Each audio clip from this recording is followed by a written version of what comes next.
Long Island. This is 102.7 WNEW, New York. Opie and Anthony. 102.7 WNEW. Opie. I'm the dick. Anthony. I'm an ass. This is the Opie and Anthony Show. Why are you wasting your time with this sleazy trash? People are starting to say funniest radio ever, so don't wreck it. All right, where's that Fox story? We got to get into the massage parlor. Which one is this? This is the massage parlor thing that we couldn't get to yesterday. Well, it's little day spa. One out on Long Island. Maximus Day Spa. Out there on Long Island. It seems there was this masseuse there who took some liberties with some of the girls that came in to get massages. Some of the ladies. Right. He would digitally manipulate. There were 2 fingers involved. Right. You could say that, right? And some oil. And some oil. He'd use the little oil like they do, and they're lubing up your thighs maybe and massaging you. He wouldn't stop there. No. And this is a high-end place. We have sent people we know and love to this place. Well, hundreds of guys for Mother's Day and Valentine's Day. Oh, you did, Rick? Sent their lady certificates to this place. Look at Rick. What did you do? On our wedding day, I sent Linda there with like her whole wedding all the party? Bridesmaids. Wow, a smorgasbord for that guy. And she got like the full, wedding package. I don't even know what that includes. Wow. All those laid out. He was probably playing all those girls like a piano. Yeah, nice. So we have sent a lot of people. It's a high-end place. This type of thing, it doesn't go on at a high-end place, obviously. Yeah. And this woman came forward, and now a lot of women are coming forward. Yeah. Because there's one massage guy, Mr. Jew. Mr. Jew. He's an Asian guy, and his name is Mr. Jew. Swear to God. What's his first name? Yang Chang, Mr. Kang Chang, something. Jew, right. So you want to play the little tape? Yeah, let's see what the news did with this story. See, I sent Sandy there. She's gone back many times. Uh-oh. Now I think I understand. I sent my mom there. That's why we need to get your mom on the phone. She went there for a whole nice day of pampering. And your mom... Who knows if she was digitally manipulated. She might have been digitally manipulated by the Jew. By Jew, Mr. Jew. Mr. Jew. I hope she calls. Yeah. All right. Well, here's the story. We'll stop it as we go here. All right, now to the sexual secrets behind the closed doors of a spa. Yes. A woman believes she is the victim of sex abuse, said one of them, and others are stepping forward. Linda Schmidt has the story. She's in Westbury, Long Island right now. Linda. That's right there, John and Rosanna. Well, what started out as a day of relaxation quickly turned into a day of horror for at least one woman from Long Island. Now, she has told her story to Fox 5 News, and we have concealed her identity. I said to myself, this is a well-known place. He has to be a professional. This Long Island woman was looking forward to her massage and day of beauty in June at the Maximus Day Spa in Westbury. Her husband had given her a gift certificate for their anniversary. But during the massage, she says masseur Kyung Ju sexually assaulted her. He was trying to pull my leg out, and I was very tense. And I'm laying there with my eyes closed, and all I remember is him going and getting the oils, and then all of a sudden he was in my lower private area, and I just jumped. Yeah. Like, I just jumped. Sweet, merciful crap! like, I was very surprised, and I froze. In shock, she says she got dressed and immediately told a female employee. I proceeded to tell her crying what happened. And she just hugged me and said, it's not right, it's not your fault, it's not your fault. She knew exactly how I felt. As it turns out, Mr. Jew is not licensed as a masseur in New York. Mr. Jew. All right, I recognize the voice. That's my mom. Yeah. That's why she won't go on. The woman is now suing him and Maximus Spa for $31 million. The purpose of this lawsuit is really designed to send a message to places like Maximus and other spas that this kind of improper behavior will not be tolerated. I gotta defend that place, though. It's a high-end place. Oh, yeah. And they didn't know who they were, they were hiring. It seems like it's this just lawyer's this, like, I gotta give a message to this place. Like, this, all the masseuses over there are doing this. Yeah, it seems like it was just this one guy. And how much are they suing for? $31 million. $31 million. I mean, all right, you know, he slips a knuckle or two. Two. I mean, yeah, it's horrible. You know, it's awful. I'd be, you kick the guy's ass or something. But $31 million. I'm thinking, the lady should get like a gift certificate for like the Outback. Right. You get a bloomin' onion, maybe a steak. Right. Sure. But $31 million. $31 million? I mean, for God's sake, I don't know how many junior high school girls I'd owe money to. Back in what? I'm talking about the old days. That's why men and women, when you really had to work it. That's where men and women are completely different. Yeah. If you're going for a massage at a... oh, my God. Imagine you're a guy. Hear me out. And you're at a high-end, legit place, and there's a lady, massaging you, and she goes for the private. That's what I mean. You're not even thinking twice. This is like, you're pulling out tip money for her. You're not going to, jump up and go, oh, my God, and complain to anybody. What do you do? Imagine running on, she touched me. She violated me. I was laying there. She pulled out my leg and touched my handbag. She touched me where the bathing suit covers. You're opening your legs and making sure. You're going into your wallet and pulling out tip money. Come for God's sake. Hey, that was good. That's where we're completely different. Happy ending? Happy ending? Happy ending? Happy ending? Yankee cranky? Let's continue. Since this woman's story became public, 2 more women have come forward claiming they, too, were improperly touched by the same masseur. Claiming they, These too, incidents allegedly happened about 2 years ago. Mr. Jew's attorney says his client is innocent and that money motivated the other women to accuse Mr. Jew. You've got 2 women 18 months ago and 2 years ago who never told anyone about this alleged inappropriate behavior by Mr. Jew. They read an article in the paper. They see $31 million. And so far, Mr. Jew is charged with that one incident that allegedly happened back in June. He is charged with forcible touching, which is a Class A misdemeanor, punishable by up to a year in jail. By the way, the state is also investigating this case. We're live in Westbury, Long Island. I'm Linda Schmidt, Fox 5 News. Jonna Rosanna, back to you. Thank you, Linda. There's the story. Mr. Jew. Mr. Jew. What's happening, Mr. Jew? Here's a lady on the line that goes to that place quite often. Katie. Yep. What's up? I have an appointment there one Saturday a month. Every month you go there? Every month I go there. To the Westbury one? Yeah. I get the water journey and then the hour-long massage. What do you get? The what? The water journey. Water journey? My chick had the water journey. Yeah, it's great. What is the water journey? I don't know. I never asked. They put you in some pool, I heard. No, some ridiculous shower with it's coming from all directions, I think. And then like a waterfall falls on your head and you're Mr. naked. Jew uses his face like a loofah. Priming the area, I think it's called. Did you ever have Mr. Jew at that place? No, I'm stupid. I've always requested a woman because I'm more comfortable with them. See? I can't tell you how many times that would have been the perfect ending. The masseuse guys have to be gay.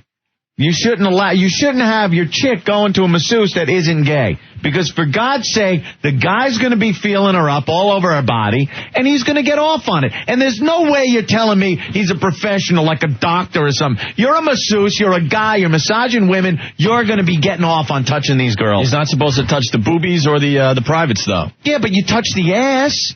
Yeah. They touch the thighs, the ass, the back. I mean, there's plenty more sensual areas on a woman's body. Is that right, Brewer?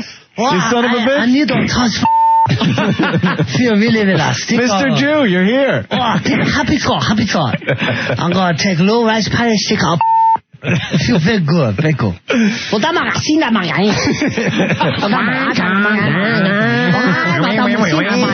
Now I grab just a little nipple and I put a little on it. Feel good. No.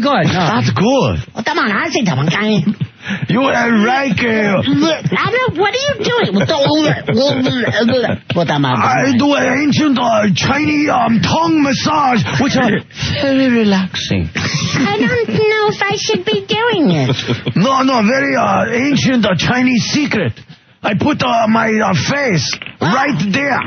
Oh, I don't... Here, it feels funny on my hiney. That's good. And then you reek duck sauce. Katie, Yep. if Mr. Jew went for this move on you, what would you do? It depends on what part of the massage. At the very end, you're kind of feeling into it. You're kind of feeling into it at the end of the massage? Well, it also depends on what Mr. Q looks like. But you get the women, so it's kind of hot. No, you haven't seen the woman that massages me. What are they, like Helga and stuff? Yeah.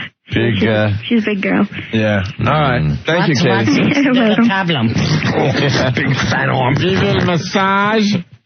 But Brewer, we were saying, like, if we went for a massage at a legitimate place, guys, right, and there was a woman massaging you, and she went for that move, you're not running and telling the people at the front desk. No, that's something. I can't think of one guy out there that would run and say, "Oh my God, they're touching me in my dirty area."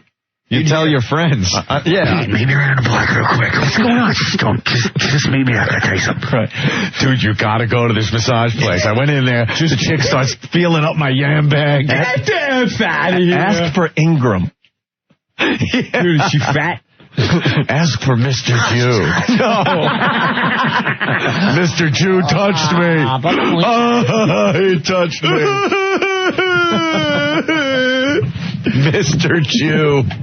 Mr. Jew. And the Chinese guy. Brewer said he has a story, though. Man, a rabbi, Mr. Chink. First massage ever. Yeah. True story. I was in Colorado. How old?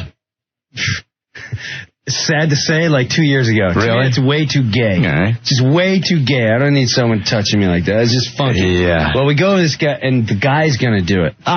So I'm instantly like, he's like, it's the best thing ever. He's married, so it's throwing me up. But it's man hands. But you know when someone's married, but you're still just not sure. You think once in a while this guy gets drunk, doesn't show off, and then Rick you meet this Delgado. one friend that's way off in left field. Rick gets on a foot. No, I know he's good at baseball, but he walks funny. You know what I mean? Well, this guy. I go to the room, and I don't know if you're supposed to keep your underwear or anything like that. And he said, you got to do it all nude. And what? The guy is saying this? Yeah, but like a dick. I was like, all right, this is the way it's supposed to be. I don't want to be a dick and not listen, and I'm a dick. So like having your background. So I lay down. And You ever seen a grown man naked? He doesn't have a sheet on me. And then when Wait, you're laying down completely naked. What did this guy talk you into? So, dude, it gets worse. I had to stare at it. Eat it. So embarrassed. So now I gotta get he starts massaging, and he's getting too close to my ass cheek. Oh no! So I'm instantly Wait a minute. F you, man. Did you feel all awkward and crap? You're laying on your back completely naked. Your back. First of all, you can't sit. Are you on your back or on your belly? No, right now I'm on my belly. Oh, all right. So I'm like, all right. He starts massaging back. I'm like, all right, okay. I got it. I'm secure enough in my masculinity. I still can't relax. Of course not. I got audio of Jim. I think the second I started getting relaxed, he started like doing the legs, and I got a little close to my ass cheek, and I went, listen, yeah, I don't know if this was cool. I don't know if I should. It's like you're trying out gay sex the first time. Look, man, I don't think this is cool anymore. Look, I tried it. Keep the money. Listen, I made a mistake. I took it. The funny part is you're still trying to be nice about it. Like, hey, look, man. I don't know. Oh, my God. You don't know. You feel weird. What am I going to do? Just punch him? What do I do? It is. It's like Jim's telling us his rape story. Yeah. So then... Here, let me massage you. Whoa. I felt the gun, so I knew he was armed, and I just figured I had to. It's the worst, because you got this faggy music. Water journey, Jim? Water journey? So this is when it got really bad. Uh-oh. It gets worse? He talks to me. He's like, listen. No. He talks you into it. He talks, and I go back. Give me a D. Give me an I. Give me a C. Good, you K. What you got? Me. Nice head dick. So I get talked back into, all right, I should relax, blah, blah. But did you get up at any point? Yeah, that's when I got up. And he's like, wait, now you get up and you're naked? Listen. You're naked. Yeah, I grabbed my shirt. You grab your shirt to cover up. Wait a minute. Now, oh, my God, I'm having a horrible flashback. Now that I think about it, I gave him a Hummer. Holy Christ. What happened? Oh, man. See, the joke's on him because I'm not gay. It's at bed and, first of all, it's at a bed and breakfast, so it's in the dude's house. Oh, no!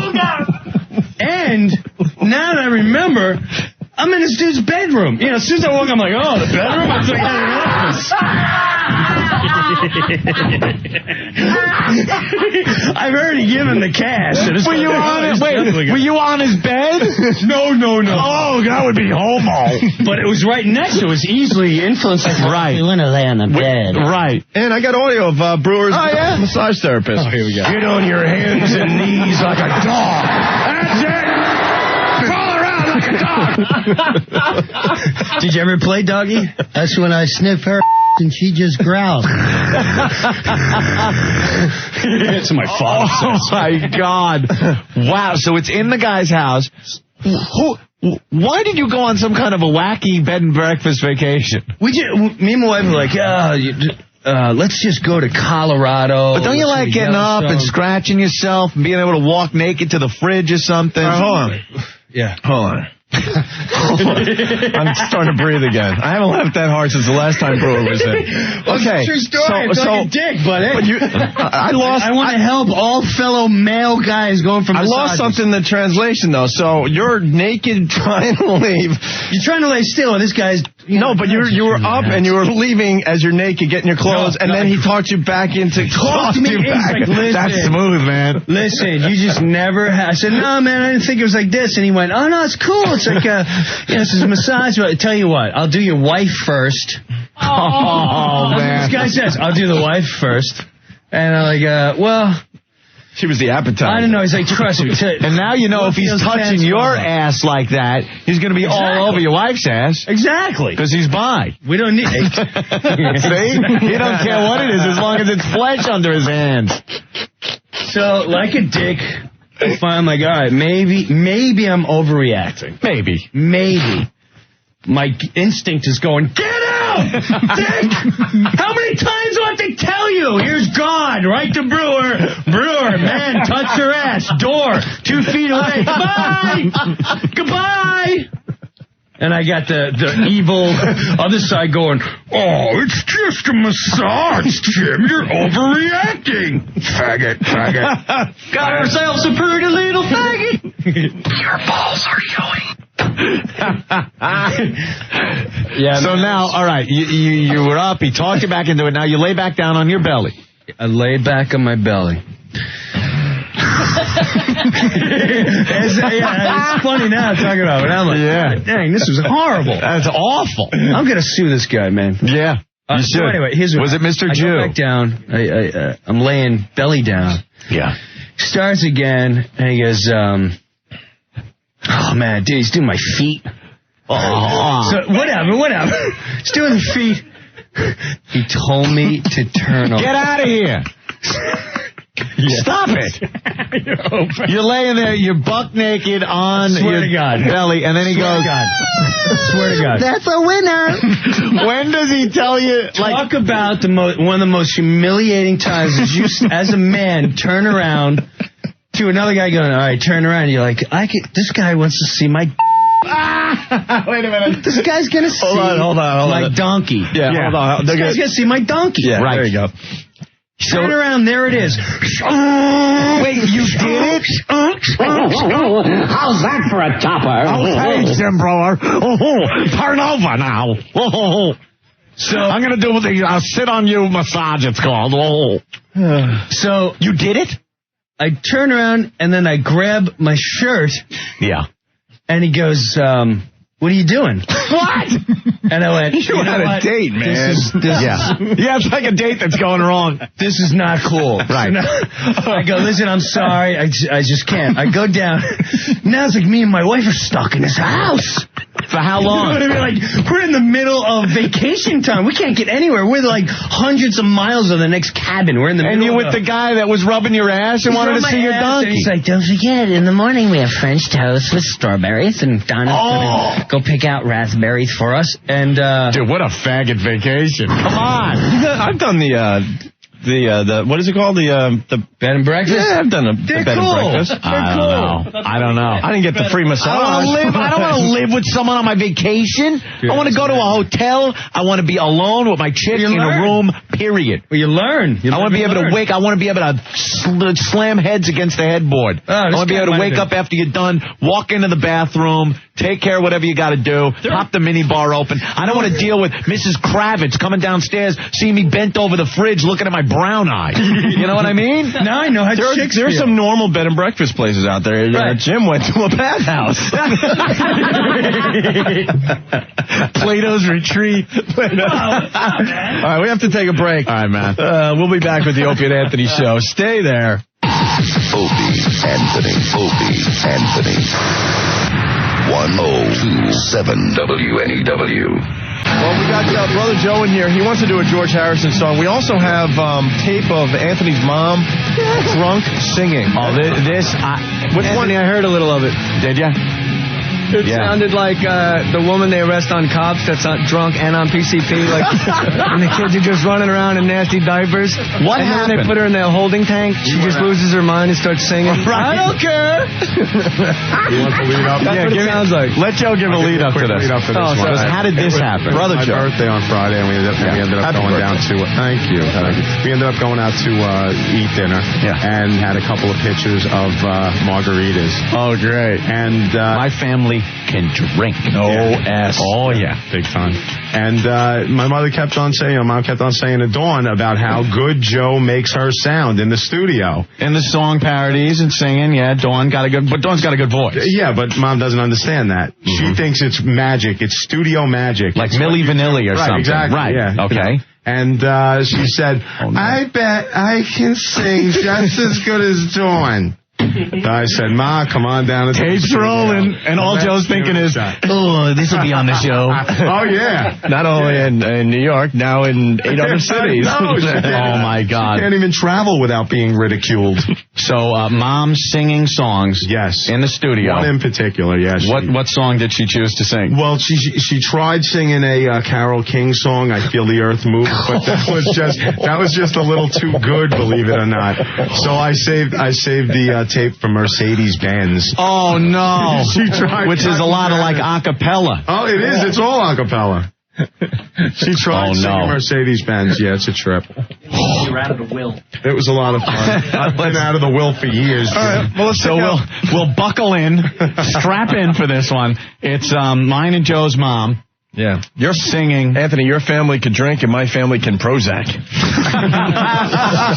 Ought to get together and have a party. This actually sounds like one of Janis Joplin showing up really drunk outtakes. Oh, really? Like when she was drunk before she killed herself? I listened to a little of it, and your mom hits a couple notes, and she's totally committed to it. Right. Great. Oh, really? She is cutting an album for the free world. This is a hit, and she knows it. All right, Phil Spector's winking at her the whole time. Here's Anthony's mom singing. Let's get this. Rock on, baby. What's her name? Some Joplin. Rosemary. Rock and roll, baby. All you have to do is I do it in one take. Okay. Sounds like Sandy Kane. I'll make the song in 2 notes. Okay, put on the headphones. Okay, Regis. My headphones. Where's your cans, man? Cans? I don't have those. Cans. Oh, God. Could I do it like in one take? Feedback, everything. I don't know, but I was getting feedback right in my ear. Okay, I want to do. I have to make my voice gravelly. I could do this. If it takes more than once to do it, but I want to do it, and I want you to save it for posterity. She's hammered. I gotta stop the tape. Your mom has the hottest voice. Oh, God. She really does, though. She has a really hot voice. Jim, help me out. The only thing is that she wants to do it in one take. It keeps reminding me of Ed Wood, but she is very sexy. One take. That's perfect. Perfect. Print it. But the voice is very hot. You're right. Great. Sexy voice. It's called Drunk. There we go. Anthony's mom. The whole basement is here. Do I have fever? Are you kidding me? Say check into the mic. Check. This is my hell on holidays. It sounds like the whole basement and the whole upstairs and probably 3 stories high could hear me. Here we go.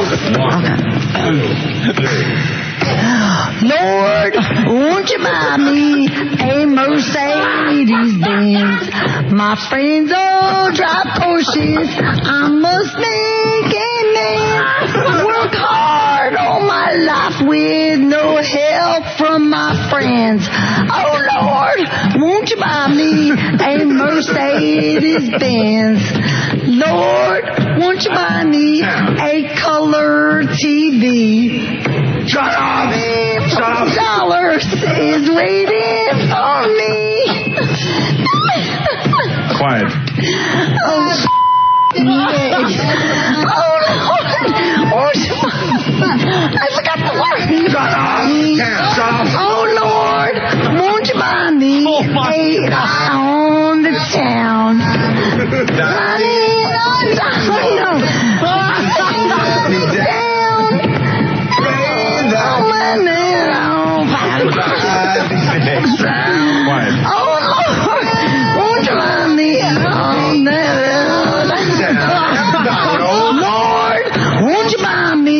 A Mercedes Benz. My friends all drive Porsches. I must make amends. Work hard all my life with no help from my friends. Oh Lord, won't you buy me a Mercedes Benz? That's it. I forgot the words, but I like what I did, I think. I don't like it. Shut up! Shut up! Holy Excuse me, but I do believe that stuff's egg. Dolphins are beaching themselves. Alpha in there. Oh my God. Yeah, Alfalfa Schweitzer singing Janis Joplin. Dolphins are beaching themselves in Coney Island. I'm a crooner, Spank. Barber of Seville. Figaro. Tommy, what's up? Hold on, guys. Hey, go. Yo, first of all, it's an honor to be talking to such comic genius, but, hey, I didn't know your mom had a cable access show in Manhattan during the week. She's Sandy Kane. Mike, what's going on? Yeah, guys, I gotta tell you, Aunt, your mom sounds pretty hot, but once you start singing Jesus Christ, my chubby crawled inward. Horrible. Hey, Chet, what's up? What's up, Aunt? I want to cast my vote for your mom in the MILF contest. That was great. I won her, buddy. Yeah. Holy Jesus. That was awful. People saying my mom and Lisa from Sales should make a duet. Oh. Jason, what's up? What's happening, guys? Yo, I want to know, could somebody go check out Janis Joplin's grave? I think the rotten corpse is crawling out to go strangle your mother for that rendition there, Aunt. That was Janis from the grave. Dan from Hoboken checking in. Dan from Hoboken. I guess Joe, Aunt, and Dawn got their musical talent from their father. I told you she was going for it, man.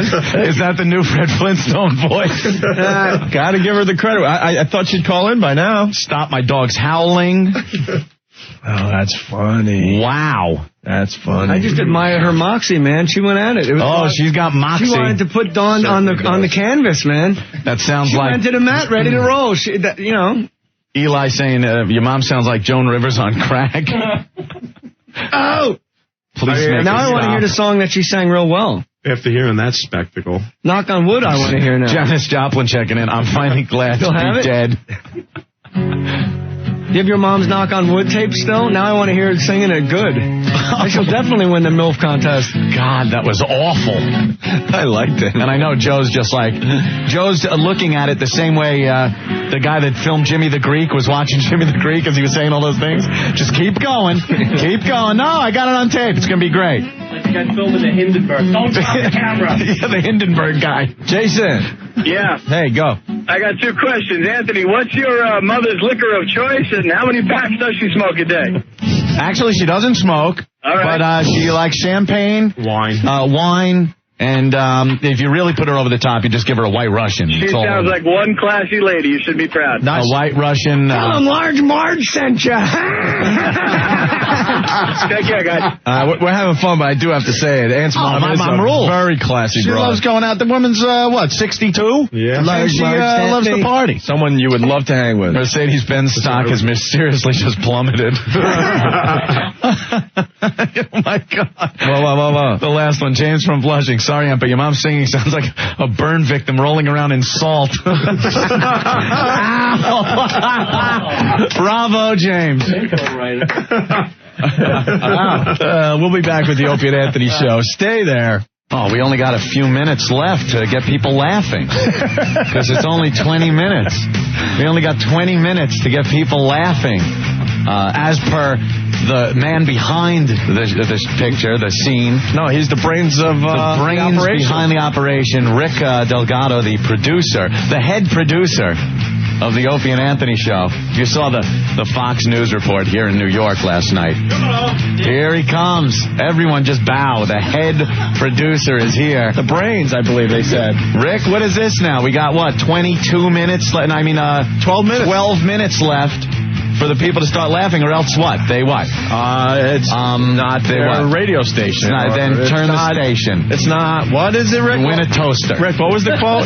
What was the quote? What was the quote, Rick? What was the blatant contradiction of what I said in just the scene right before that? Oh, Anthony, I believe I have it right here. Oh, do you? When you say Opie and Anthony show, everybody thinks sex. No. Listen to the show, and if you're not laughing within the first 20 minutes, then maybe you've got the wrong station. Oh! Stupid hooker. You got the wrong station.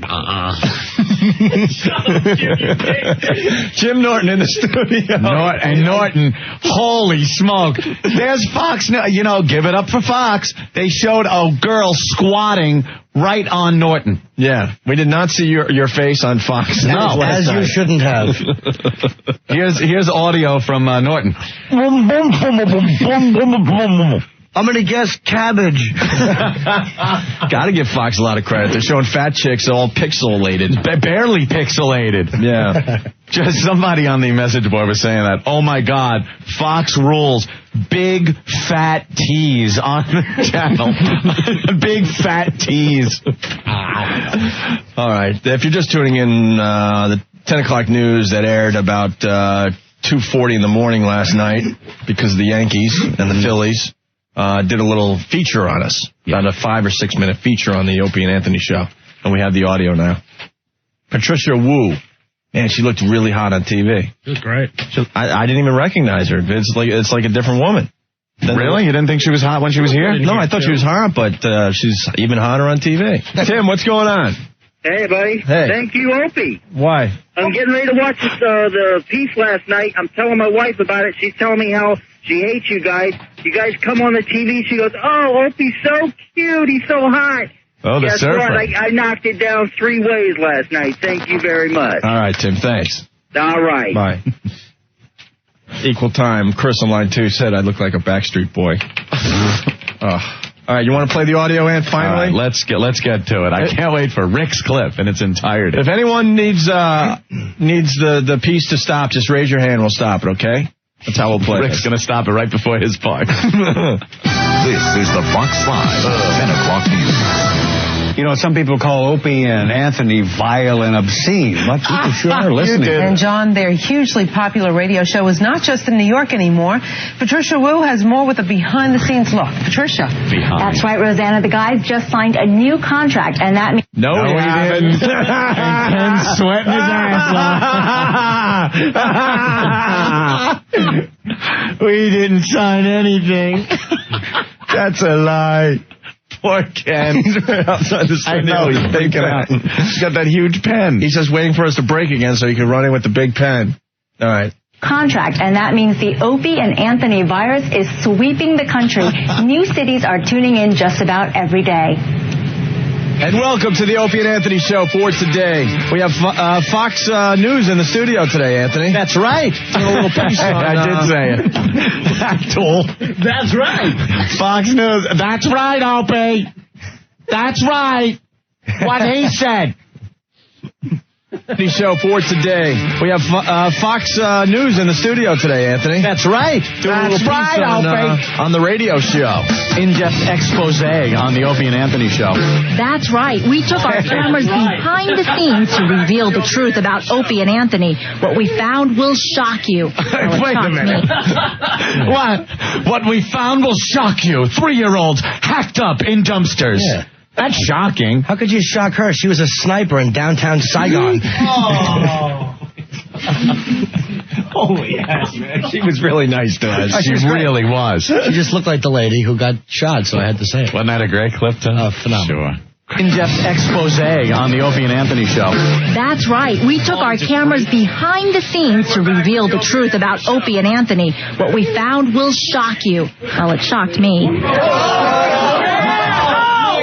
Wrestling, unzipping, stripping, cat fighting. It's all in a day's work for Opie and Anthony. We're going to get the girls in some nice outfits, and the girl that gets her clothes ripped off first loses. It's no wonder the Opie and Anthony show is tops in its time slot. The afternoon radio show on WNEW-FM has a huge following, and it's growing. It's a show you can't just tune in on day one and really get a hang of it. It's like a soap opera. You know, after a week, you're like, all right, I know what's going on now. I kind of got a gist of it. And it kind of sucks you in. The man behind the scenes, head producer Rick Delgado, says this show is as funny as it gets. When you say Opie and Anthony show, everybody thinks sex, sex, sex. No. Listen to the show, and if you're not laughing within the first 20 minutes, then maybe you've got the wrong station. I don't know. Right after I say it might take a little while. It's going to take a while. 20 minutes. If you're not laughing in 20 minutes, give me 20 minutes on the clock. Give me 20 minutes on the clock. If you're not hysterical, wetting your pants laughing, then I got it. You got the wrong station or something. We'll even let you laugh on Flex Laugh. Half your laugh now, half your laugh in 20 minutes. And a toaster and a rookie card. Goddamn, Rick. Totally, just blatantly contradicted what I said. But I said mine first. But I said it first. We had a chance to look intelligent, and we just effed it all up. You're a retard We now. look like idiots. And you know, This is a Jim Min 10 program. Jim Min 10 program, people. Jim Min 10. Jim Min 10. You've got to be laughing your ass off in 20 minutes. 20 minutes on the clock.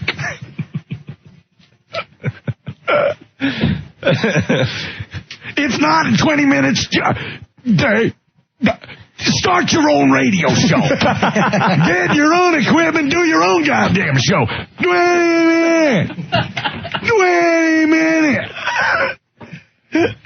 That was great.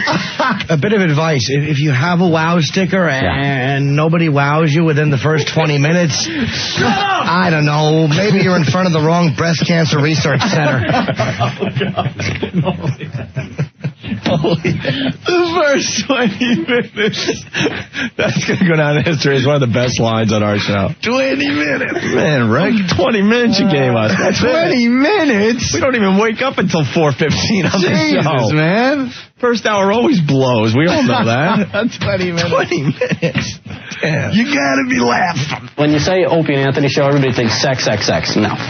Listen to the show, and if you're not laughing within the first 20 minutes, then maybe you've got the wrong station. Shut up, dummy. Shut up, dummy. And then it goes, I don't know. Shut up, dummy. That's the best I can come up with right now. I don't know. Then it's the wrong station. If you're not laughing in the first 20 minutes, well, then by golly, give it 20 more. And this is right on the heels of me going, the show is like a soap opera, you know? There's a few characters. Oh, you got that clip? Yeah, this is what's so funny about the piece last night. Yes, Rick's quote came right after this quote from Anthony. It's a show you can't just tune in on day one and really get a hang of it. It's like a soap opera. You know, after a week, you're like, all right, I know what's going on now. I kind of got a gist of it. And it kind of sucks you in. All right, so I'm saying soap opera. It takes a little while, get a running start going, kind of identify with some of the people here on the show. Right. And that's what I was saying. And then right after that. When you say Opie and Anthony show, everybody thinks sex, sex, sex. No. Listen to the show, and if you're not laughing within the first 20 minutes... 20 minutes! Then what, Rick? Then... What? Maybe you've got the wrong thing. Totally contradicting each other. Totally contradicting me. We're a bunch of morons. Black and white, that contradiction. We don't know what we want to tell New York. Lizzie Grubman should have backed into you for saying that.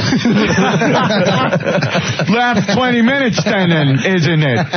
And pretty much lowering the bar and saying, look, you know, especially for the new cities, it takes time. You need to, hang with the show for a couple of weeks. There's a couple of inside jokes that you got to get to know the personality of the people to really appreciate the show at its fullest. But 20 minutes a week, whatever, somewhere in there. Let's leave it open. 20 minutes or like 2 years. Just something. Oh, and the listeners just want us. They're chomping at the bit to rip Rick apart. Someone says we're going to have to, Ernio says, forget, this is legal, isn't it? Rick's new catchphrase. Then maybe you got the wrong thing. I was so proud, too, because it's like, yeah, man, that's a great soundbite, you know? Oh, I came out of the box. I was flying. Oh, yeah. You start off great. And then all of a sudden, it's like, I know what I wanted to say was the word retard, and you can't say that on TV. You can say you're a retard. Sure you can. But then you can't. You know what's really funny is that Opie and I, we did the interview, so we knew what we were going to say. I mean, we remembered doing it, and they'd show a clip, and we're like, okay, I remember saying this. Your clip, we never saw. We weren't in there when you were doing it, so we had no clue what they asked you or what you said. So when you pop up on the screen, I'm like, oh, no. Oh, what's he going to say? And this is the Beaver Cleaver house. Looks like a regular house in the front, but that's a facade. A facade, of course, means false front. As we go along here, the rest of the Universal Studio tours, my name's Mad Max, and I'll be your guide here at Universal Studios, and I'll throw something at Anthony. Ow. You dick. 5 minutes. You could have just went back. They could have retaped it. It's not 1907 where it's all live. I mean, they could have just stopped. They could have cut away when he was thinking. But they decided that let him hang out there. That uncomfortable pause was a lot of fun to check out, so they kept it in there. Not laughing after 20 minutes, then I don't know. Then that thing that you do when you're not laughing. Then I guess you're not going to laugh. You're not laughing after 20 minutes. Maybe your mother should die of cancer. All right. Back to the piece, Anthony, all right? All right. The guys say their fans are the coolest, and they love the attention. You know, they come up, they say, love the show, or, geez, that show you did the other day was great, or disgusting, or, you know, they just comment on what we've been doing. Yeah, we get recognized every day. It's really cool, I gotta admit. I laugh when celebrities are like, oh, it's such a hassle to be recognized, or ask for an autograph or a picture. I mean, we love it. They say their audience is... What are you saying there? Are you saying you're a celebrity? Yeah. No. But that's what he was saying. No, come on, didn't it come across like that? You know, certain icons really don't like to be bothered. You know, when you're a legend, you know. Opie. You know what, though? I was walking down the sidewalk with Ben getting lunch. Strutting like in Saturday Night Fever. That's just like we did in the beginning of the piece. And, one of our listeners said hi, and I'm like, oh, my God, I just had that whole speech on TV last night. I better make it look really cool. And you really didn't, to your defense. You really did. Did he blow him off? No, I did not. I will not accept that, because we did not do that. Today. I was like, no, man, I'm really hungry. No, he said, you did. We went out to a restaurant. But all of a sudden I'm thinking in the back of my mind, we said that whole thing on TV. We don't want to make it look like it was BS. Right. We're a bunch of tools. All right, more of the piece. They say their audience is one big reason they're so successful, but we think the naked ladies have a little something to do with it. Either way, they don't take their success for granted. As long as I can remember, I wanted to do this, sure. I used to sit in my room with a little radio, listen to Casey Kasem and people like that, and go, someday I'd like to have my own radio show. Those dreams paid off, but before they made it, Anthony was in construction, and Opie worked at a Long Island radio station. Then the two met and hit it off in 1994. Yes, Aunt? And this long-distance dedication goes out to Opie listening in his bedroom. Hey, go out and play with your friends. It reads, Dear Casey, I'm a boy in my room listening to you. I've wanted to do radio my whole life, and I'm only 8 years old. Can you help me get into the business? Signed, Opie. Well, Opie, get out and find a girl or something. Play with your friends. You shouldn't be in your room listening to Casey Kasem. And where are those goddamn pictures I was supposed to see? No, now we're going to have to play that. Get Don on the phone. We're going to have to play the Casey Kasem mouse. Oh, my God. All right, we can continue. Lonely Opie. All right, listening to Casey. They hosted a radio show in Boston and then wound up here in New York. If you didn't do this, what would you be doing?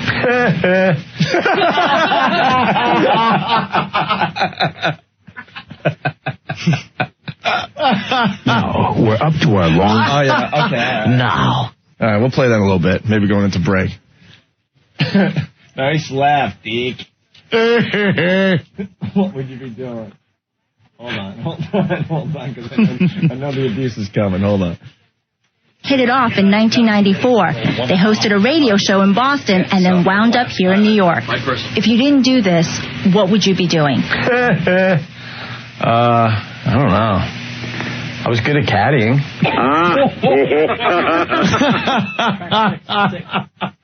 Winning that caddy tournament. That, or he could be a surfer with that hair. Shut up, Ben. How'd you like to mow my lawn? Huh? Yeah, there you go. I've never had a real job.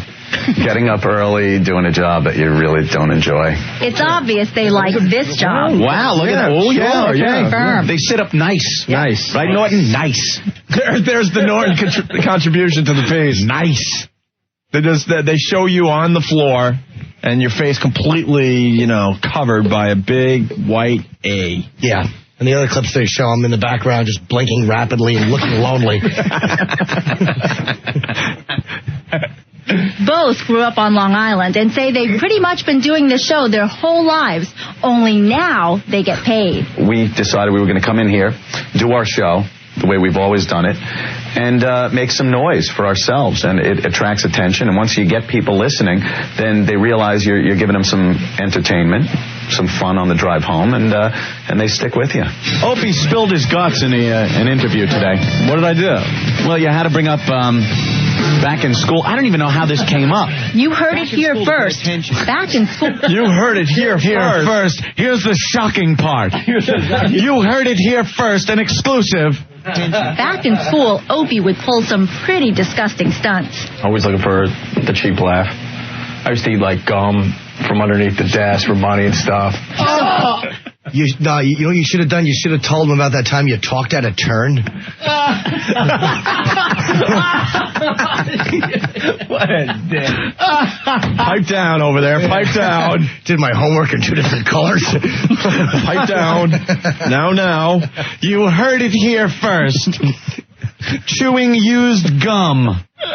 So how do their families react to their raunchy, sometimes vulgar show? Oh, God! Oh, man! Guess who's not wearing underwear? There's a couple of times I go over for holidays, and she goes, I had to turn it off. Okay, Mom, you're not in the demo. I understand. It gets to be kind of a pain. You go home and you get yelled at a little bit because you're gawking at girls. Many have compared the duo to another infamous radio personality. They say there's no comparison. Wolfman Jack. Quite frankly, we're funnier. They're talking about Howard Stern, but there was a time when they were banned from... The line that was said 800 times last night. Completely out of context. Whatever, I'm not going to... We said a lot of cool things, and that's what they, decided to use. Over and over again during the Yankee game, as Ann and I are calling each other like, oh, my God, what did we say? What did we say? Oh, no. Company's going to be pissed again. What did we say? What did we say? even saying his name because of past on-air battles. And I are vicious when it comes to competing in this business, and we're really good at fighting back. And when they took that away from us, we felt like cats being thrown outside without their claws. You're not going to be fighting back too well, are you? Howard, Opie, and Anthony all work for the same parent company, but now the guys have signed a new deal, and they're free to talk about Howard anytime they want. We don't need to go on the air and talk about Howard, but if he's hinting to, what he's been saying for years, if somebody gets on the radio and becomes popular, that they're ripping him off, we want to be able to respond to that, and that's all. Some critics say the hit show is sexist and racist. The guys call it an antidote to political correctness. In the proper context of comedy, anything goes. Right. Sex, race, disaster. Don't put jackasses on the radio talking. I want to hear the music, man. All right. They can chuckle because Opie and Anthony really do have the last laugh. You will grow to adore us. That's right. Just give us time. Now, if you want to give them some of your time, you can catch Opie and Anthony every weekday afternoon from 3 to 7 p.m. on WNEW FM radio. Back to you, John. All right, thanks for I was waiting. Yeah. I love that. John Rowland. Yeah. I'm just waiting for them to come back, because if you remember in the past when we did news things like up in Boston, they would come back. They did a whole story on WOW up in Boston and just trashed us that this is the most awful thing in the world. They come back to the reporters. They're looking at like the monitor, and he turns, looks right into the camera, and just goes, "Their parents must be proud." And we're like, what? Hey, he's editorializing this prick. Their parents must be proud. John Rowland's just like, okay, 20 minutes. He's like, we just wasted 6 minutes on that? Here's what he thinks. He's a fat drunk. Oh, God. Hey, Jimmy from production? Yeah. He took the whole piece and what did he do? I don't know. Uh-oh. I heard it's good, though. He goofed on it? Yeah? Yeah, let's listen to this. Fox News in the studio today, Anthony. Some people call Opie and Anthony vile and obscene. You. We took our cameras behind the scenes to reveal the truth about Opie and Anthony. What we found will shock you. Shock you. Sex, race, disaster. Vulgar show. Disgusting. Wrestling. Unzipping. Sex. Vulgar show. You will grow to adore us. The Opie and Anthony virus is sweeping the country. Now we're going to be real pricks.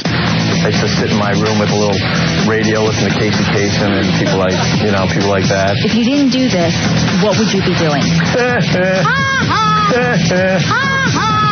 I was good at caddying. If you didn't do this, what would you be doing? Eat like gum from underneath the desk and money and stuff. The Opie and Anthony virus is sweeping the country, free to talk about Howard anytime they want. Yeah. There's no comparison. I think, quite frankly, it was funnier. Howard Stern. It was funnier. Free to talk about Howard anytime they want. We don't need to go on the air and talk about Howard. Howard Stern. The Opie and Anthony virus is sweeping the country. It kind of sucks you in. Opie and Anthony really do have the last laugh. This show is as funny as it gets. The Opie and Anthony show. That's pretty good. We'll put that together. Steve? That was, Jim put it together. The music that was used was one of the beds I did with Dibs. That's very good. Props to Jimmy today, man. Pretty funny. All right, why don't we move on, huh? Just too bad they couldn't get that cat without the claws line in there. God darn it, we're like cowboys without our spurs. Even West Coast Dave checked in and went, that was kind of a gay line. But, you're working off the cuff. Like sheriffs without our badges.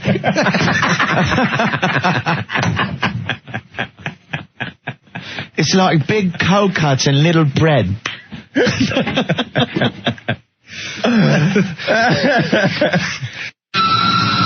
Opie and Anthony, 1027. WNEW. Hey, really fast, was anyone else watching the Today Show this morning? A guy made a complete fool of himself. No, I missed it. You missed it? Yeah, I usually don't wake up that early. I was tooling around, and there's a guy, a young guy, he couldn't have been more than like, I don't know, early 20s, in the front line, and he asked his girlfriend to marry him, Anthony. Yeah. So they get back from commercial, you know, he does the whole plea, I love you, blah, blah, blah, blah, blah, blah. I want you to marry me. Very popular thing to do on the Today Show. Now, the Today Show eats something up like that, of course. Love it. So they get back from commercial, and they said you may have been watching whatever this guy's name was, you know, ask his girlfriend to marry him. Well, we have his girlfriend on the line.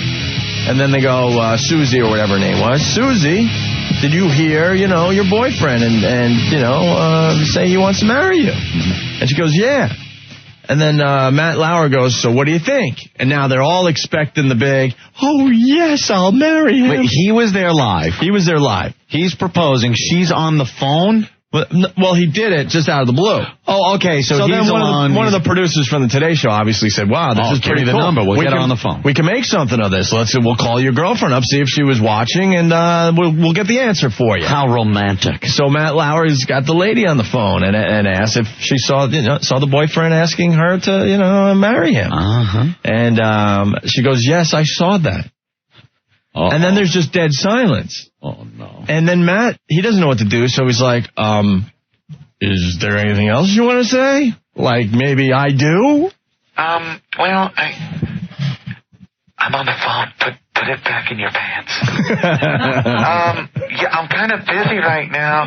Ow, use more lube. So Matt goes, is there anything else you want to say? And they have the guy, just his face on the screen, waiting. She does not say I do. She doesn't say I don't. She says nothing. It was so dead silence. So effing uncomfortable. And then Matt hinted again, is there anything else you want to say? And she goes, well, I hope he comes home soon.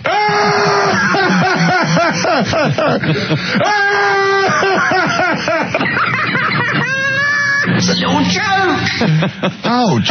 The guy made a complete fool of himself on national TV this morning. Oh, that hurts. Oh. So then it was just uncomfortable as you're looking at this tool. He's going to pull a Dickie Betts on him when he gets home. Right. Whoa, smack. Oh, you made me look like an idiot on national television. Get back here, you whore. So marry me. Vince Vaughn is in the studio because he's promoting a new movie. He was so uncomfortable, he goes, dude, man, we're doing a premiere tonight in New York. Well, be my guest. There's going to be plenty of ladies there. Yeah, well, you got to help a guy out like that just made a fool of himself on national television. And then the guy's like, well, can I bring my friend? The guy was such a freaking tool. My question is, how do you go back home after that? Yeah. How do you face your friends? Oh. Screw going back home. How do you face your friends? You look like you're such a fool, dude. You dick. Yeah, that's bad. You're going to get razzed for the rest of your life. Man, when you ask that question, you got to make sure you know what the answer is going to be. Hey, Bobby, I got a videotape. You want to watch? Right. Look at this idiot professing his love. Is there anything else you want to say to him? Yeah, watch this one. Watch this one. You hear that? Yeah, I hope he comes home soon. I hope he comes home soon. What a tool. That's not I do, my friend. Ugh. It was pretty damn funny.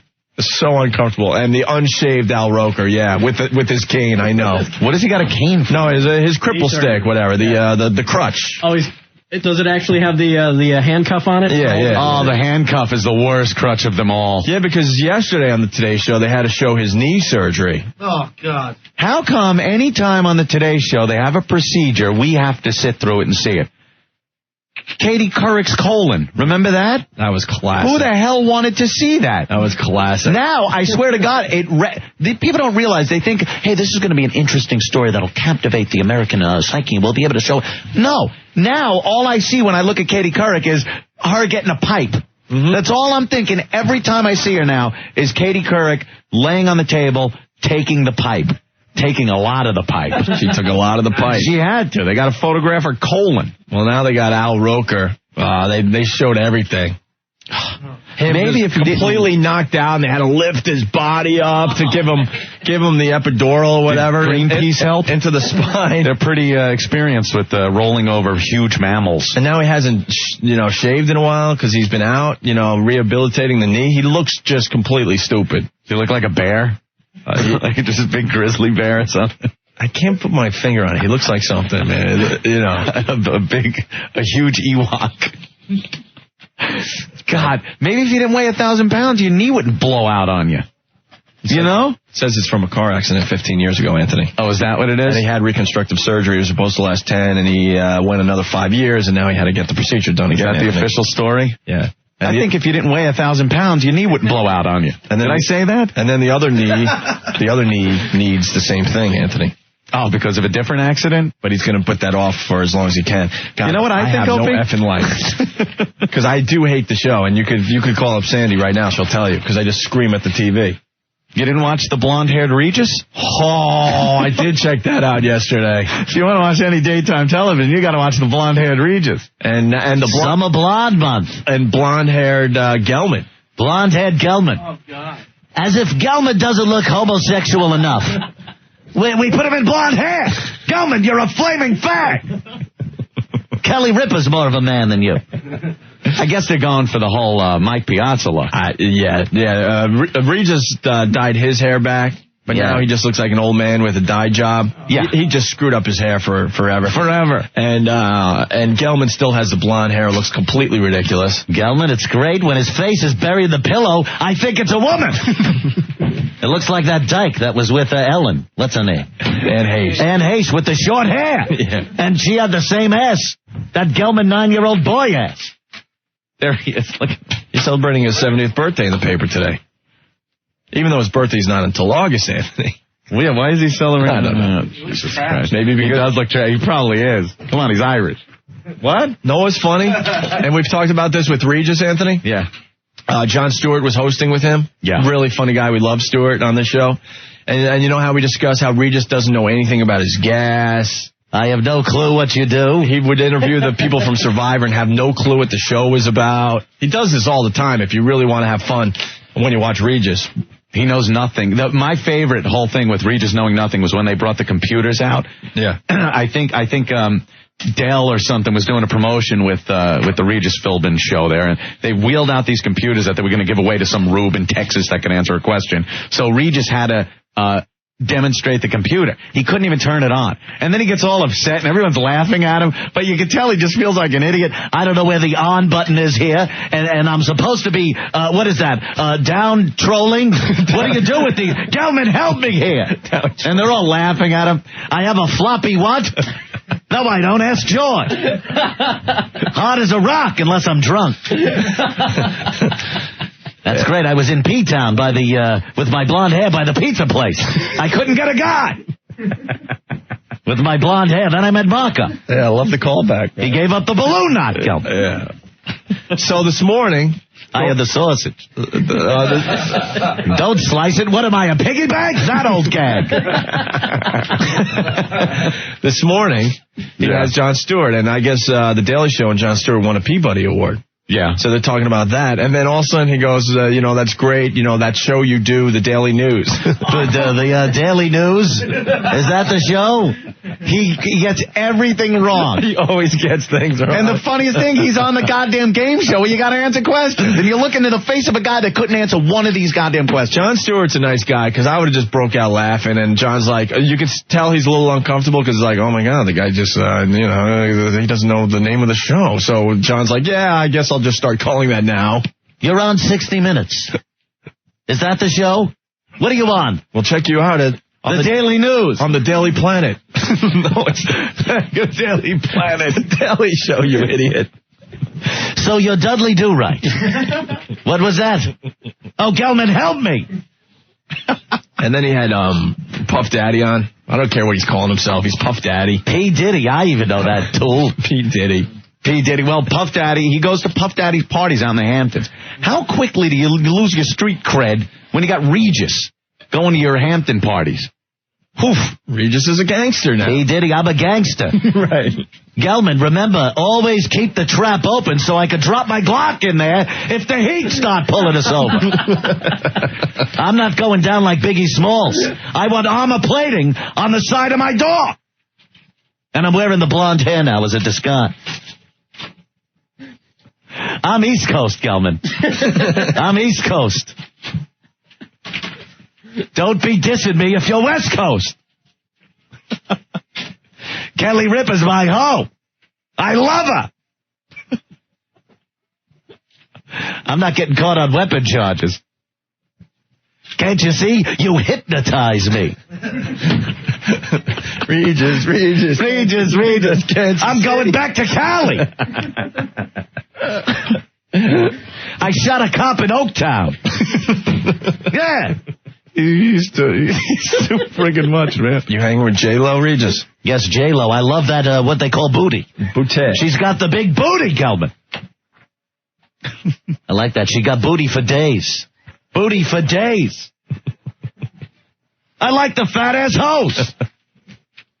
You like the bleach blonde hoes with the big butts? I like them bleach blonde with the big asses. Yeah.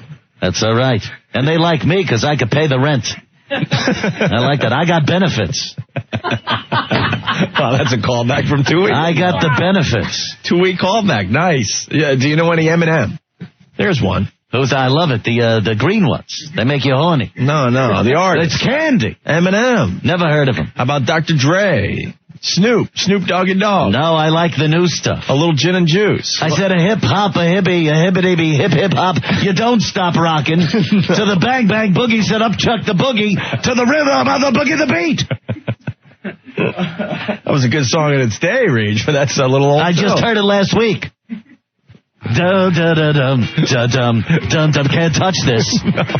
Don't touch it, Gelman. That's MC Hammer, man. We got to pray. We got to pray just to make it today. Do you know any DMX or who? DMX? Who is that? I only know the current artists. Yeah, like what? I like big butts and I cannot lie. That's so old. I do. Oh, she's a brick house. I'm really going old school. Are you into like Little Bow Wow? Who? Little Bow Wow. Never heard of her. No? He's too friggin' much, man. All right, Ann, why don't we take a break? Or Regis, whoever the hell you are right now. I totally forgot where we were going. We'll be back with the Opie and Anthony Show. Stay there. This is the Opie and Anthony Show. 877-692-1027. In the studio, Otto and George.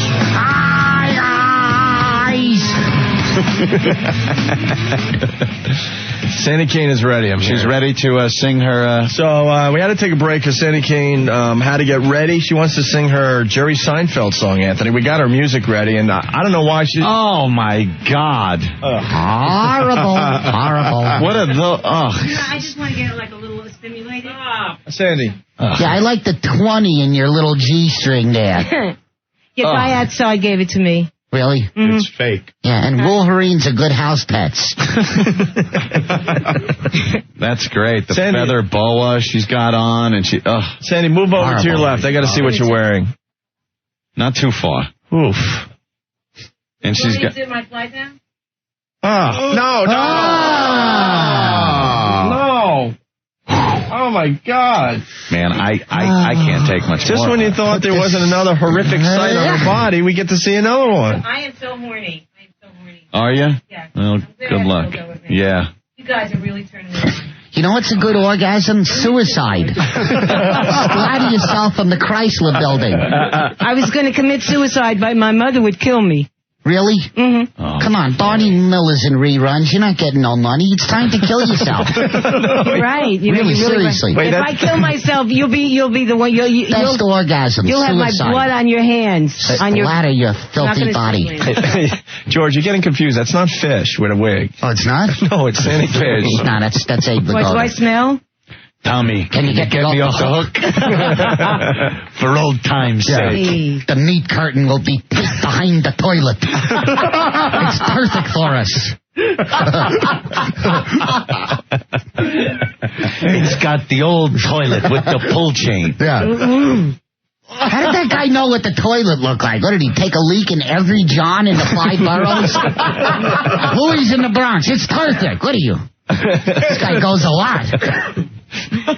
Okay. Anyway, Go ahead, sing your little song, and then in the back of the head, put a You know snow what happened? shovel. I had the O&A song that I sang on my own show. I wrote This a is song for you, Opie and fascinating. Anthony song. Yeah, And then last great, night, great. truth, I swear to God, I had a wet dream about Jerry Seinfeld. So it made me feel that that's a song I should sing. All right, so Stop dancing around and sing already, you No, he crypt had a- keeper. It's true. Sing already.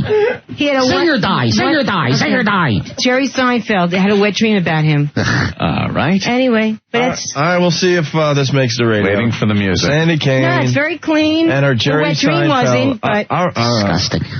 Wet dream wasn't. Really? He's very well endowed. Oh, no, take those away from her. You're not allowed. You don't need those when you sing. Stop bringing the vibrator in here. We got special headphones. They go back into the acetone. That is funny. I didn't know we did that. When Sandy Kane comes in here, she's got her own special headphones. How much is it to steam clean a console anyway? Disgusting. No, don't say it. Don't say You just, It's okay. have one, You don't could say it, just don't put it in any context. all right, don't dump out of that, please. Okay, I'm sorry. All right, what, It's been a tough life. All right, I'm going to start your music, I mean, okay? I'm a Sandy, stripper. shut up! Shut your filthy hole, you scum! Just be quiet and sing your, sing your Like song. me for my hemorrhoid. Opie. You do. If I didn't have a Shut hemorrhoid. up! Yeah. Oof. I didn't have a hemorrhoid. Thank God. Shut the F up, please. Oh. Tell Mike I always liked them. How about the panties? I can't hang my hat in Brooklyn. No, I thought I was going to go totally naked here. You know what? I want to see if she could do something, okay? I thought I was going to do totally naked here. Sandy. What? I want to see if you could shut up for 20 seconds, okay? Gonna give her 20 seconds? Starting now. You can't let the alarm go off. That's right. Dead air alarm. So we'll say You said something. I knew she couldn't do it. She couldn't. She talked. She was like, shut up for 20 seconds. She just made a noise. All right. I was going to sing this naked, but I guess I won't. No, that's okay. No, you don't think so? I don't know. Take it, you guys? No. Take it. Is that throw up on your bra, or is that supposed to be there? Where? I don't know, like the design. Is that throw up, or is that part of... It's a flower. That cross around your neck doesn't burn right through your chest? I smell vermin poontang. Anyway. All right. Sandy, I'm going to start your music, okay? Okay, baby. Another current song. There she goes. Jerry Seinfeld, baby. Jerry Seinfeld, won't you be tonight? Hold on. What are you? Don't talk. Don't say anything like, can't you say blah, blah, blah. Don't. Shut up. Shush. You can't say that. You can't say the Shut up! Shut up! Holy F! Sandy, shut up. Don't. Because now they had to dump out again. Say this. Come on. All right, look. I want to punch you in the face. Kill her. Listen to me. Why can't you shut your effing trap? How come when I'm saying you can't say something, you then say that word? Don't say it. Shut up. Don't say anything. Now, don't say it. The C word you said can't be said. Don't say it. I see you gearing up to say it. Oh, my God. Oh, my God. What did you throw at her, Opie? What was that? Nice. That was a near one. That's your Sandy. That's your Jerry Seinfeld music. You can't say. Oh, that was her music. Wow, nice rage. That was beautiful. Wow. You got some kind of disorder. No. That's for sure. That's it. She is up to it. No, but the lyrics are come out tonight. Yeah, I know, but you didn't say come out tonight. Now, shut. You used the other version of that word, and you put it in a context. Can I do it again, like that way? Don't you want her in the air? Yeah, I do. No, but I mean, I'll do it. Look, Otto. You guys got me so horny that I had to do it that way. I am so horny that I had to say it that way. Well, okay, look. Can I just do it one more time? Cue it back up. Let's play a game. If we have to dump out of you one more time in the show, we get to throw stuff at you. Hello and A, I always liked them. Everyone pick up something you're going to throw at Sandy if she gets dumped out of again. Okay. Right. This is what we do. This is what we do now. See, this is what we do now to you. Can I do this topless? We do now to you this now. I got to do topless. All right. I can't help it, man. She's got innies. You see what that? happened to those things? What happened? They never came out. They never came out. It never developed. Yeah. I'm still waiting. Was that the suction that happened when your uterus fell out? It just pulled everything in? I don't know what happened to me. Is that what happened? It's been a tough life. They never developed. They never came out. Sandy, there's a handsome cab driver by Central Park called. He needs you. He's got a family of tourists. He needs you to trot him through the park. Okay, now I can sing. All right. Is it all queued up yet? Yeah, we're going to do it again. Let's try. Now, look. Here's the game. I'm going to throw a scissor. I have a half-full bottle of Coke.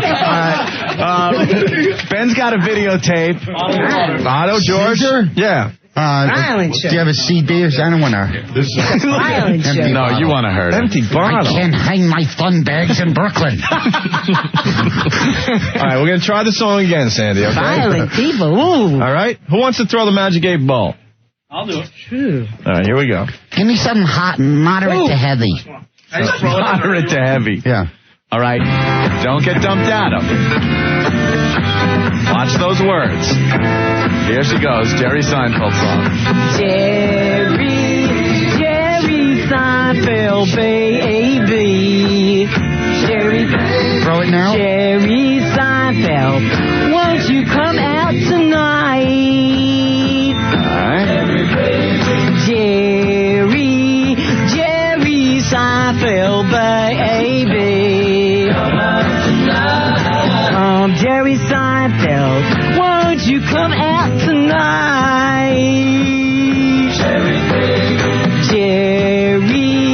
Jerry Seinfeld, baby.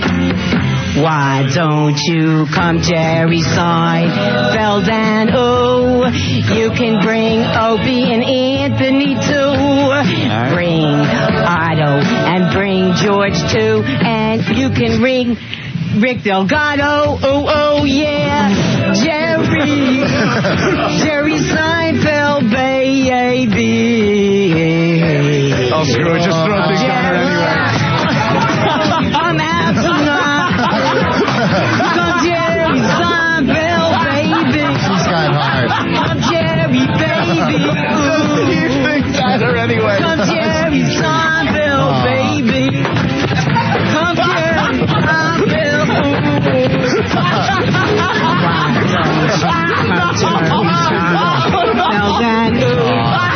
You can bring you can bring Jerry Lewis at you. Come Jerry Seinfeld. You can bring Jerry Springer at you. Jerry Seinfeld, baby. I'm Jerry Seinfeld. Won't you come out tonight? Come Jerry Seinfeld. Bring Opie and Anthony too. Come Jerry Seinfeld, baby. Bring Opie and Anthony too. Bring Jerry. Wow. She's durable. Yeah, you're throwing stuff at a chick that's probably used to taking right hooks. 42nd and A's I worked for 10 years. Wow. So you're used to things being thrown at you? 42nd and A's and comedy clubs. Oh, my God. Did you see? How close did the scissors come? Not close enough. That was. We survived the Opie and Anthony show. Steve saw the one shot. I heaved the wiffle ball bat. It hit her right in the face. I threw Ben. I'm into S&M. I threw Ben's ice coffee all over the front. I'm into S&M, man. I love it. Whip me. Find me, bring me, whip me. I love it. Wow. Boy, well, you could take it, that's for sure. Yeah, that's for sure. And I must say, I don't think we dumped out of your song. Thank you very much. Thank you very much. All right, Sandy Kane, everyone. I think we got to take a break. And all right, we broke stuff in here today. Hello, yeah, things are getting broken. Yeah. Can I just say my show is on Saturday? Shut up. Saturday nights now, 11. That had hurt. Channel 56 on Manhattan Neighborhood Network. We're having you all on. All right, why don't we play Brother Joe's Sandy Kane song as we go to break? We'll be back with the Opie and Anthony show. Stay there. Otto and George in the studio. Gentlemen. How are you, my niggas? Oh, that's a good one. My nigga. Hey, I just seen a black guy with a tattoo in the lobby. He's like, yo, you like my tattoo? I don't see nothing. Where is it? You should have used white out, you filthy animal. Oh, my God. It's like an Irish guy buying a jockstrap. What are you going to put in there? It's a waste of money. Sugar. Black guys with tattoos, that's my new bit. Norris, Steele.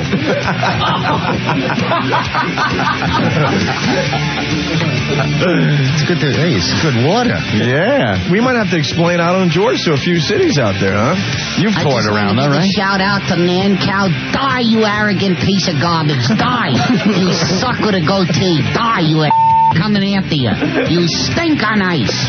You don't like the Man Cow, huh? I hate that prick. I hate him too. Why, he didn't treat you well when you were on a show, Otto? Yeah, he stinks. He's not funny. Horrible. Yeah. You guys are going to kill him. Kill him in the ratings. Oh, yeah. I know it. We're on in the middle of the night in Chicago. Yeah. Really? Yeah, we're working on it. They really get our show in Chicago. So what? You catch up. Yeah. That guy stinks. So George is the puppet. George is a puppet, Who says all the rude things. Yeah. See? I said That's a lot how he gets away with it. things. That's right. I curse a lot. That's right. Use cursing as a crutch. It's more like a motorized wheelchair. I'm doing better. I'm down to 9,000 a show. Dump out. We're dumping out already. I was reading an article today. Bob Barker just signed for another 6 years on The Price is Right. He's already 900 years old. Yeah. When is he going to die already? The first item up for bid was a stagecoach. They're going to be calling he's senile. They're going to be calling the show The Price is Pretty Freaking Close. That's material. What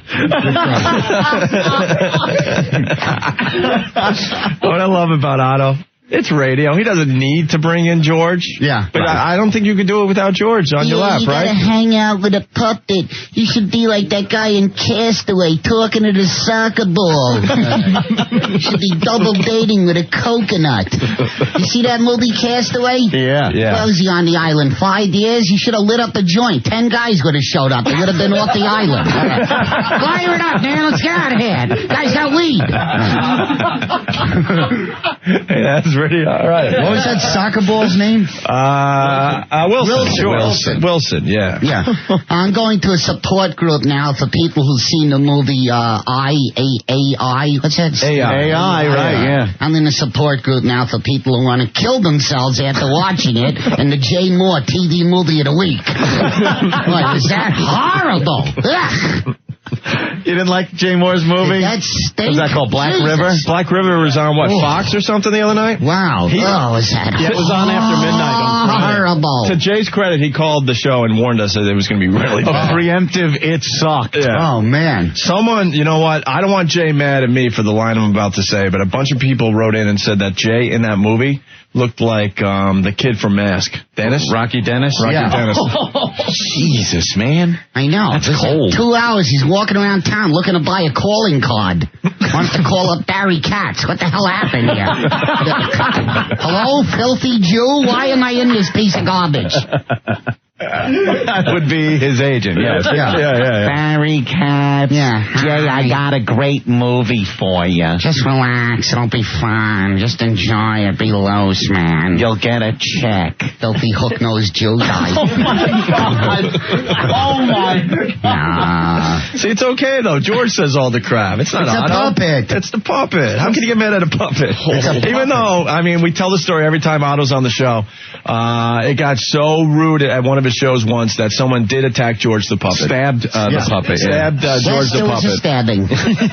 And hit your hand. I got no insurance, man. I just got to lay there till I feel better. There's no insurance for comedians. It's been too long, Otto. Yeah. I'd like to do a quick impression. Paul of Poundstone. Okay. Your Honor, I'd like a Pop-Tart, and then I'd like to the dead girl from Poltergeist. Poltergeist. I want to the dead girl in Poltergeist. Give me a Pop-Tart and a bottle of gin. Lick that you filthy whore. Die in the electric chair, you die.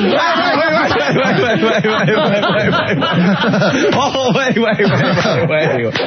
I'm the fat hack. I lick someday. No. We're out of dump. Hold on.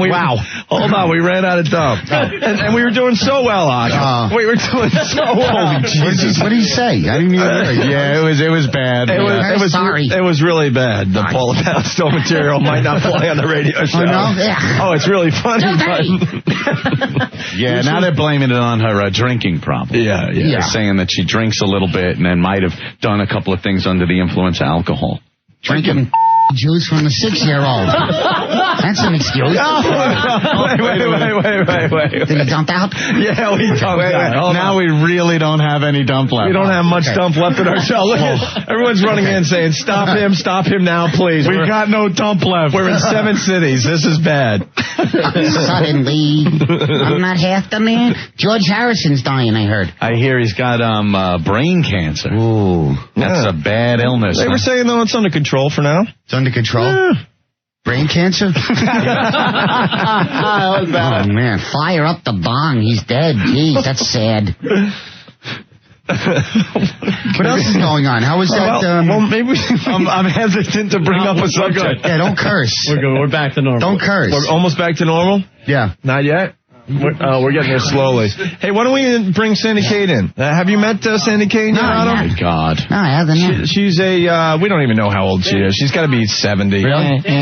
70, ex-vaudeville. I'm talking about that. She just blurts out sounds. She spends time in peep shows to this day. She walks around with a device. Hey, what the hell is Abe Pagoda doing in here? No, that's Sandy Kate. Hey, you filthy Hey, animal. they're talking about you, dildo. Abe Pagoda. Yeah, I got my own here. I got my own. Horror show. Oh, my God. She walks around with her friend, Mr. Dildo, yeah. Right, I need a D. Yeah. A P, a C. Hey, George, don't hold back. What do you think of the lovely Welcome Sandy to the show, Kate? Sandy Kate. Hop on the counter. We're going to burn your meat curtains with a hot crack pipe. I look better with my You want to be in show business, right? How are you? Oh, you're disgusting. I'm glad I have you with me. So what empty refrigerator box did you crawl out of today? You skank in a fright wig. Looking House on Haunted Hill looking whore. Die. God, are you a skank? Meat curtains, hot crack pipe. Yeah, she wore the wig today, George. Oh, my God. What the hell is Abe Pagoda doing in here? Yeah. All right. Hey, wait, you know what? It might be worth it. Oh, Jesus. Sandy, can you show George the growth? Show George. Show George. He's heterosexual, George. Yeah, show George the growth. Ian from New York Magazine, move over so Sandy Kane can grab that microphone. You want to explain the growth, Anthony? Because we do have a couple new markets. New cities. Hold on. She has this thing growing on let's just call it the area. The area. You know, there's something growing there. We think it's genital warts, but we're not sure what it is. But it's growing. It looks like the ear that they grew on the back of that lab rat, that lab mice. Dr. Fides away from me. Go one more mic over. All right. Sandy, would you like to show George the growth? We've all seen it. Would you like to see it, George? Yes, you filthy bag lady looking whore. Whatever it takes for a career. Okay, here burn it is. your meat curtains Here's with my a curling V. Here's iron. my V. Look at this. Look at that thing. Oh, what is that? Killer and Derrier. Oh, is that horrible? Oh, you think I should have an operation, maybe? Take it off?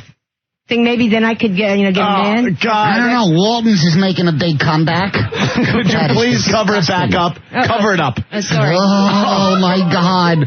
You know what we call it? You ever see the movie Total Recall? Yeah. You know that little thing that was growing out of that guy called Quado? Yeah. We call that Twado. Oh, God. It's the conjoined twin that's just growing out of her. I must talk to Twato. Oh, my God. I need to see a priest and visit a vomitorium. Horrible looking person you are. Okay.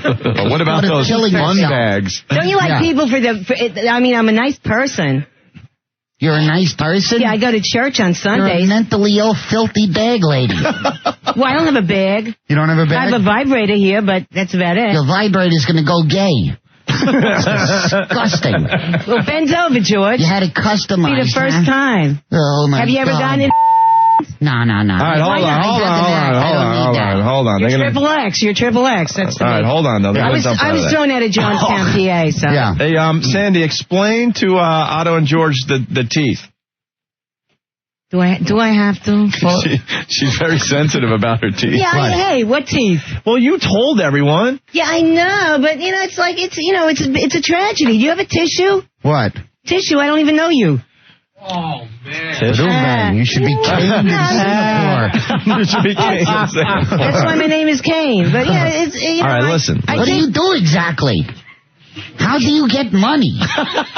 That's a good question, man. Well, she works the peep shows. No. Really? Yeah. Well, there was a guy on my balcony, the balcony where I live, and he was looking in at me today, and I'm wondering what I should do about that. He was like looking on the balcony, and I was totally nude. It's a cop. He thought it was a crime scene. No, then he followed me down the elevator and out the door. So I just had to air that. So you don't want to talk about the teeth again? About the dentist and the thing he did to you? No, I had this dentist, and he just... there was a boyfriend? Messed me... Boyfriend? There was a lover? Lover? I thought that's I was why... that bad in bed that he did that? Well, why would he do it then? I thought you guys had a little romance he was just a dentist I knew for a long time, and he had a partner, and just like, it's a long... Can I show you my V again? No. Listen, I've had a very tragic life. All right, I'm going to explain to Run Otto. the X-ray without the bib on this filthy whore. Oh, my God. Die by the third rail. Die by the third rail. Why do you say I'm a whore? Look what you do to get on radio. What do? I put a vibrator in my... Hold on. They ain't gonna... You can't say that. Yeah, you can't say that. No cursing. Yeah, we can't be cursing all the time.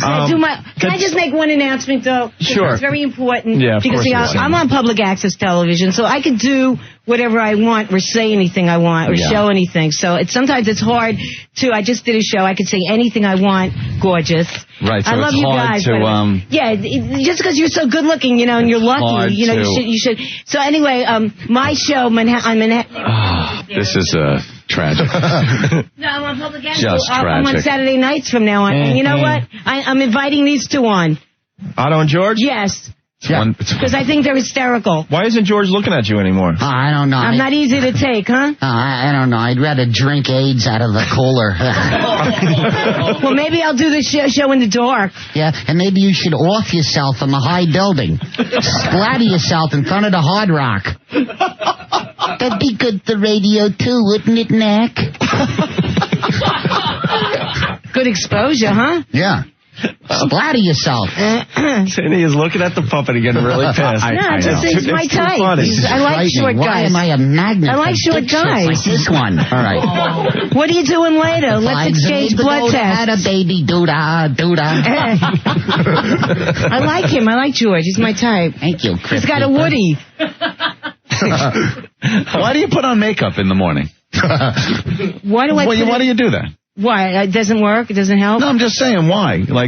Why? Do I look better without makeup? I'm not saying anything. I'm just saying, why do you put makeup on in the morning? Because I try to look better. Oh, okay. And I try to be Sandy Kane. You are Sandy Kane. No, not without makeup. Oh, you're not? And earrings and this bra. I have the show on Public Access is being switched to Saturday. I also have an Etch-a-Sketch with one knob. I can only do circles. Whore with no future. George is hilarious. Be nice to her. Otto, you're okay, too. Yeah, thank you. Right. What do you think of those fun bags, though? Good luck in your chosen career. I'd like to kill you with a snow shovel. That'd be good radio. Strangler and killer. Hey, George, have you been breastfed? Oh. Yeah, with doorknobs. Yeah, show George your boobs there, Sandy. Maybe that'll like that? Maybe that'll turn him around. I've seen enough. 70-year-old right. boobs. Here they go. 70-year-old. How old are you, Sandy? How old are you? Can you keep a secret? Yeah. Well, that's mine. I know. You say that every time you're on. 70 years old. God. The power of Christ compels you. The power of Christ compels you. I cast you out, unclean spirit. The power of Christ compels you. He loves me, Jesus. He loves me.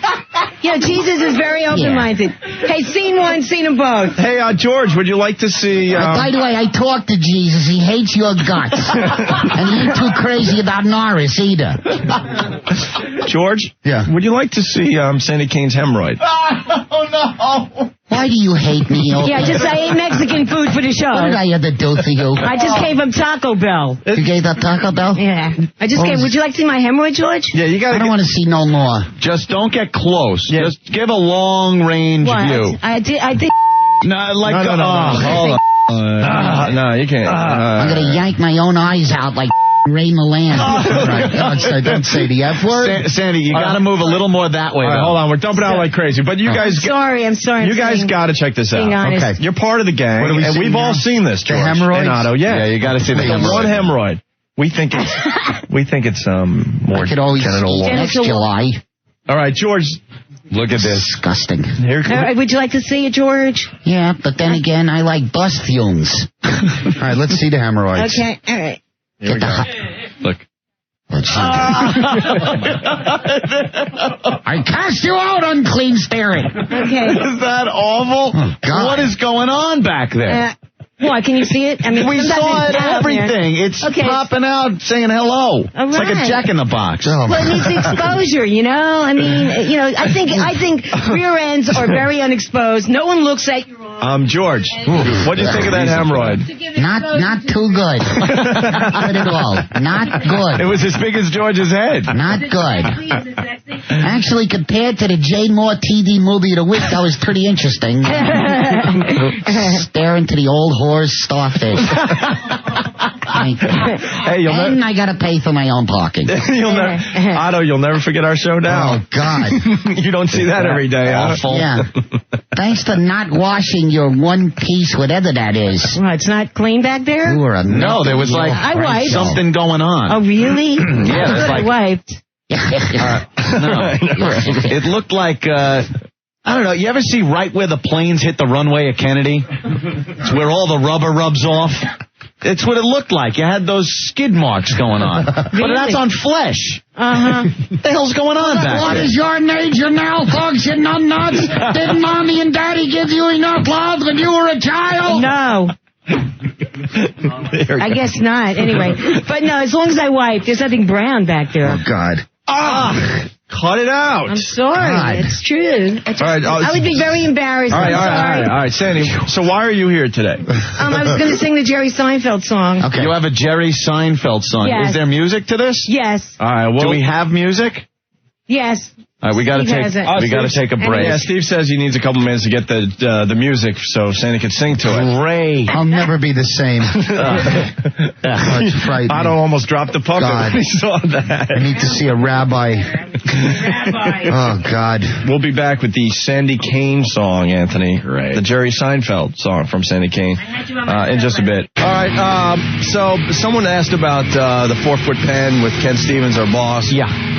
And it's official. We have signed our contracts, Anthony. Yeah, we did that right after the show. Right after the show. And then we boosted up with the boss, telling all sorts of fun stories. Oh, yeah. So after our little get-together after the show yesterday, it was getting too late to jump on the train back to Long Island. So I have to stay in the city. You stayed in town last night. Got to do it. But I wasn't prepared to stay in the city. As you will notice by the same clothes I'm wearing today that I did yesterday. Now, Opie, Manhattan, New York City here, very hard to get a room at the last minute. Well, a lot of people like staying here. Right. There's a hotel I frequent, and I just figured they'd have a room for me last night. Right. Oh, they were sold out. Uh-oh. They were sold out. Now I need to find a new hotel. And I'm a little buzzed and a little tired, and I just need to find a room. So you didn't want to start making calls and finding other hotels? So I went to the Crack Hotel across the street. I can't believe you stayed there. Ben was mortified. You stayed at the Crack Hotel? Ben prides himself on knowing New York and knowing where, like, the hip clubs are. Yeah. He'll tell you where all the cigar joints are. He knows all this crap. I know. And if you need a good room, he knows where the hip hotels are. He knows which hotels you should stay away from because, you know, as Ben said, the sheets are filled with... I didn't say it, so don't dump out. Ugh. Man batter all over the sheets. So I was tired, and no rooms in the hotel I used, so I went across the street to the Crack Hotel. Just see one of those real tight, curled up black pubes on your pillow. It's nothing worse than knowing that a Hasidic Jew fouled a hooker there about an hour before. This place is such a dump. Such a dump. And I'm in the lobby, and you get all the rubes from all over the place that are coming to New York for the first time, and they because this hotel is close to Times Square, they're assuming it's a good hotel because the lobby looks good. Yeah. It's Art Deco, Anthony, I believe. Oh, yes, Art Deco. Yeah, they make the lobby look good. That means they just haven't remodeled it since Art Deco was new. These people have no clue what the rooms look like until they get upstairs, and they're in for a rude awakening. Here's the key to toilets down the hall. Sheets are $10 extra. It's one step above that. Yeah. Seriously. There's a rotary phone. Mm-hmm. There's a rotary phone. Rotary phone? In the room. Right next to the bed. Huge mirror. Uh-oh. Huge mirror. That's a bad sign. You can see Opie asleep in his hotel bed on the internet somewhere. Huge mirror. Ridiculously. Yeah. I mean, it was the whole wall. After signing his very lucrative contract, Opie decides to spend in the tens of dollars on a hotel room. Staying here in Midtown Manhattan at the plush Crack Hotel. No expenses spared as man batter stains abound. In this luxurious crap hole, you'll know what you've gotten yourself into when you grab the sticky doorknobs. And that mirror next to the bed, full of video equipment. And for a special surprise, open the closet, you'll see a dead hooker. Freshly killed. The Crack Hotel. You just signed your contract. Let me get this straight. It's right after the show, we just signed our deal. Yeah. Feeling pretty good about ourselves. Of course. And you stay at a Crack Hotel. Basically, yeah. The air conditioning was busted, so I'm sweating all night.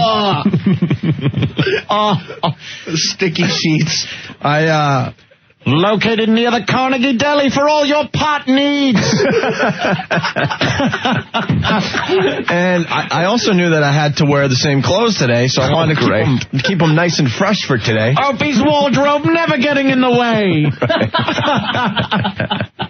Look at this closet, full of nothing. So he wears the same cigar-smelling shirt he wore last night.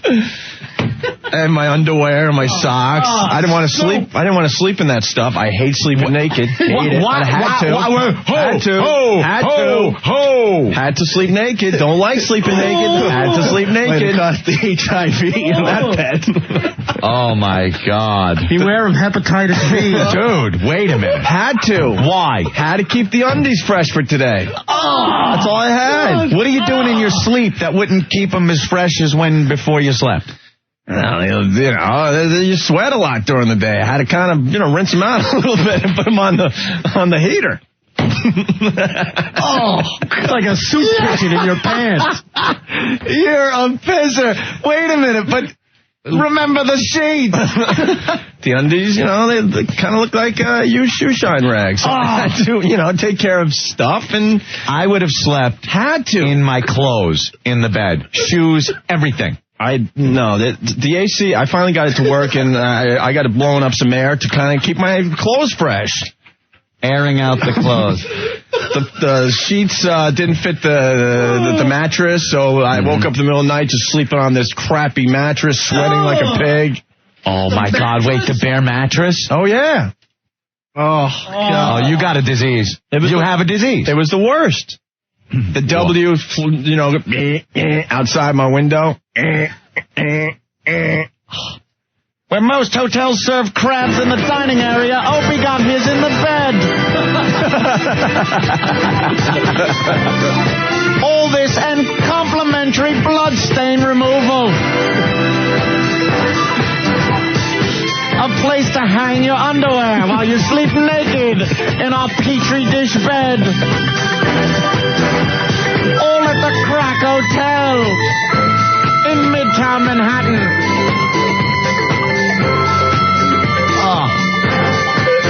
Ben thinks, any stray pubes? Ben thinks that this hotel is used by all the hookers, the drive-by hookers that we were talking about a few weeks ago. Oh yeah. No doubt in my mind. And yeah, the W was flashing outside my window all night long. The neon light. Right. You're just like, I can't even get to sleep. So then I wake up in the morning just drenched in, sweat on the mattress. Just think if you were in there with a hooker, what they did before that, leaving all kinds of body fluids. Body fluids abound in this luxury suite. So I go downstairs and I get the paper. And I go back upstairs, and I'm reading about us in the Post today. Did you put the paper down on the floor so your bare feet wouldn't hit the rug? Right. And I had to laugh because I have to laugh. There's an article in the Post about Rush Limbaugh signing his contract for $250 million. That's right. And our big boss saying that he would have doubled his salary if he, would have called him. I think Mel was joking, but. And then they talk about some of the Infinity properties. Yes. And some of the Infinity syndicated shows, and they mentioned the Howard Stern Show, Imus, and radio's fast-rising dynamic duo, Opie and Anthony. I'm reading this in the Crack Hotel this morning. Laying in a crappy bed, covered in your own sweat, with the light blinking outside your window.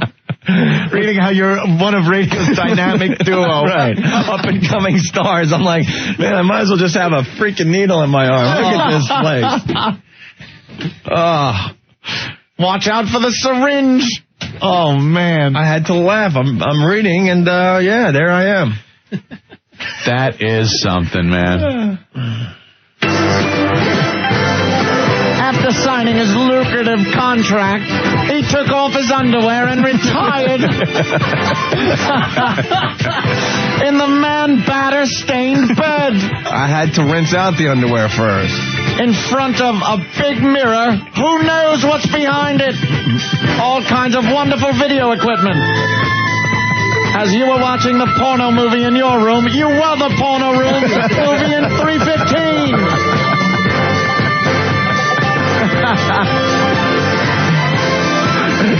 You check the TV guide. So what's naked radio personality? Yeah. Let me click that. Hey! Room service? No room service. Look at my hair. Look at that. I had to I don't know. Yeah, it's looking like kind of greasy. Yeah, because it was the hotel shampoo and not even the good kind. Oh, no, it probably wasn't shampoo. You know what I'm going to do?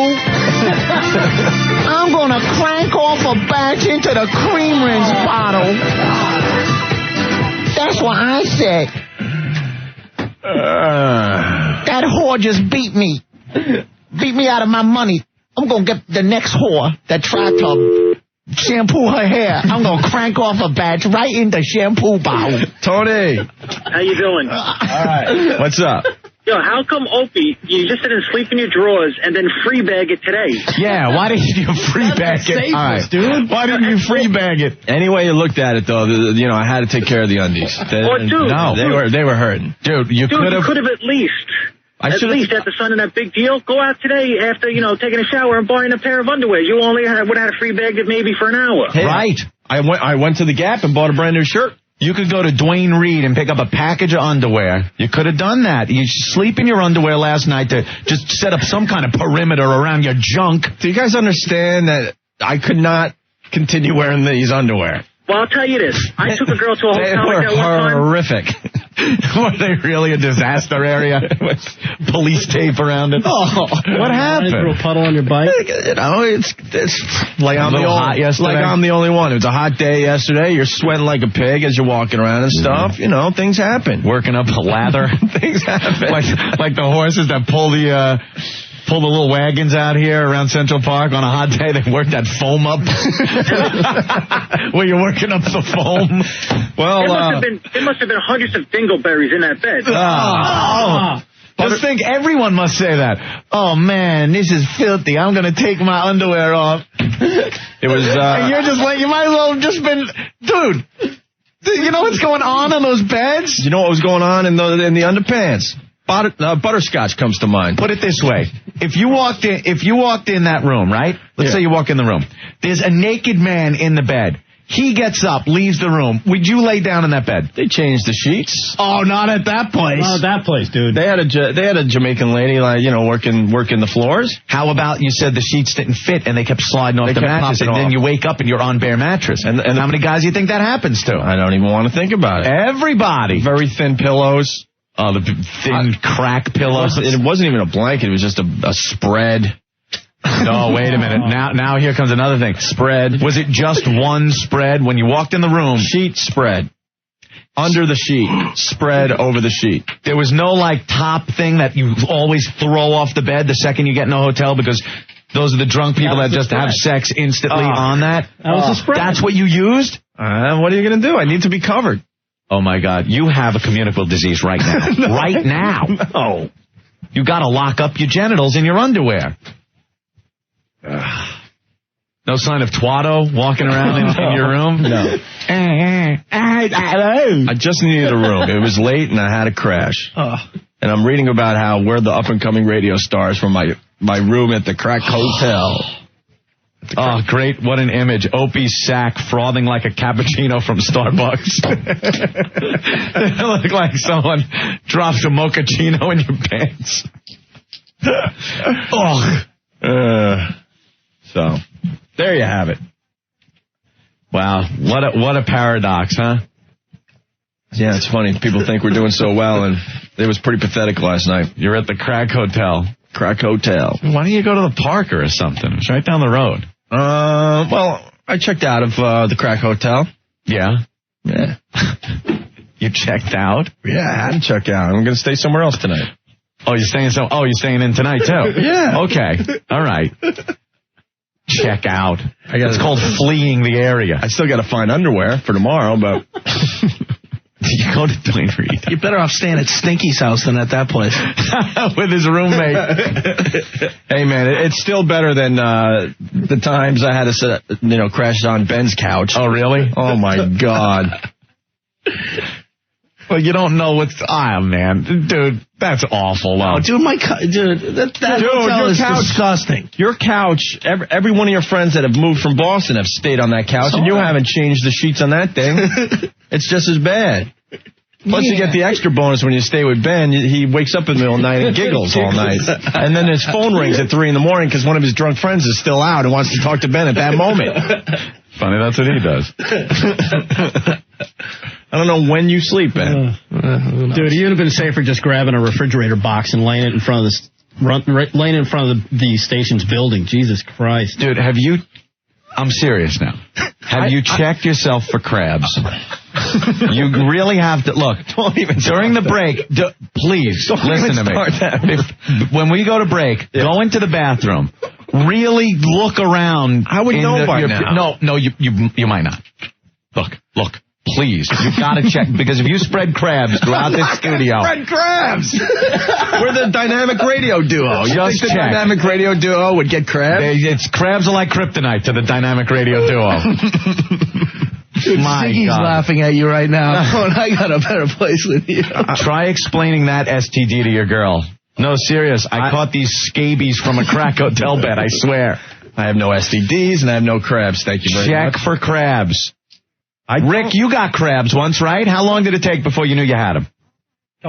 Couple of days. And if you saw early, you might see one clinging. They cling on to the hair like, they just grab on. Well, no.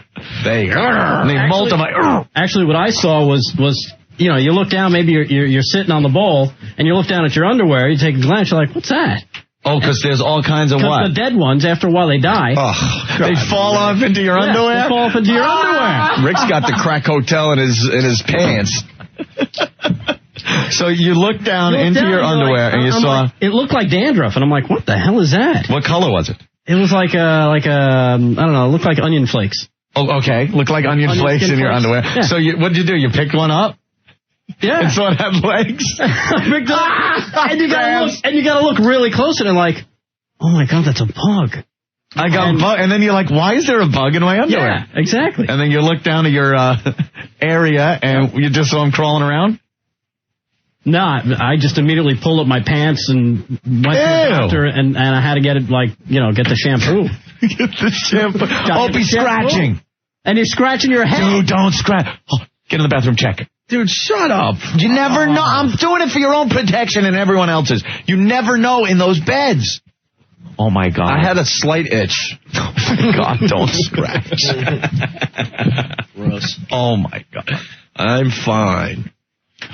But it was an interesting night, to say the least. And then reading about us in the paper while I was in that situation, I'm like, man, what the hell? Reading about us in an article that contains figures like 25 million and huge radio companies. And there you are in the crack hotel. In my own sweat, naked, because I'm still waiting for my underwear to dry. He walked in there, the crabs, like an amusement park just sat down. Come on. All right. The police circus. Well, you know what? Screw you guys. I'm never sharing again. F you. Well, you can share the stories, just don't share anything you bring back from these rooms. Get your balls out. Slap your ass up. Slap your scrotum. It's today. Though it may not be anyone's birthday. And it's not even 4th of July. We'll be back with the Opie and Anthony show. Stay there. You're checking out the O&A show. 877-692-1027. I think we're going to play a round of Bra Bingo. Get the bad taste out of our mouths. Not an awful way to put it when it was... the show got a little too gay there. Got a little gay. Got to bring it right back to reality with some hot ladies calling up with their bra sizes. Too much of the gay. 877-692-1027. Bra Bingo, 5x5 card. Center square is a free boob square. Just like a bingo card. Then you fill in the rest of the squares with random bra sizes.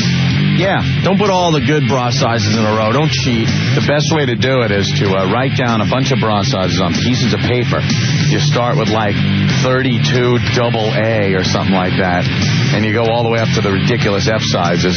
Put them in a hat, mix them all up, and pick them out one at a time. And then as you pick them out, you write them down on the card. Random. Or you could just get a random program and do it on the computer. Let's start Bra Bingo with Carrie. Carrie, what's up? Hi. Hey, Carrie, how are you? I'm good. All right, you want to play Bra Bingo? Yeah. Of course, that's why you're calling. All right, why don't you give us your bra size? 32C? 32C? 32C. Wow, that must... 32C. Oh, there we go. I got that. All right, I got that. Nice. Thank you, Carrie. No problem. All right, bye. Let's see, Cindy. Cindy! Hi. How are you? All right. What's your bra size? 34C. 34C. 34C. 34. Yeah, I got 34C. 34C. Thank There you, it is. Cindy. Yeah. All right. I got that, but it doesn't really help me. Danielle. Yeah. You're next for Bra Bingo. Hey, what's up? How are ya? Okay. Hey. Are you in your car, too? No, I'm at my home, actually. I'm cleaning. You're cleaning? Are you cleaning topless? No, sorry. Damn, I figured I had to ask. All right, what's your bra size? 36 double D. 36 Hello. double Ds. 36 double D. Do I have that? Oh, I don't have the 36 double D. That's a nice size, though. Thank you very much. Damn it. Thank you, Danielle. Sorry. Damn you and those huge melons of yours. Melissa. Yeah. What's your bra size? 40D. Wow. 40D. Ooh. I don't have that. I got it. Wait, I do have 40D. I got it. All right. All right. Thank you, Melissa. Thanks, guys. 40Ds came in handy there. Jamie. Yeah, you know how long I've been waiting to try and play What's in My Pants? What's in your pants? Yeah. Oh, my God. Jamie? Yeah. You all right? Yeah, I'm playing with a finger puppet right now. You're playing with a finger puppet? Yeah. You don't know what that means, Anthony. I'm not smart enough to figure that out. You ever see a finger puppet? It's a little puppet you put on your finger and you do a little puppet show. Okay. That must be it. Okay. I got the visual in my head now. Yeah. Yeah, so... Jamie? Sugar. Are you an African princess? Half. Half. Yeah. What's the other half? What half? Upper or lower? Italian and African. Nice. Would you like to give us a fake orgasm?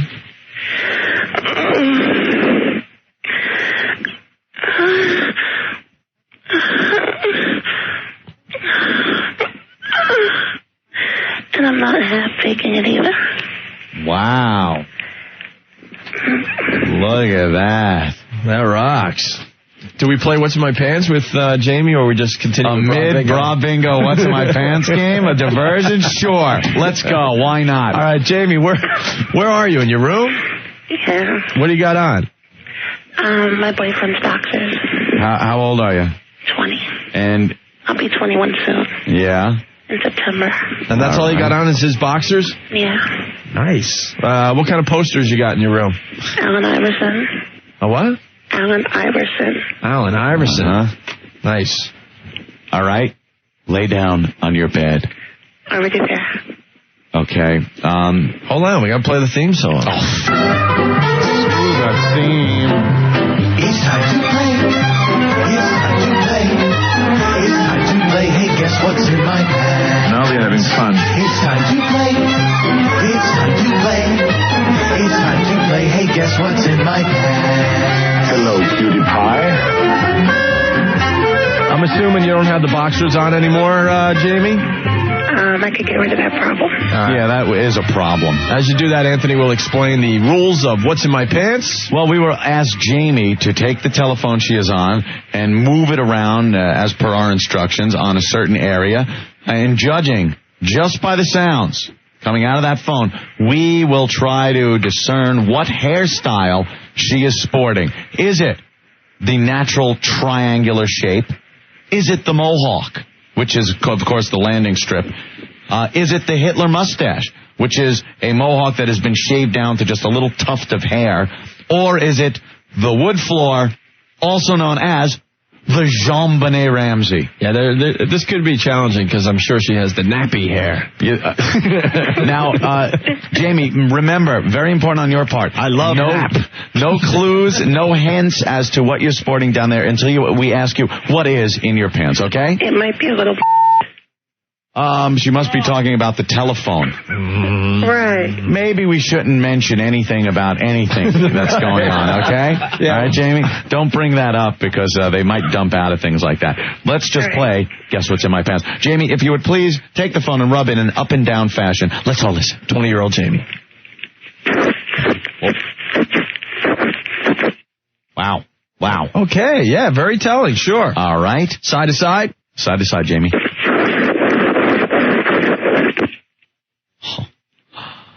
Ooh. Okay. Circular motion? Slow circular motion. Oh, yeah. Okay. Oh, there was some static electricity there. Okay. I think I know. I think I know too, but can I hear the side to side one more time? Slowly.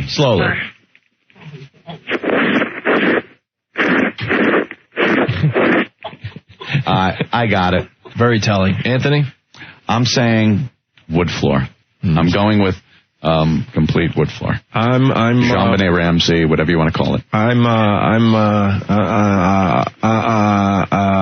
oh man. Darn it. I'm going to go triangle.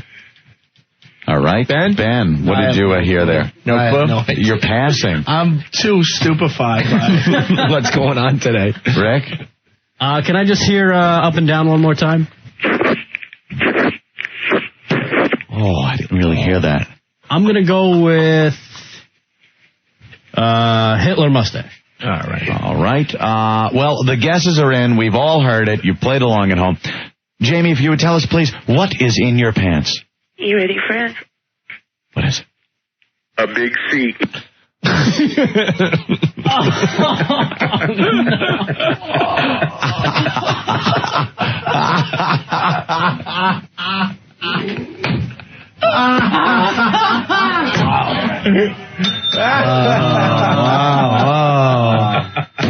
Wow. All right.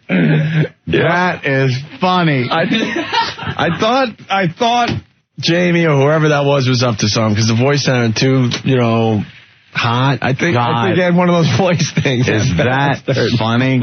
If we weren't so distracted, we may have been able to pick up on that, but yeah, that's pretty good. Holy smoke. Heather, what's going on? Nothing at all. How do I follow that? I don't know. Not with a deep voice. Please.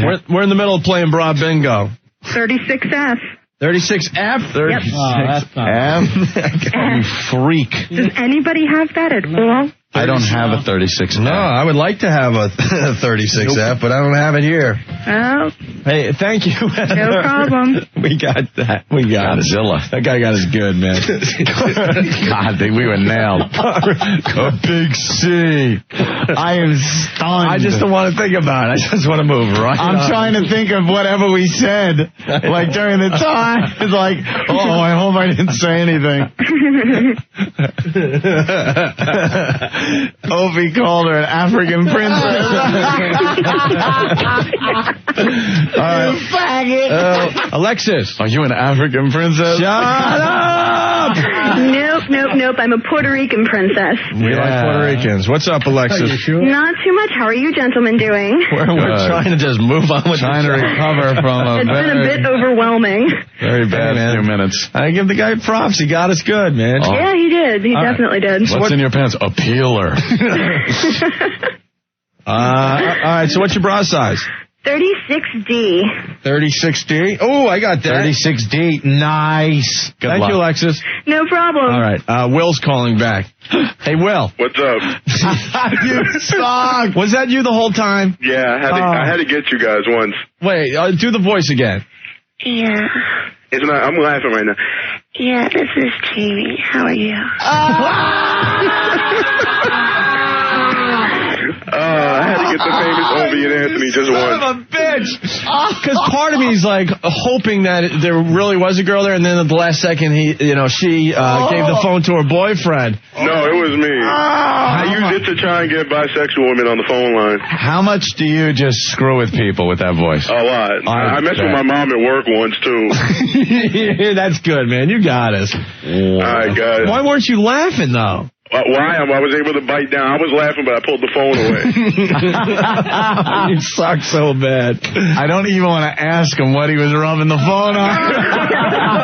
Yeah, what were you doing? No, it was just my chest hair, that's all.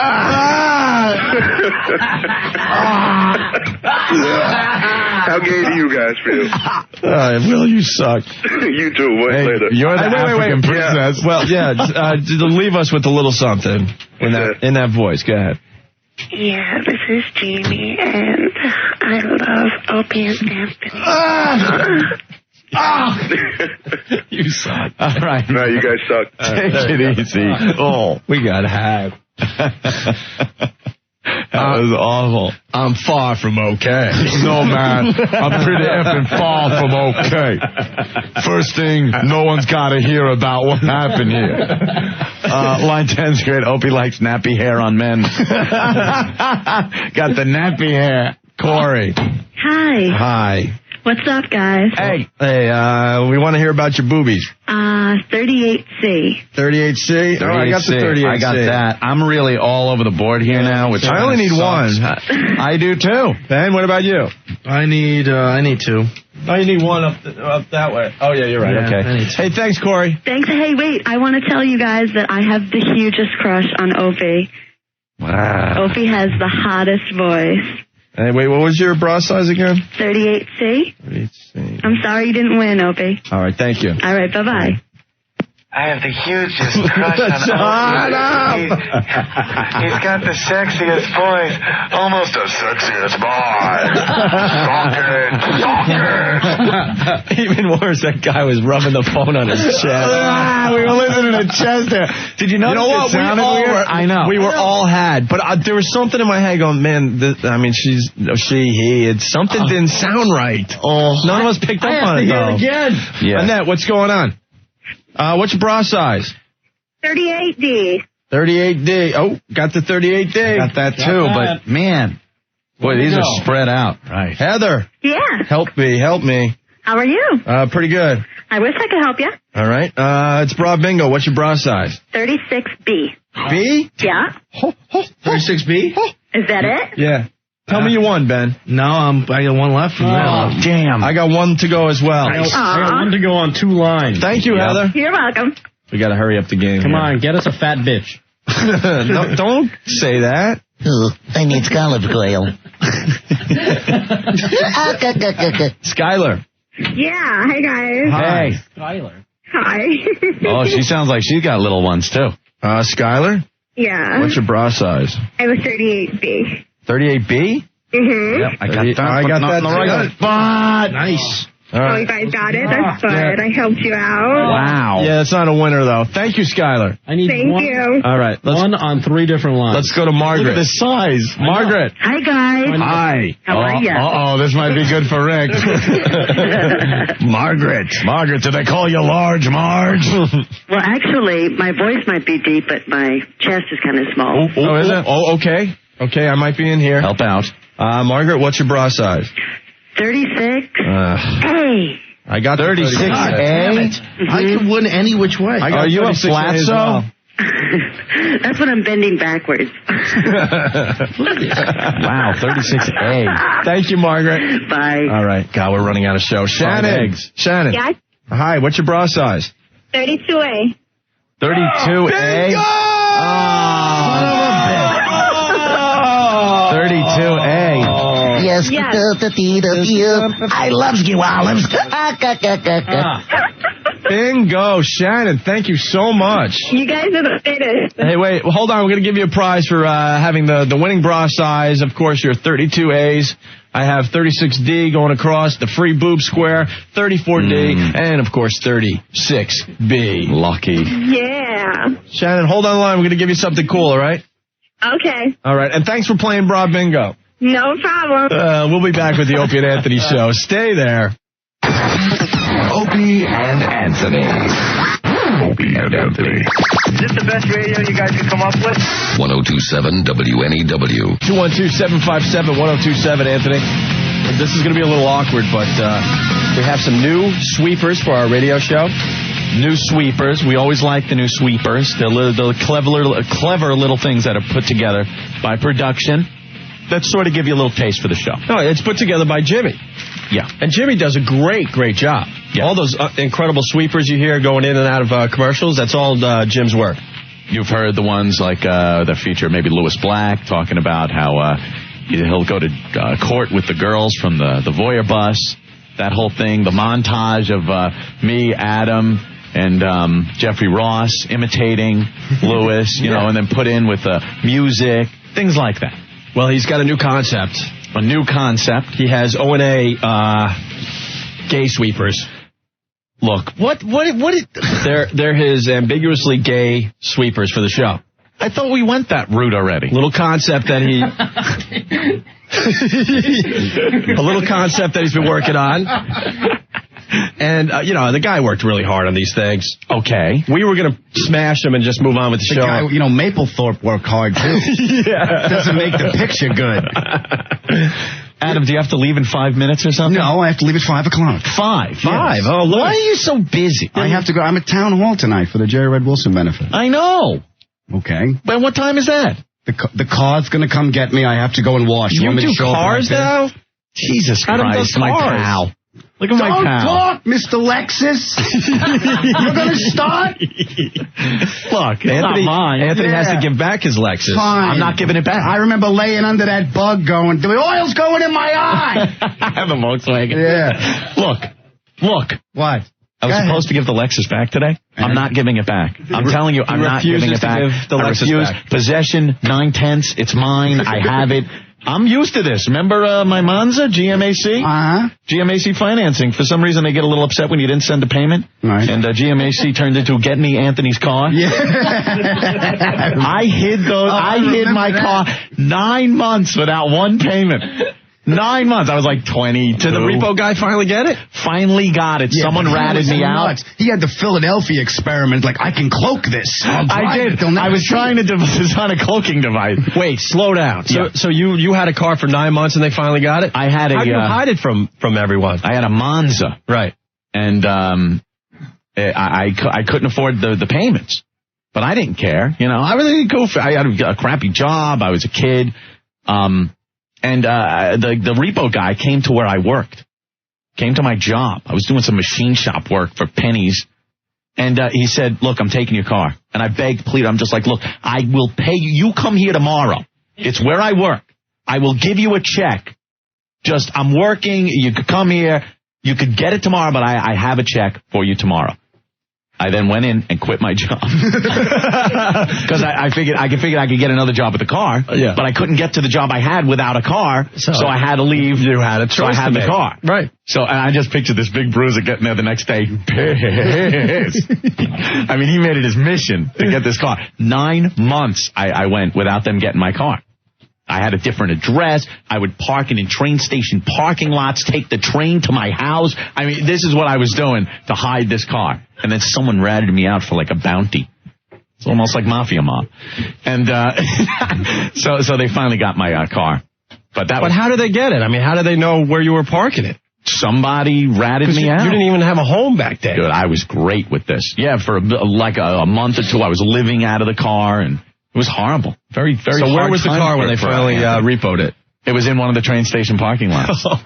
Someone spotted me. That guy, that big bruiser guy, had a mission. I effed him over, and he was pissed. Chris, what's going on? What's going on, guys? We don't like to be called repo men. We are recovery agents, all right? You don't like to be called a repo man? You're it's degrading. We're recovery agents, all right? Did you hear about the repo guy that took the... I just heard this in the news. He hooked up a car when the guy went into a bank to do some of his banking, and there were 2 kids in the car. He hooks it up and just takes it away, and now he's in trouble, man. You can't be taking the kids along with the car. Hey, Chris, next time you have to recover a car, give us a call, okay? All right. Recovery agent. You're a repo man.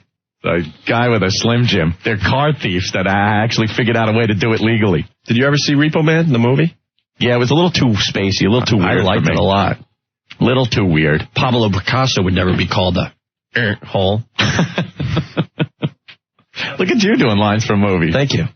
This was one of my favorite movies of all time. All right, you want to do the Gay Sweepers, Anthony? Yeah, what is this now? They made Sweepers. Now, it's based on the Ambiguously Gay duo theme from SNL cartoons. Now, I don't want Jimmy insulted because he does all the production for our show and he does a great job. He really does. But I don't know if we would just throw these sweepers into the general rotation. I think it would, I don't know, it would perk some people up out there. And I don't know if we want to go down that road. The old dirt road. Yeah, exactly. All right, let's give a listen and we'll all judge together. All right? We have to decide if these should go into the rotation. All right. Okay? So listen along. They're really gay. Great. They're extremely gay. That's a winner. It's our turn in the barrel, Anthony. Here it goes. We weren't even going to play them on the air. Let's hear what Jimmy put together. I don't even want to push this button. They're that gay. I haven't heard this yet. You've heard them? Oof. All right. Oof. Okay.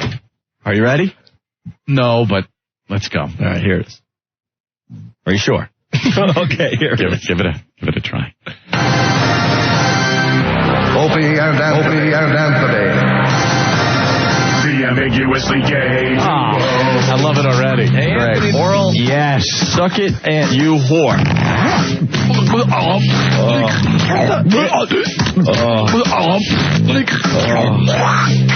What a mess. The Ambiguously Gay Duo. 1027 WNEW. That's a winner. All right, look. Mm-hmm. What is that? I don't know. Maybe Jimmy's mad at us. He gave them to like Ben and Rick and said, "Here, put these in the rotation." Oh yeah, just let it fly. It's me sucking Opie's.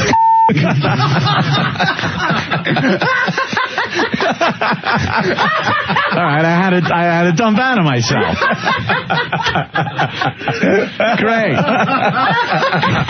Great thing. As I was saying, it's me sucking Opie's C. Great sweeper. Yeah, that's not real ambiguous. You pretty much know what's going on. You're pretty much doing that. Right. There's no room for doubt. That's blatant. He just wanted to throw it in. Be part of the rotation.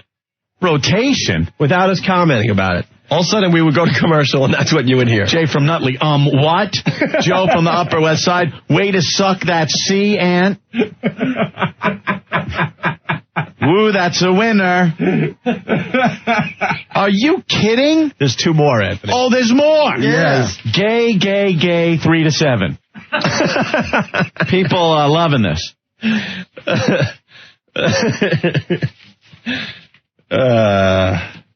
That sucks. Literally. You kidding? This guy, that was the funniest effing thing, man. Oh, yeah, it's funny. I'm on the receiving end. Definitely put it in. Freaking funny. Hold on a second now, Ant. We might have a problem. We might have to put it in rotation. Max, what's up? Yeah, and you're not kidding. You're on the receiving end. Max. Those things are freaking funny. All right, thank you. Ant, did you swallow? Yeah, Doug from Springfield. Doug? What's up? You guys are doing your next road show in the city, right? In the village. Christopher Street. Yeah. That's a great sweeper. Doug wants to ask Ant if he took it all. Penises. Vagina? Well, that you wouldn't like that. Those men wanted to have sex with me. How's that for a topper? All right. Well, now you got to play the other one. All right, we'll play the other two. Great. Kevin? Hey, listen, man, you guys got to keep that ambiguously gay duo, man. It's the funniest thing I've ever heard. All I want to know is who's the wife and who's the husband. Easy. See, it's our turn in the barrel today. Oh, and gay, 3 to 7. How many ribs did Anthony take? Referring to yesterday's show. Very good. Anthony, your Pottery Barn catalog's on the way. You want to hear the second one? We have 3. Yeah. Here's the second one. It's supposed to just go on a rotation. Like it's no big deal. Okay. Here it is. Opie and Anthony. The Ambiguously Gay Duo. I am gay. I want hard C. I'm terminal fag. I love C. Ass nut. Gay oral. Try your C in this mouth. It's an F-fest with man junk. Very nice. Junk. Man ass blows. Oral. Ass penis. Get your balls out. The Opie and Anthony Show. We want your penis. The Ambiguously Gay Duo. How's that for a topper? Oh, my God. Steve was scared to even play it for me. You gotta be kidding. Steve goes, are you in a good mood? Because I want to play something for you. Yeah. Well, you have to understand, Jim's been working on these for about 4 months. These are all the drops and stuff that... Is he going to get mad? No, this is... I don't think he's mad. I think he was just waiting to find out what you guys were going to say about him. Oh, you're very naughty. Yes. But you're right. I was a little apprehensive to play these for you this morning. Well, that one didn't have an act. That was there you words, go. Adam, putting it in perspective for us. Help. Right. Nick. Hey, when are you guys guesting on Will and Grace? Easy. Next week? Thank you. Keith, you're next on Eddie W. What's up? Hey, what's going on, dude? I saw Ron and Fez were on at noon. All right, thank you. No problem. And any comments about the second one? Anthony starring in Cabaret next week. Anthony, do you want to take the wiffle ball bat challenge? Charles Nelson, Ant, you still haven't returned your copy of the First Wives Club. Pitcher or catcher? Spit or swallow? Mike, what's going on? What's going on? I want to know if O&A stands for oral and anal. We're getting killed. That's funny. See, we share, and this is what happens. E from New York. Not only does it suck, but it also blows. Yes, it does. You ready for the third one? No. Well, here it is. Opie and Anthony. The Ambiguously Gay Duo. Hey, Anthony, let's get naked. No, never. Take that shirt off there. No. Just go along with it. You are gay. I hate Bush. He loves junk. I'm pulling out my junk. Nice. Now I'm ready for action. You're obviously a stud. Let's get naked. Opie, could you take my pants off? Yeah. Naked, he's just what I imagined him to be. Yeah, got an ass like a 9-year-old boy. Yes, Anthony. Screw me, Opie. Okay. Dick, ass, painful. Dick, ass, painful. I love junk. I love ass. Grown men jumping all over each other. I'm going to touch myself. The Ambiguously Gay Duo. 1027 WNEW. That's a winner. You see, okay, now that one. Why am I taking it? Again? But you know what? That had a character arc. You were very coy in the beginning. Oh, I was coy in the beginning. You were a little coy in the beginning. And then I opened up to things. Yeah. There was a whole little story going on there. Is your car ready, Adam? Unbelievable. I take it in that one. Mm-hmm. You took it in 2 out of the 3. What the? And the second one wasn't even. What's that? Whatever, Ben? What did Ben say? You're giving us more drops, Ant. Just keep talking. Yeah. I can't believe you're just going. But I'm taking it in that like you prefer to be giving it. No, I prefer that they not even be made. But if they are there, how come I got to take it in 2 of them? And then in the second one, it's not like anyone's taking it. It's just kind of a vague gay thing. Opie doesn't take it at all. No. You're his bitch. The first and third one. So basically, your complaint is Opie's selfish. Yeah. All right. I get no payback. Oh, brother. Steve, what's going on? Hey, what's up, guys? Hey. Hey, I want to know when you're going to be on the next episode of Queer as Folk. I want to make sure I see that one. I want to know if Anthony takes it good. Hey! Oh, my God. So there you have it. That's awful. I mean, I understand Jimmy worked on it a long time, which is, I find a little strange also. He decides to go in that direction. Frank, what's going on? Hey, I just want to welcome Ant to the Tuesday Night Hummer Club. Great. And I'm the head flamethrower down at the Glory Hole, and I want to invite him down for his first drink. No problem. All right. We'll see you. Okay. We're getting killed on the phones now. Tim, what's up? Howdy, Hey. faggots. Chocolat starts in 30 minutes. Get Chocolat. Oh, man. Fred, what's up? Yeah, I finally learned on O&A that Anthony has no gag reflex. That's good. I'm really enjoying this segment.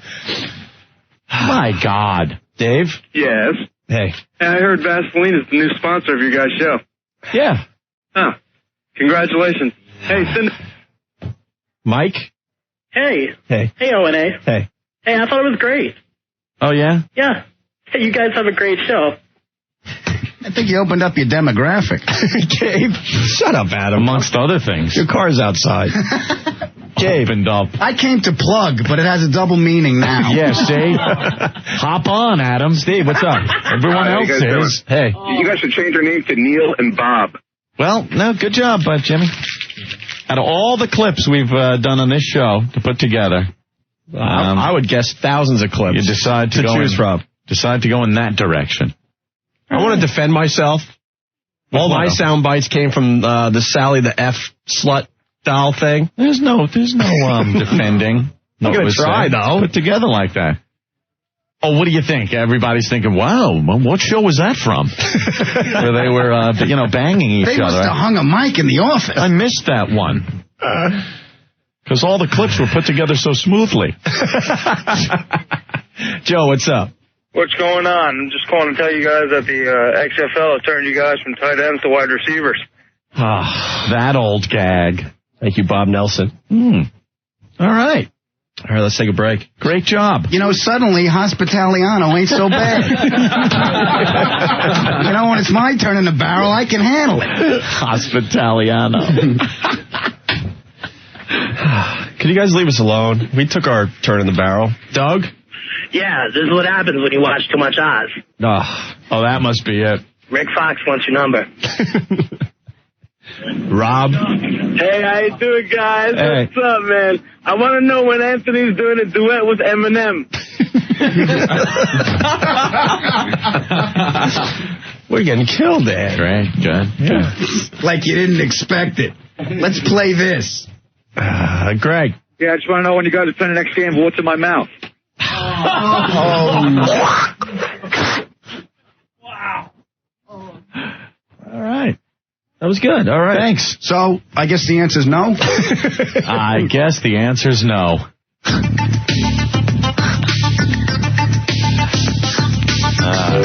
Very funny, right? The crying king. That's good. Jerry. Be quiet. What's going on? What's up, Jerry? I wanted to know who got hit in the face with more balls, Yogi Berra or Anthony? Good one. You got me. Ass F. Exactly what we expected, so I guess the answer would be no. Is 30 Rock a gay bar? People are so funny. Savage. Hey, Chris. Are you going to be taping Match Game 2001 tonight? How's that for a topper? Okay. All right, let's move on, okay? Good job. All right. Opie. You guys are God. And Anthony. Wait 2 minutes. We'll say something really dumb. 107 WW. Hey, what's up, guys? Hey, Opie, I just wanted to know, did Sandy pack up your lunch today? Pack your lunch. Don't you make $10 million a year? Can't you buy your own lunch, cheap bastard? Thank you, Mike. Are you munching on grape? All right. He's munching on grape. He's referring to I haven't been through this article yet. The article's hilarious. He's talking about the New York Magazine article on us that came out today, the August 20th edition of New York Magazine, on newsstands now. Rich, what's up? Hey, how you doing, guys? Hey. Yeah, I got a question for Anthony. What do you find a fountain of youth or something? I mean, the Time article said you were 39, and this article says it's 38. Yeah, I know. I keep losing years. And another thing, how do you like to be compared to a vibrator? I haven't gotten to that point yet. That part's funny, too. God damn. Thank you, Rich. All right, guys. All right, we should go through this article, man. There's a lot of great little things in here. Man, every article that comes out on us, they just have a completely different spin of what the show's about. One of these days, one of these guys will get it perfectly. You know? Oh, geez, I vibrate. Okay. Yeah, they say you seems twitch to and stuff. vibrate when he's not doing anything. Oh, God, yeah, okay. I like loosen up when I'm sitting here. And I do believe when he was in, what was I doing? I think I was doing the guy, the shop at home guy. Yeah, down west. And after that, my neck hurts. So you started like twitching and stuff? Oh, well. You got it. You know, that's why we hate having these guys watching us. Because they watch everything. Because it's the smallest thing. I'm not twitching like Norton, but, maybe I want to... You want to go through some of this or what? My shoulders. This is New York Magazine, August 20th. It's on newsstands now. Headline, Gross Profits.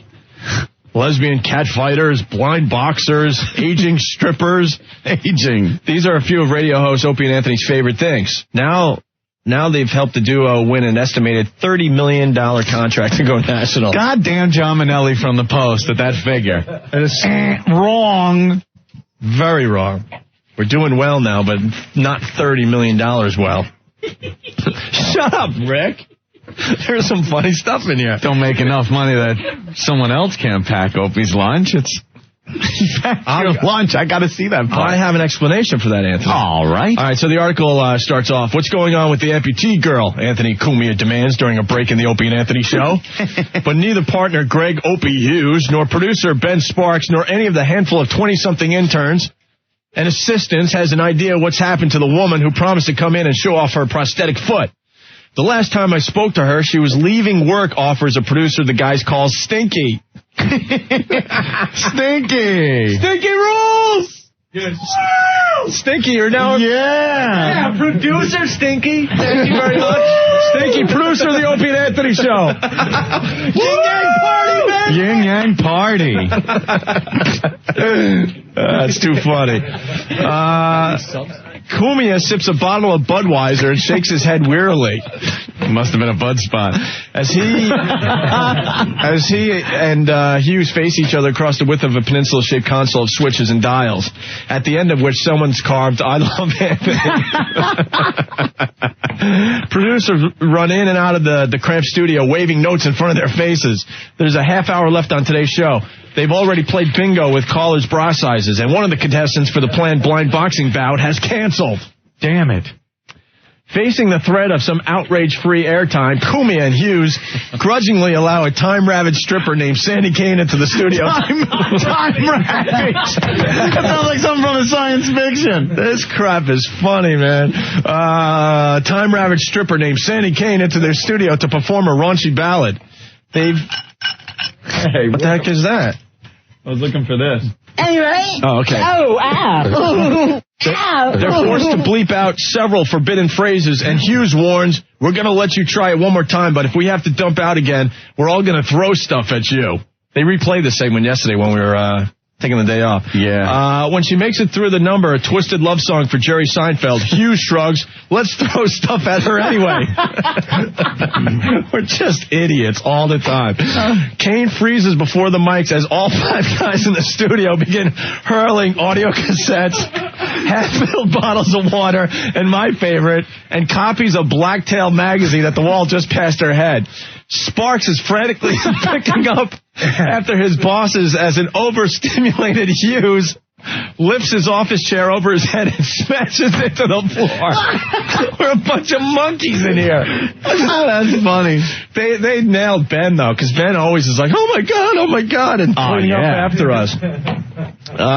Red face and sweaty with 10 minutes to go. We're just a mess. Hughes and Cumia are about to resort to the day's second game of broad bingo when in walks Emma, a lithe 20-year-old in a T-shirt, cargo pants, and Adidas shell toes. Hey, Emma, Hughes chirps, you're hot. Emma snaps off her leg below the knee, removes the sneaker and sock, and places it on the console. Hey, it's like a real leg, says Cumia, only it's not.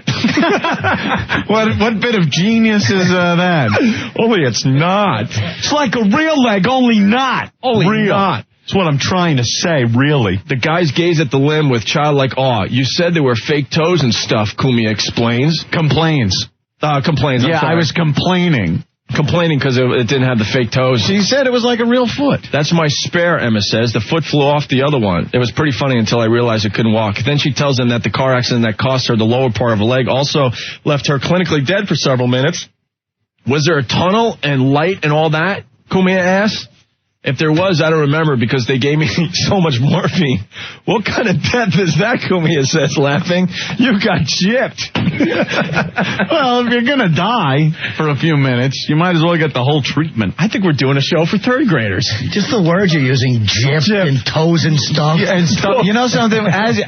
When we're doing it here, it's one thing. And then you read it as it happens. I'm laughing like I never did this. Right. Like it's just something I'm reading. Giggling, Emma tells them she wanted to come in and show them that she's very all right with it. I think it's hilarious. Hughes and Cumia couldn't agree more. Invite her to come back on the show another day when there's more time. I just love you guys, she coos. Some people will say it's terrible, but you know what? Hughes says earnestly. Earnestly? Did you say this earnestly? Turn page. Earnestly off the air. One-legged people have a sense of humor. Blind people want to have fun. We're just trying to have fun and include everyone. They want to be involved, says Cumia. Another brilliant quote by myself. Yeah. They want to be involved. Just tell the truth. It's fun to exploit them. If you think about it. If you think about it, really. Those getting involved include busty cat fighters, a ventriloquist whose dummy can't stop shrieking, burn your meat curtains with a crack pipe. Burn your meat curtains with a crack pipe, you whore. Get in the coffin, die. And actor Jay Mohr, who offers ribald impressions and a target for jokes about his career woes. Popular running gags include Whip 'em Out Wednesday, when Opie and Anthony encouraged female fans to expose their breasts to cars with wild bumper stickers. F.U. Friday, when callers ran about everything from traffic to cheating wives. And Cripple Bouts, a series of fights between physically challenged listeners held right inside the studio. The name of the latter was changed from Battle Crips after the show received calls from people claiming to be upset gang members. That's true. We did chicken out on that one. In between stunts, they ponder possible double entendres in Judas Priest lyrics now that former frontman Rob Halford has come out as gay, and howl at a recording of Chris Burke, the actor with Down syndrome, who played Corky in Life Goes On, singing a Beatles song. If it makes people uneasy to hear someone with Down syndrome sing, it makes them laugh when others are willing to join in. Hughes and Cumia call it cringe radio. There you go. Cringe radio. What's this cringe radio? Yeah, Bill O'Reilly. Bill O'Reilly, cringe radio. If you were a better person, you wouldn't laugh, but you're not. And anyway, where's the beer? Another quote from us, Anthony. He doesn't explain this next little thing. He goes, if there's an adult on the show, it's Hughes. At 36, the younger of the two. But doesn't explain why he says that. Kumi at 38 dominates blocks of the program with manic celebrity impressions, Mike Tyson, Regis, Captain Quinn from Jaws, as Hughes works the control panels and feeds him ideas. In performance mode, this is funny, Kumi constantly flicks his head around like he's searching for some invisible object. His wiry body even seems to vibrate when he's not doing anything at all. When he's not cackling, Hughes, who still resembles the Ron Howard character from whom he got his nickname, has two expressions, thoughtful and weary. Thoughtful and weary. Thoughtful and weary. What the F? Two expressions. Thoughtful and weary. Both have serious girlfriends, Hughes for 8 years, Kumia for 2, neither of whom works. We have a very normal relationship, says Hughes. She spends my money. She has a great life. Works out. Makes me dinner. That's my girlfriend's life. Jesus Christ. That's awful. Kitchen in the bedroom, Florida. Don't say it, James. James! Co-hosting a daily frat party can Hughes admits create the occasional rift in a relationship. She gets bothered sometimes when the chicks are in the studio, but that's an important part of doing a radio show that guys want to check out. Kumia adds that his girlfriend loves the show. She finds me funny. There you go. That said, neither Hughes nor Kumia lets his girlfriend be interviewed. We keep him naked and gagged in a closet out on Long Island. Where's the part about my stupid lunch? Where's your sandwich? Right on the next paragraph. The next paragraph? Oh, both grew up among the strip malls and 7-Elevens of Long Island. Mm-hmm. My mom was pretty strict when I was growing up, so I never really got a chance to experiment as a teenager, says Hughes. Munching on a ham on white sandwich his girlfriend packed him. There's also a Ziploc bag full of grapes. Wow, he's eating lunch. Come on. Ham on white? No! How many... Because I'm getting killed. I mean, I'm getting killed because of this line in this interview. How many times do I bring lunch in a week? Once, maybe. Spends my money. She has a great life. Works out, makes me dinner, and puts my sandwiches in a bag for lunch. With a little Ziploc bag full of grapes. Doug from Springfield, what's up? What's up, guys? Opie Poo, what color pants did your girlfriend dress you that day? Yeah. Did she put some nice chocolate chip cookies and oatmeal cookies? Just grapes because they're healthy. Did she make you some Nestle Quick or strawberry milk? I didn't think it was going to be my turn today. Take it easy, guys. I don't want to deal with this today. Do you like another grape? No, thanks. I don't want to get fat. I've had 4 grapes. 5 is overdone. Tom, what's up? Hey, Opie, man, were any Twinkies in a little container of milk, you faggot? Milky. Did I say this on stage at the Stone Pony? Are you ready for some debauchery and drunken stupidity?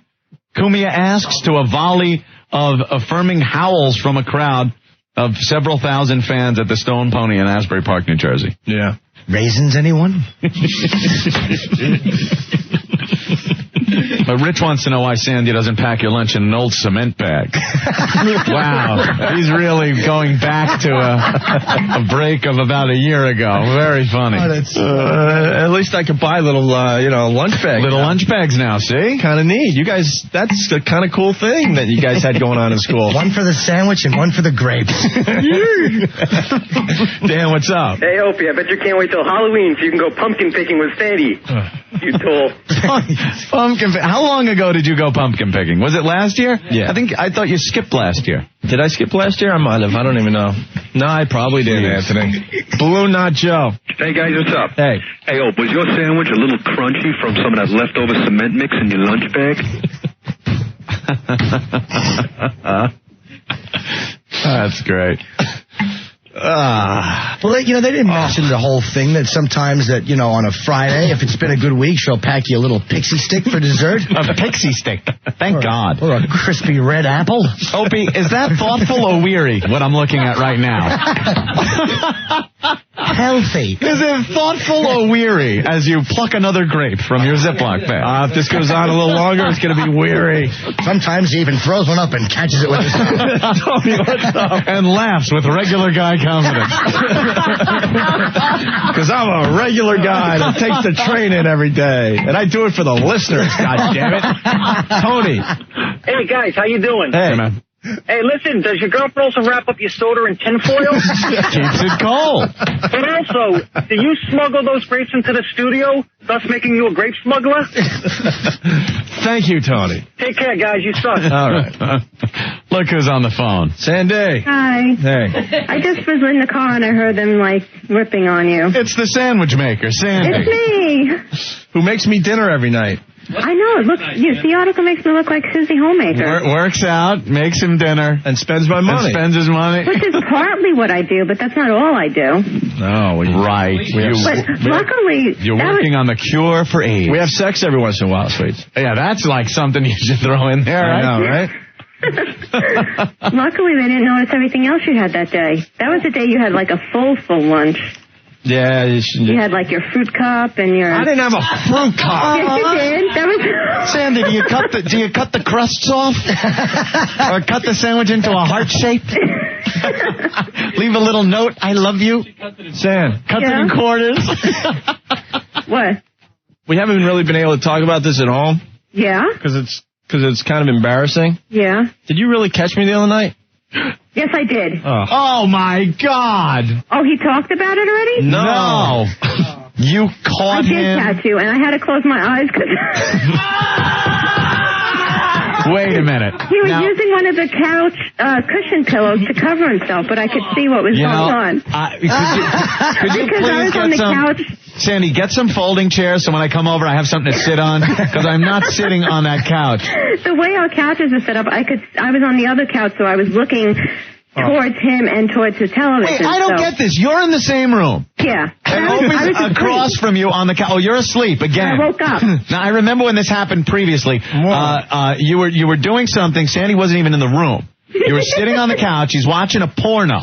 Yeah, and I come in and he throws on NASCAR. You came in and he shut it off real quick, but he didn't have the right channel on. Yeah, he put it on NASCAR, which he never watched. No, it was just that I pushed stop on the porno and the channel that popped up was NASCAR. It's NASCAR, and Sandy knows Opie would never watch NASCAR, so she knew something was up. But this time, you're asleep. Yeah. Across from him on the couch. We rented Rush Hour, Anthony. Rush Hour. So I felt... Wait a minute, what's in Rush Hour that would get you so randy? Particularly sexy kick that's thrown? No, I was bored with the movie. You were bored with the movie, so you figured you'd just crank one. Yeah. Like a goddamn monkey. So you're sitting there, and what happened? Sandy just opened her eyes? Because he couldn't see me because his back was to me.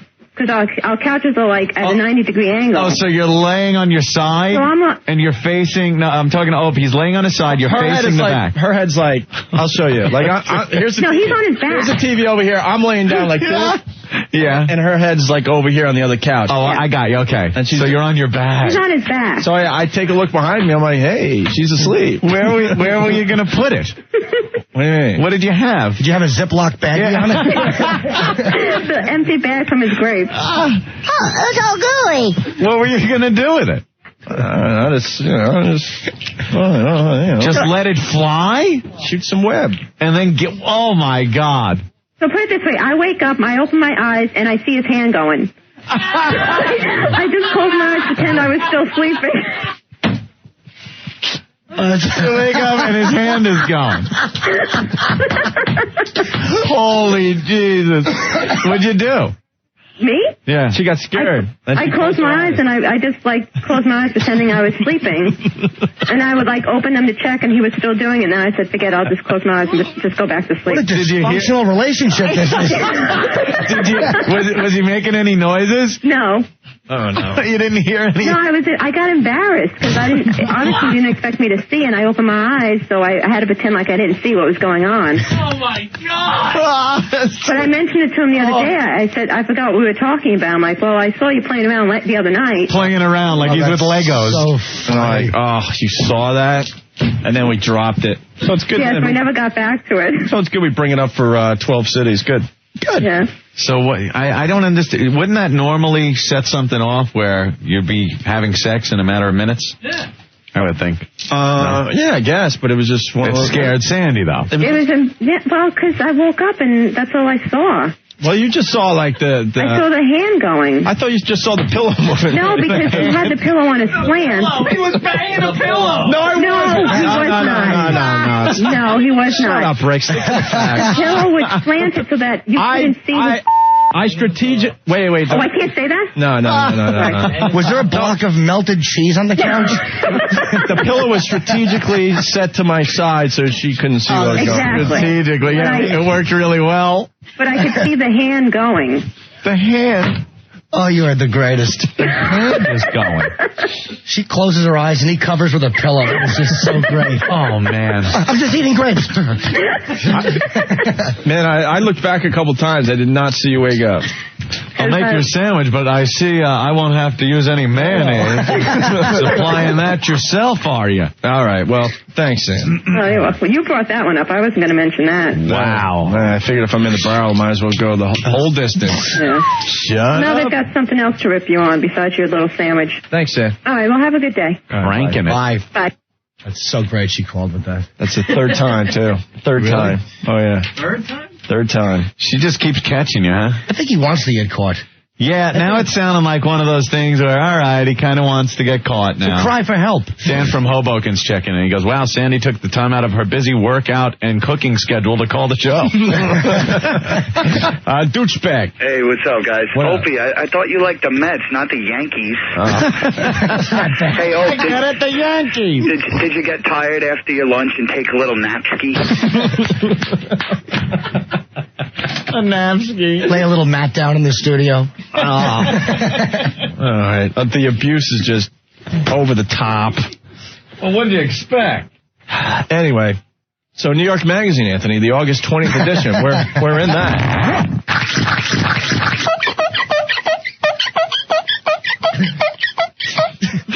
That's all Sandy wakes up. What the? All right. I'll just shut my eyes. What are the looks? Thoughtful, caught, and what else? Weary. Now you know why I'm so weary. George. Anthony, Opie. Yeah. Hey, man. What's happening, guys? Hey. Listen, I just got a question. When Sandy changes the sheets, is it like taking a hard top off a convertible? Opie, Dr. Buster Hyman. Opie, with a $30 million contract, can't you afford a porno J.O. room? Porno J.O. room. I'm starting to think about that. I got to move out of the treehouse first. Yeah. Like a monkey. Hey, Mario Cantone is on the line. Hey, Mario. Mario. Yeah, thanks for putting me through that. Right. I had to hear the word faggot 3 times from a young urbanite. You know what? I'm going to tell you something. This is the truth, too. Yeah. I was walking up the street one day, and I had just been given a gift, and it was a yo-yo. It was an actual Duncan yo-yo. Yeah. And seriously, I'm playing with it on the street, and this guy goes to me, this young kid, black kid, he was like, yo, man, is that a yo-yo? I said, I have been waiting for the day for you to put the word yo with yo-yo. I've been waiting for the day. Yo, it's not a yo-yo. Yo, is that you? Omar. A friend of mine's here. I'm on the Opie and Anthony show as we speak right now. So just sit down and wait. You're with the star. Yo-yo. Yo-yo, yeah. So what up, fellas? Well, Yo, is that a yo-yo? Yes, it's a Dunkin' yo-yo. Well, we just got instant feedback in. Some guy said that you were doing an A&E biography. Yeah, I hosted A&E biography this week. Biography? Yeah, it was a biography goes ape. Oh, and it was Charlton Heston and Tim Burton and... What happened to the Mission Impossible guy? What do you mean what happened? Oh, Peter Graves? Yeah. Peter Graves took a rest that week, and it was me and my mean... It's a good thing I didn't see the movie yet. Have you seen the movie? Yes. You kill me. You like the Planet of the Apes? Helena Bonham Carter looked like Janet Jackson. Yeah, we said that. Yes. She looked like Maybelline monkey. She looked like Revlon chimp. Hellacious. Yeah, it was awful. Awful. What about the one that looked like Paul Abdul? Oh, what about the one that looked like Jocelyn Wildenstein? There was one ape that had, like, work done. It was really weird. It was very strange, and I'll tell you something. I love Tim Burton, and I was just very disappointed. Yeah, well, our expectations were really high, obviously, but I don't think he got the job done. Yeah, me too, and I thought it really sucked. Thank you, Carmen. Thank you, guys. Carmen, did anybody see it last night? Oh, my God. It was porno. See, it was porno. Mario, you should have been here today, because this is all the stuff we've been discussing all day. I didn't know. With Cartman, how could we say it on the radio? He was giving a handy to the dog. Right. I know. I know. Wait back at me. Red Rocket. And Butters is priceless. Oh, Butters is really... Yeah, put it on. Here, listen to this. Oh, it's all gooey. Oh, jeez. I don't want to get the AIDS, fellas. When he ever said the AIDS, I know. because I do everything with that. It's like, I just saw that new show, The Tick, Tick, Boom. The show that the guy that wrote The Rent. The Tick, Tick, Boom. The Rent. He wrote The Rent show. And, he died very young. He didn't have the AIDS or the cancer, but he died very young, unexpectedly. He's got the big casino, Tony. He's got the Tick, Tick, Boom. And it looks like you're just supposed to roll it over your wiener. You guys. So, Children of the Corn, I'm going to come back and see you. I'm going to come back and see you soon. Yeah. Right now, I'm very busy making motion pictures. What are you doing now? I'm doing a movie called Last Request that I start at the end of August, beginning of September. And you know what's so funny? I have to tell you the story. Wait. I was supposed to go to Amsterdam last Wednesday. That's right. But I couldn't because I had to film the biography thing on Saturday. So I changed my flight and everything. I'm in Amsterdam at the Casa de David, which is a little Italian restaurant, and this couple next to me, Julie and Jack. Jack and Julie were among the girls. So they came up to me and they were like, the guy was a big fan of mine, and he's from your show. Him and his wife were like, oh, my God, we think you're great. We visit you on O&A and da-da-da. Wow. So I was recognized in Amsterdam, ironically. That's so cool. Because of your show. Nice. In Amsterdam. And Slamster Slam. Now, about this biography. What? You were doing one on Chuck Heston? I did one on Chuckles, yeah. Chuck Heston. Chuckles, I called him. And people said that you were just dying over the Gladiator movie scenes that he would do. He blows. Don't even talk to me about that. Let me tell you something. My taste is a little better than Chuck Heston. What about young Chuck Heston? He was all right. We liked the Mocky Mark. Damn you. What about young Chuck Heston? Before I got old and did Soylent Green. The one where I said, let my people go. Damn you, Mario Cantone. Didn't I look good in a loincloth? You look great in a loincloth. You damn tootin'. Yeah, you did. With that bitch on the back of my horse stealing the scene? That point in your career when you were plowing Shelley Winters. Yes. It plowed me really good. Where's your loincloth? Before she got Poseidon Adventure fat. I can't wait for that picture. Oh, wow. I was thin before that. Wow. That is a great Shelley Winters. I was thin before that. I was so like Marilyn. Marilyn, my roommate. Wow. Oh, I can picture her sitting next to Carson. Oh, she... Losing her effing mind. Do a line from the Poseidon Adventure. Mary, Mrs. Peter Pan, I'm not. Give this as a kiss. Everybody's swimming. I proud all my leading men, you know. Every one of them. Every one of them. Everyone. Jay Francesca, Tony Francesca, Laura McCall, everyone. Laura McCall. He was the prettiest one. Even, what's his name from Chico and the Man that you were in? Wasn't? Yeah. No, it was too skinny. Well, God damn. Marky Cliff would have probably too, but he was good. Who the hell does Shirley Winters? Only me. That's right. You boys are quite marvelous, you really are. So I'll be coming back to see you soon. Yes, you do that. Hey, Mario? Yeah. I hate to put you on the spot, but Right. we're in a bunch of new cities right now. You got to do just a touch or a little taste of Judy Garland. You know, you boys really have a marvelous show. Like years ago when I used to do my show. Lorna, could you get me those, the candies in the left drawer? The blue ones. The blue, okay. Lorna, sing with me. Lorna has a little bit of talent. Eliza has a whole lot of talent and a good supply of suppositories for her irregularity. Who knew? You're marvelous. You kids are wonderful. You really are. You're good actors. You're good actors. You really are. She just got out of the hospital, Captain. Oh, you can suck my I'll live forever. You can't say that. Mr. Family, live forever, you guys. My name is General Copperhead. This time, we're going to kick ass. You can't say that. We're fighting for the glorious earth. That was one of the best episodes. It is one of the best ones. The Civil War one. It is. General Cartman. We got to talk about Mariah Carey. I thought you might have something on that. She's having a breakdown now. Wait till the movie comes out. Wait till Glitter comes out. She will slash it all. Yeah, it seems she completely lost her mind and started breaking stuff. Her mother had to call 911. Yeah. How much would you have paid to be in the room watching her lose her mind? I'd give anything. Wouldn't you? Right at that moment where she's screaming. You know how she sings, so the screams were probably like... Huge.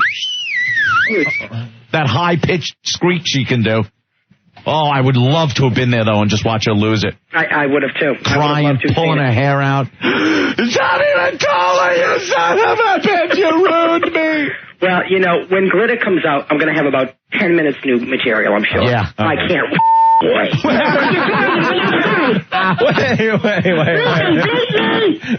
I'm sorry, America.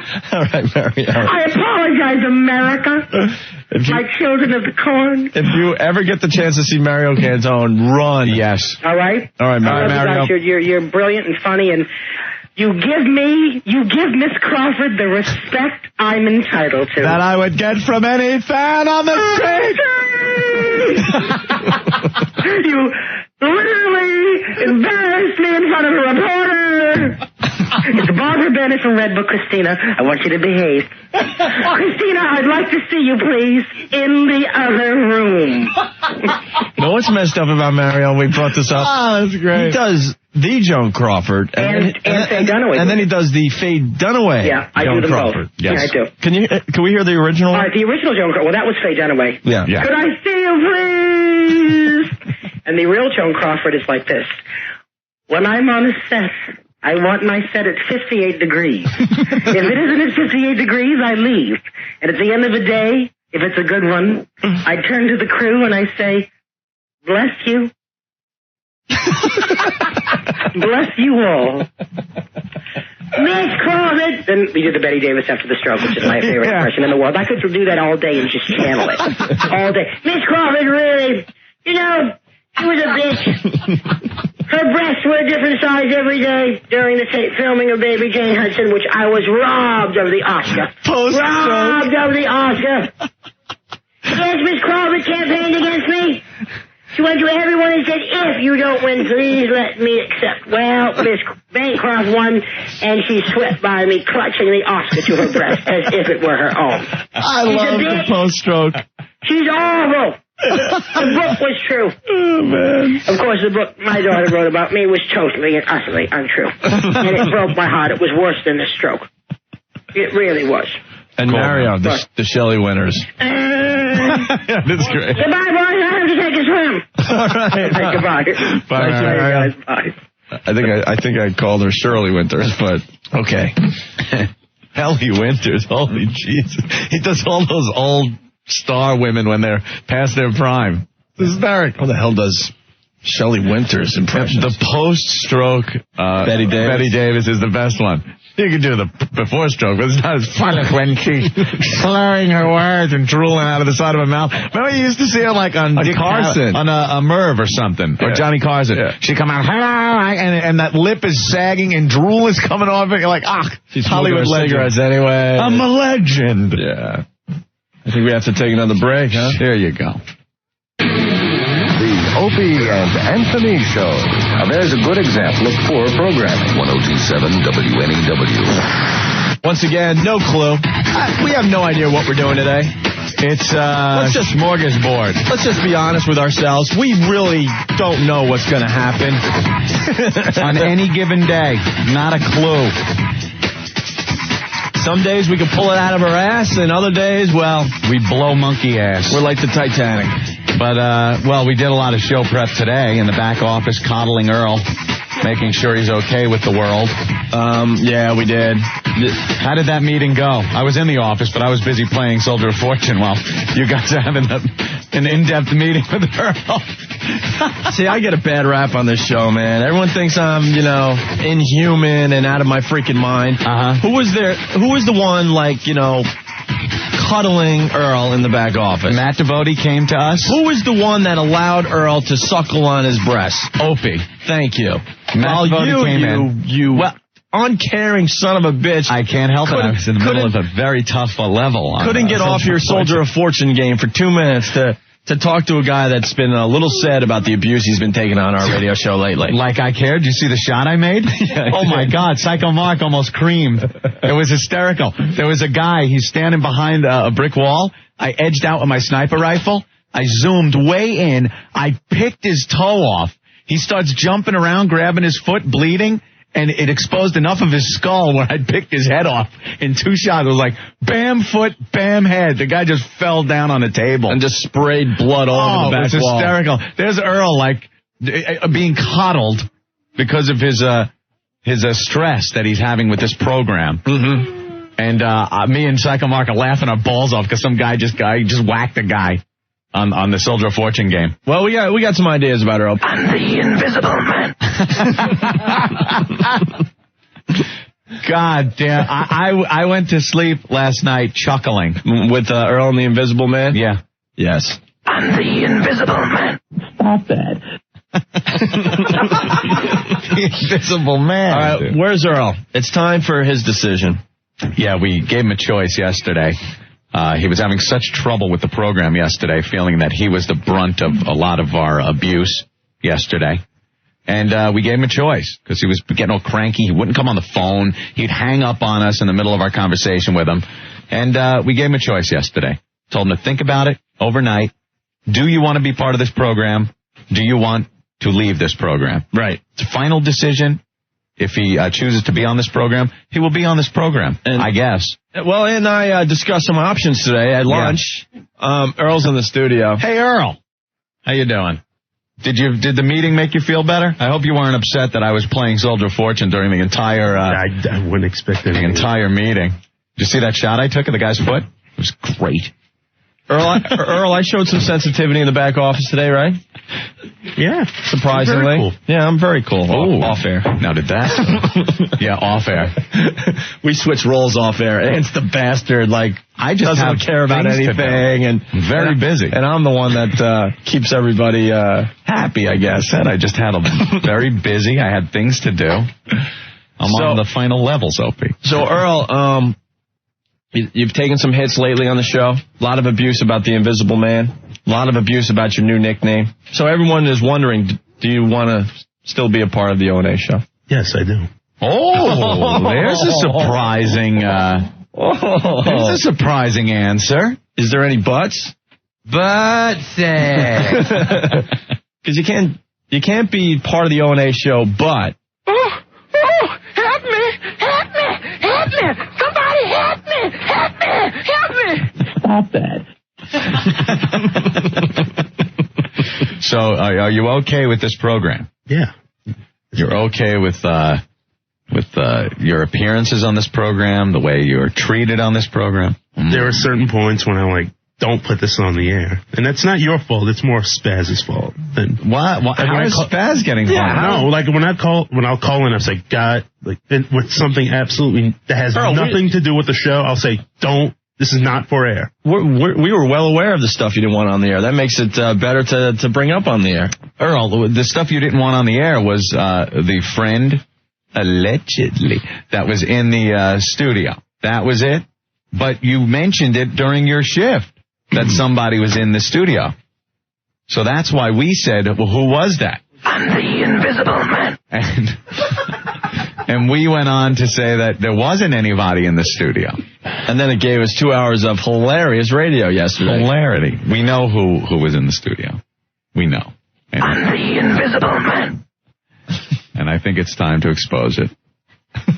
Earl, it was the Great Kazoo, wasn't it? From the Flintstones.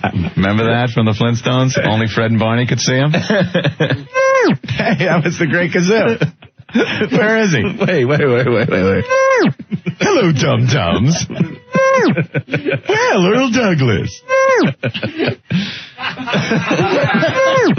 I'll get Fred and Barney. We'll go bowling. I don't like being referred to as the Invisible Man. All right. Kazoo! Hey, Kazoo! Or we could write you off. No. Great Kazoo. Well, dum-dum. Yes. Earl. Earl, so you still want to be part of the show? Sure. Definitely. Ant and I are not really sure that... Yeah, we did a lot of thinking, You're capable of handling the abuse that we throw at you. Yeah, some people can choose to want to do something, but then other people can see that maybe they're not into it. You know how the cops have to take a stress test and stuff like that, a psychological evaluation? The guy might want to be a cop really bad, but the people in charge might see that maybe he can't handle it, and it's in his best interest that he not be a cop. Well, maybe it's in your best interest that even though you want to be part of the program, that you're not part of the program anymore. You seem a little unstable. Little wrapped, a little too tight. That could be true. Yeah? So we're thinking of a scenario here. Yeah, some way where maybe everyone will be happy here. We're thinking of killing you off. You ever see how they do that on TV? Not literally, but... No, in the sitcom sense. You ever see how they do that all the time? They kill off a character. You've been a part of the O&A show for almost 2 years. Right from the beginning, one of the initial characters. And we're thinking of... you are part, like if it was like Happy Days, you would be like the Richie, Potsy, Ralph Malph. No, he obviously would be Sticks. Sticks. The only black guy in Happy Days. Hey, reference of the day yet? Very good. I got to give you a reference of the day. All right. But as far as the people that were on the show right from the start, you know how that was. Richie, Potsy, Ralph, Fonz, all there. Got to be Chuck. Chuck. Well, Chuck was there from the beginning, but you saw what happened with Chuck. There's a good example. He just came up with one. Yeah. Chuck just disappeared off of Happy Days. So the brother. I guess what Ant's trying to say is we're going to write you off the show, so we just need a scenario. Like, do you just disappear like Chuck did? Maybe he just disappears and no one ever talks about him again. Right. You just walk off with the basketball and then never to return. Pull maybe like a Chrissy Snow off of Three's Company, where all of a sudden you leave and sometimes they get a phone call from Chrissy. You ever see that? But you never hear Chrissy's voice. You never see her face. But the other one's on the phone and she's talking. She hangs up and goes, Jack, that was Chrissy. She says hi. But there's never any voice of Chrissy or anything. Or Mrs. Cunningham. Mrs. Cunningham. Oh, Chuck just called. You never see Chuck. You never hear his voice. They just refer to him on the phone. Maybe occasionally we can get up and go, hey, look, Earl was on the phone. We just talked to him. So we want to write your ending to the Opie and Anthony show. Maybe we could start telling our listeners that Black Earl got another job at a radio station in Seattle. In Seattle? And then when they see you on the streets of New York, they could go, hey, Earl, you're back for the weekend. How's Seattle? Yeah. Like Frasier. Right. You know, Frasier, after Cheers, he went to Seattle and did his little psychology show on the radio. Now, Earl, if I was the one going to be killed off from the O&A show, I would want to go out in a blaze of glory. Yeah. Wouldn't that be great? I think we all could remember one that was just a dramatic ending to a character, Earl. Yeah. Let me give you an example here.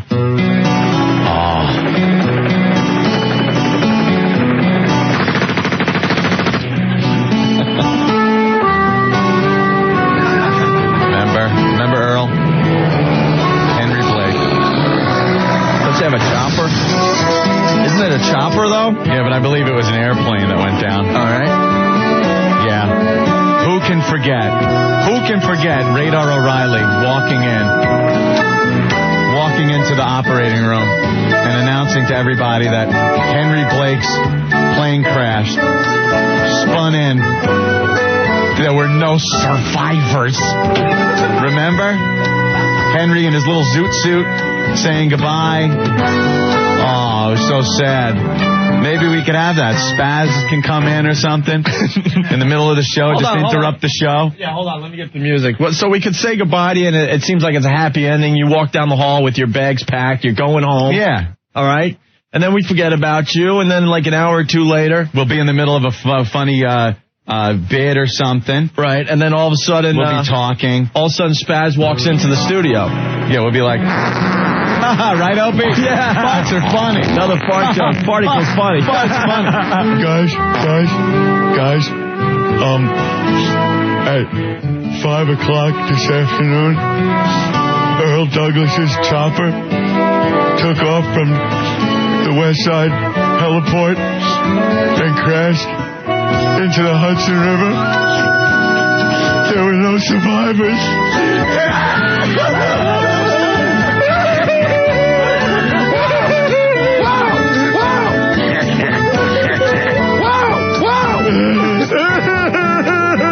And then we can continue to do our show with our eyes all welled up with tears.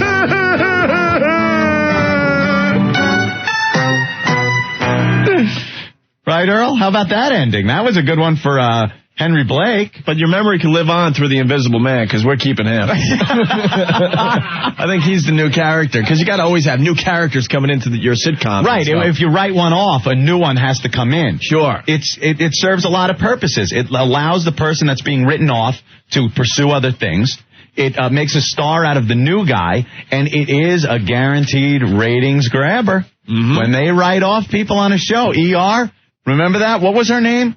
Which one? The one, I think it was Noah Wiley's character, and the girl, when the homicidal maniac cut him up, and she died. Yeah. I don't watch ER. I watched that one. Yes. But they wrote off, and maybe we'll have that. Maybe we'll have a homicidal maniac who gets through the tough, rigorous security here at WNEW come in and just hack Earl to pieces. So there's a lot of scenarios here. You can leave the show, but we always leave the door open like you can return. And every once in a while, we just check in with you with a one-sided conversation with a phone on the phone, where we don't see you or hear you, but we refer to you on the phone. All of a sudden, out of commercials, will go, hey, Aunt, you know who that was? It was Earl. That was Earl checking in from Seattle. He just called. He's doing great with his new radio job out there. Remember? Or we could just get someone that could handle the Black Earl abuse, and we just change Black Earls in the middle of the season and just make believe it's the same guy. Obviously, the best known one of that, Darren Stevens. Sure. When they exchanged Dick York for a Dick Sargent. They switched Dicks right in the middle of the season. No one knew. So I think that's an option. Or a lot of people are saying the Seinfeld thing. Remember that? Yeah, where you're just arrested. George's wife-to-be. When she was licking the envelopes. Earl could be licking the envelopes for the WOW stickers and get poisoned. And kill him off that way. In sort of a comedic Seinfeld fashion. Hey, what happened to Black Earl? Right. Now everyone's coming up with suggestions, Anthony. Let's see what Charlie thinks Earl's end should be. What's up, Charlie? How's it going? Good. Brian's song. let him get cancer, and you guys keep going on for like a week or two, as his condition gets, as it worsens. Should we give him that's another thing too, a disease. A disease. So we give him a disease and we milk it for like a week. Yeah, and you play the song every time. Yeah, we slowly fade you out, Earl, and then, you have a dramatic ending where you have to say goodbye to everyone. That's a good one. and like one of you guys can give a speech every, to the listening audience every couple of days. And in the background, you play that song that every time, Brian Piccolo was dying. Yeah. And we all could cry. What was that song? God, does anyone remember that? Was it called Brian's song? It was Brian's song, yeah. Oh, if we could only get Brian's song. Try to get that. Yeah, that's a good scenario. That is a good one. Oh, this is a good one. Paul from Lawrence checking in. The famous dream sequence. We wake up or someone wakes up and Earl was never there. Or Earl wakes from a dream and there's no radio show. I like the Bob Newhart, the second show. Where he wakes up and his old haggard wife is in bed with him. Or Dallas. Remember that one? Oh, well, I had the weirdest dream. I was a character on the Opie and Anthony show. But everyone knows NEW is the Rock of New York, and I have to go help Scotzo today. What a strange turn of events that dream was. I wonder what... Opie and Anthony, that's the weirdest thing. Everyone knows this is the Rock of New York. I had a dream. You were there, and you. Yeah, we can put you in pigtails and have you on a bed, and we'll have Spaz and Ant and I and Rick and Psycho Mark and Ben all around the bed. Telling you it was a bad dream. The Cowardly Lion. And then we could have, like, I could be the Scarecrow or something, or Opie could be the Tin Man. Mm-hmm. Right? TJ, what's up? What's going on, guys? How are you? I think you should do like a Who Shot Mr. Burns, Who Shot Black Girl. Or you could be, mysteriously shot. And then, because then that'll help us with our storyline of our show. Then everyone has to figure out who shot Earl. And then with the Mr. Burns, I was like, the obvious choice was Homer. With this, the obvious choice would probably be Psycho Mark. Right. Always running around doing the AK. And you can just tease that along for a couple of weeks. That's brilliant, man. God, that'd be great. Who shot Earl Douglas? Oh, that's a good one. What? Oh, Scooby-Doo ending. Where we rip off Earl's mask, and it's our old boss. Hey, what's up, guys? I'd have got away with it if it wasn't for you meddling kids. Where's my ice cream cone? God, the Scooby-Doo ending. We should do the Scooby-Doo ending. Scooby-Doo ending. Oh, that would be great. Hey, you got me, guys. I'm back. Oh, my God. It's you. We didn't expect it to be him. He was posing as Earl to try to change the format another time. Oh, my God.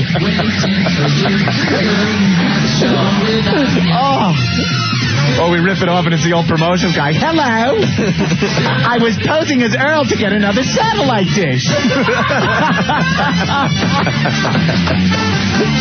Oh, if it wasn't for you meddling kids and Scooby-Doo, I'd have gotten away with a DSL system.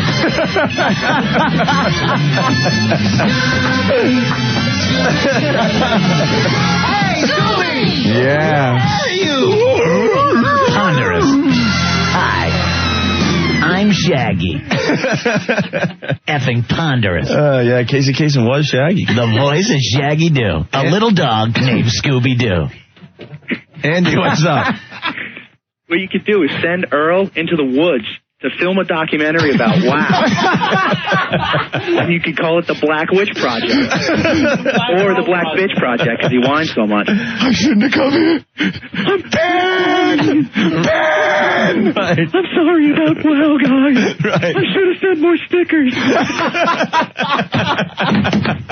I love you, Mom. What is this? This pile of self-addressed stamped envelopes in front of the tent. You went there this morning. There's 3 piles all around my tent. Big shot of him with snot running out his nose and eyes watering up. I better use a wide-angle lens. Oh! Oh, my God. That is awful. All right, Andy, thank you. Later, guys. Bye. Well, we're coming up with some great ways to write you off. Oh, the listeners just coming up with a bunch of them. Have Earl go downstairs and reach for his wallet and get shot 40 times. Oh, my God. That's not funny. That's terrible. I'm just reading them as I see them. Yeah. Like The Sixth Sense, Earl was white the whole movie. Oh, my God.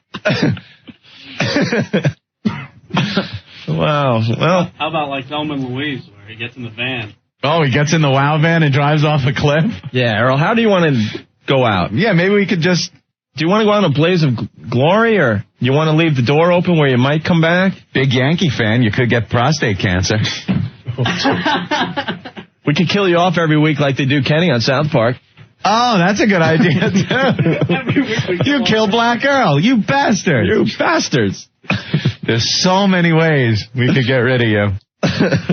I think he's got to go out like MASH, though, with Spaz coming in and making the announcement. Making an announcement with the touching departure instead of the wacky comedy departure. Yeah, like he leaves, there's the memories, we're all happy. Yeah. We're happy he's going home. We're happy he's going to something he's going to enjoy a little better than the abuse of this program. Right. And then Spaz comes in and announces. Then just a tragic twist of his chopper went down. Chopper went down. You could see, like, as he's leaving, Spaz could be all teary and salute him as Black Earl walks to the elevators. Right. And then walks down to the streets of New York and waits 3 hours for a cab that never shows up. And the camera just slowly fades all the way back, but you still see Earl trying to get that cab. But you just know inside, Andy's going to be okay, and he's going to eventually get that cab. Taking off. For some reason, he's in a helicopter. I have no clue why. Where is he going in the helicopter? Back to Forest Hills. Back to Forest Hills. Yeah. Right, because he can't drive. And his new life. His new life in Forest Hills. When all of a sudden, oh my God. His chopper went down. There were no survivors.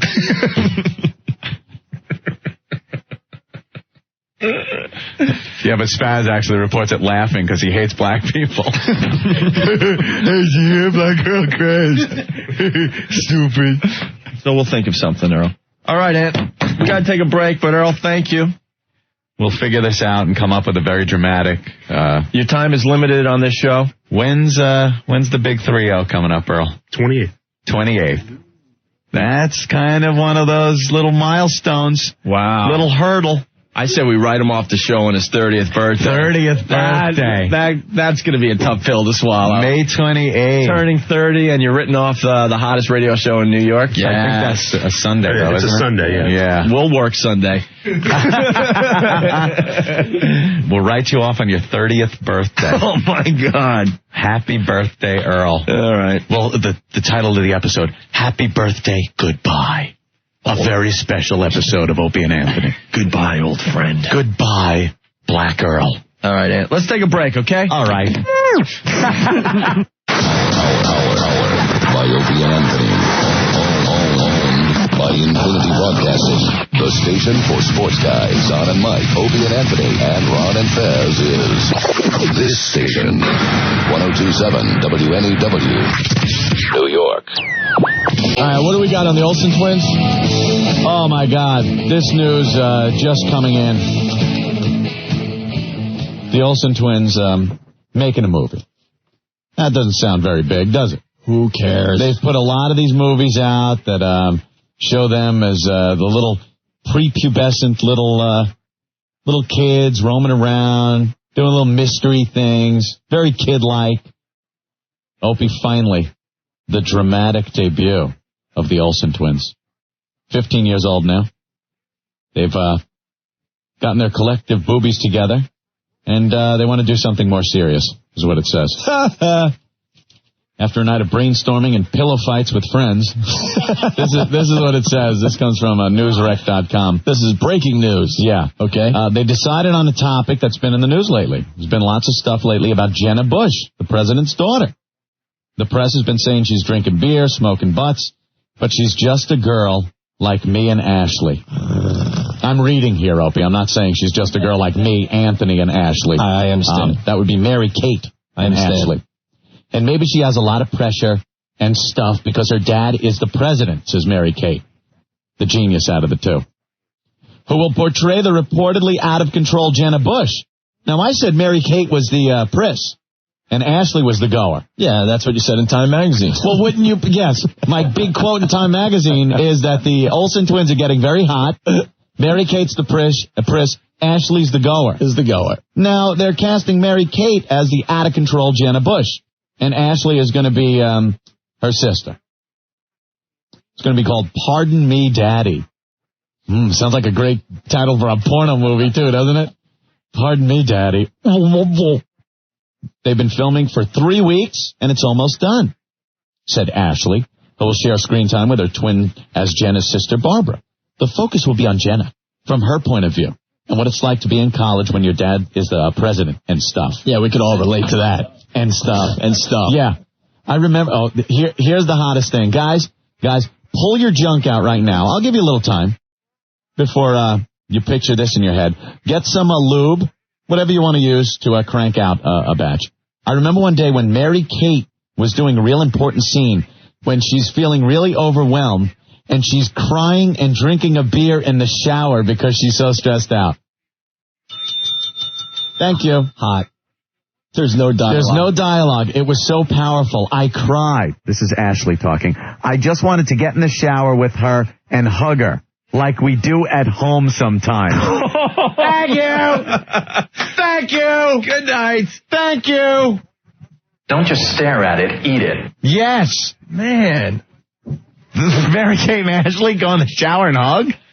Wait, Scott has Where the hell's that coming from? Scott has a slight problem here. Scott, what's the matter? Yo, what's up, man? What's the deal, man? You held this information out. I've been listening for an hour. Yeah. To hear about this big old information here. Yeah. I thought they were going to make a porno flick or something, Dude, man. this is a prelude to porno. Come on. Did you just hear Anthony? She sometimes gets in the shower with her sister. You don't go from, Mary Kate and Ashley in Paris with their mystery movie or Our Lips Are Sealed, which does sound like a porno movie. You don't go from that into smut. They're 15 already. They're doing shower scenes. 15, they're doing shower scenes, Opie. Did you hear me? 15, they're doing shower scenes. Yes, I did. And they hug in the shower at home. Did I mention that? Yes, the hugging, Mary Kate and Ashley hugging Got it in the shower at home. I'm assuming they would be naked if a shower's involved, right? Where's the internet camera there? Drinking a beer. We have a new Olsen Twins song. We love playing the new Olsen Twins songs. Yes. Because we truly believe deep down they're very dirty girls. Pardon Me, Daddy is scheduled to air sometime in September. And Bob Saget is, I guess, producing it. Oh, he's the director. Brief scene as President George Bush. Well, that's not the Bush I want to see in this movie. And B. Arthur is going to be Grandma Bush. Grandma Bush. B. Arthur. Who cares? Olsen Twins in the shower. Enough. All right. Come on. What's that, Rick? My favorite scene is Ashley, who plays my sister Barbara. Barbara. She comes to visit me in college, and we're at a frat party. After about 8 beers each, we're sitting outside alone talking about how hard life is and how much we love each other and that we would do anything for each other. Anything? Even though we were acting, it was great because we're sisters in real life, and it was like really true and stuff. Having a twin sister is really fun. Like really true and stuff and junk.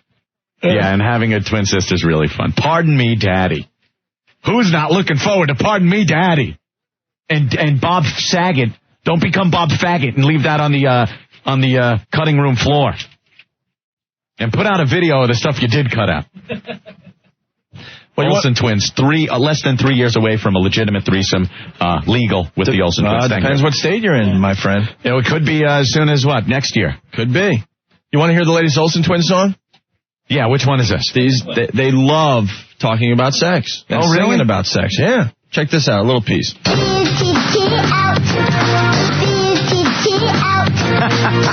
your tiny frame about and beauty out. Yeah.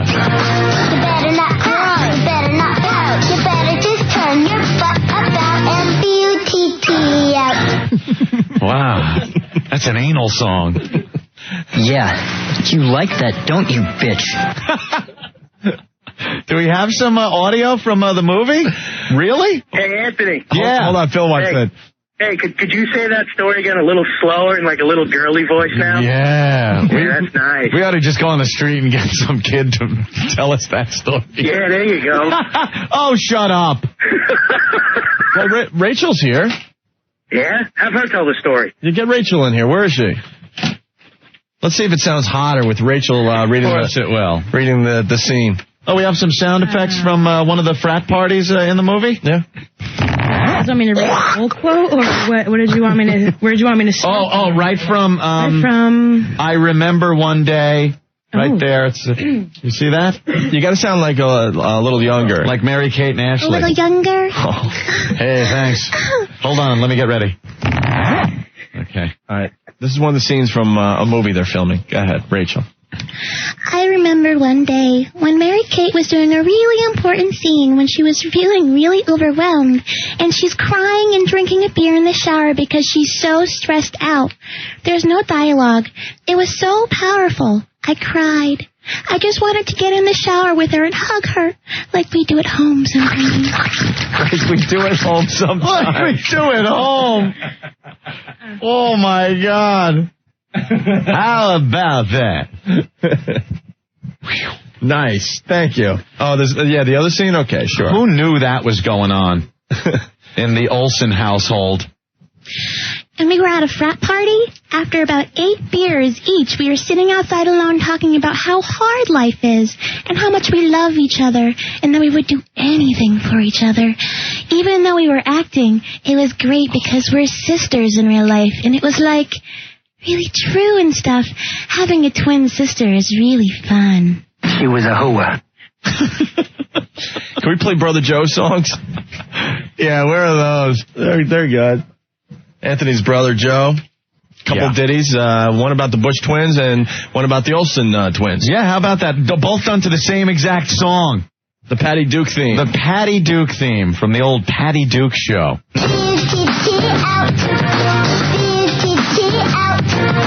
Turn your tiny frame about and beauty out.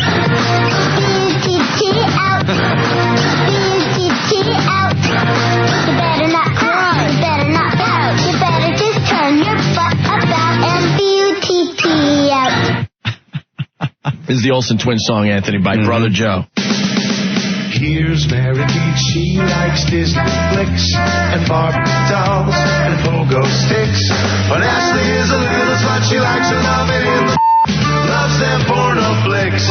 They're the Olsens, adolescent vixens all the way. They will give up their hymens to some lucky guy one day. While Mary Kate likes to play knock-knock and hide and seek and sing a lot. Well, Ashley is the one that goes to gladly take off all her clothes for the money shot. They're the Olsens, identical vixens, and you'll find they laugh alike. I bet they'll even alike, and you know they'll be tied. The Olsens, take them from behind. There you have it, Brother Joe song. My God. Opie, a lot of reports coming in that Rick has handed us a fake news story from newsrec.com. Rick goes, that was fake? I know. Duh. Of course it is. Newsrec's like The Onion. You know what The Onion is? Yeah. It's like a fake news thing, but it's funny. But, don't look for the Olsen twins in that movie. Well, that means they don't shower together either, Anthony. Well, no, they do that. Stop. Don't ever say they don't shower at home. Oh, the whole story's fake. Come on, it was a thrill for a couple of minutes. Rick was great. It's fake? We'll be back with the Opie and Anthony show. Stay there. Opie. I'm the sweetheart. And Anthony. That's the a-hole over there. The Opie and Anthony Show. WNNE. Barry Williams is right outside. Were we keeping you waiting? What are you, crazy? How many stations I could be doing right now? Hell no, we don't keep you waiting. In the outer office there. Can we call you Johnny? Can we call you Johnny? Really, you're whisked right in. But it should be. Of course. It should be. Big star. Come on. I met all the news girls upstairs. Yeah, you like that? They all needed to touch me. They all wanted me to get some on them. They all needed a little photo and a little signature. Did they? Yes. They needed to know that they are totally groovy and to be endorsed by the only one who can make them totally groovy. And that is me. Where the hell did you get those glasses from, man? These are sunglasses to me. What are they? Shades. Shades, yeah. Shades. And if you had your own radio show, you'd know that. If he was walking in with those, he could just go to his parents and go, Mike, Carol. Yeah. I'm kind of over the nice guy, all-American kind of. Are you going to go bad boy now? I'm going bad. Yeah. I'm going bad. You should do a couple of pornos. That'll get you right in there. Yeah, what's this? Some of the people that call in here, I think. Tell me about it. Ready for a shot. It's insane. I can't get past the shades, though, man. I know can we see your eyes or what? No? Well, all right. I'll give you a little glimpse. You get those from one of those Nigerians downstairs, or? You haven't been drinking with somebody. I'll give you a little glimpse, but that's all. You don't have to beg for more later. Okay. Oh, there they are. Yeah, that's him. That's Greg Brady, all right. That's the man. All right. I love when you say that. I love when you say that. Call me Mr. Bunch. It's more formal, and I don't know you that well. Mr. Bunch. How you doing, Barry? I'm hanging. That's good. It's good. Yeah? Do you know, I was in the studio a couple of months ago, and I was listening to you, somebody about Midget World. Yeah, we had a midget in on the show, and and wasn't she porno midget? Yeah, porn star. And I said, I have to do this show. I was out there listening. I go, I have to be a guest on this show. We should have had the porno midget on when you were on. Oh, I wish. That would have been great. That would have been fun. Find her website. Yeah. And she was going to dress Brady moment. How was she going to dress? She was going to dress up like a Jean Bonnet, I think. Yeah, little Jean Bonnet. We're going to get a little cowboy outfit. That was too good. Yeah. All right, now calm down. That's horrible. I am going to take the shades off, because I think I've made an impression, right? You have. Okay. Yeah. I could see it. All right. Yeah. All right. Let it go. Now we're rocking. Felix. I could not get this effing song out of my head for like a day. I was hearing it. Johnny is back. Johnny is back. Johnny is there it is. Don't you know? I'm ready to rock your town tonight. You've improved over the old Brady days. Dance till the morning light. I can tell you that. He's adding in lines. Every move. It's a sunshine day. But, straight, buddy. Everybody's smiling. Sunshine day. No, Barry, I got to ask you something. All right, ask away. Who's supposed to buy this album? Anybody because if I in the spirit, who's in the mood. Because if I bought this and I was tooling down Broadway, let's say, I think I would get beat up. Really? I heard you like that. Some people do that just to get beaten up. Right, okay. No, hey, just spin a little bit of Johnny Bravo and take your shot. Yeah. Take your best shot, man. I don't know. What do you think, Ant? I think it kind of rocks. Yeah. I like the Queen cover, actually. That's like the one I was listening to. Here comes my favorite lyric. Time on the boulevard. Still breaking hearts. Oh, yeah. Still breaking hearts there, Johnny? You got that right. You go, Johnny. Some people seem to miss there is a little bit of humor in this particular song. Right. Of course there is. Somebody gets so goddamn bummed out about it. It's like, hey man, you're not serious enough about your music, so please, just get that CD out of my face. Okay, I mean, Johnny back. What's that all about? You were just Johnny Bravo because you fit the suit. It's like, lighten up, man. Have some fun. Have a party. Pour another pina colada. Barry, we smashed a lot of CDs on this show, and we haven't smashed yours yet. Oh, can I help?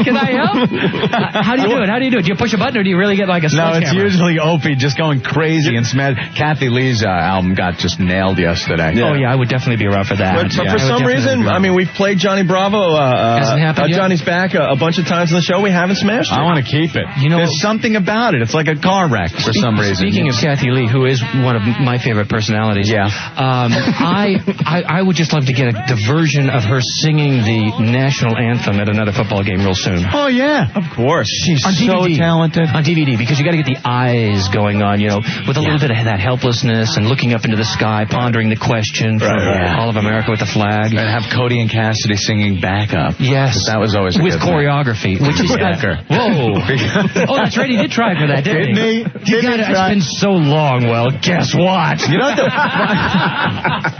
the funniest part about that, too, is like, if you ever get turned down trying to have anal sex with a girl, it's really bad, but it's just between you and whoever it was. Yeah, this was out in the public eye. I mean, everyone knew he was trying to get the anal and got turned down. Well, you know what Frank doesn't know? You're not supposed to go for the anal on the first sleepover. Yeah. You know? How long before you went? You're supposed to introduce. You got to work up to that. Slowly, right? Yes, How long before anal with Marcia? How long? Come on.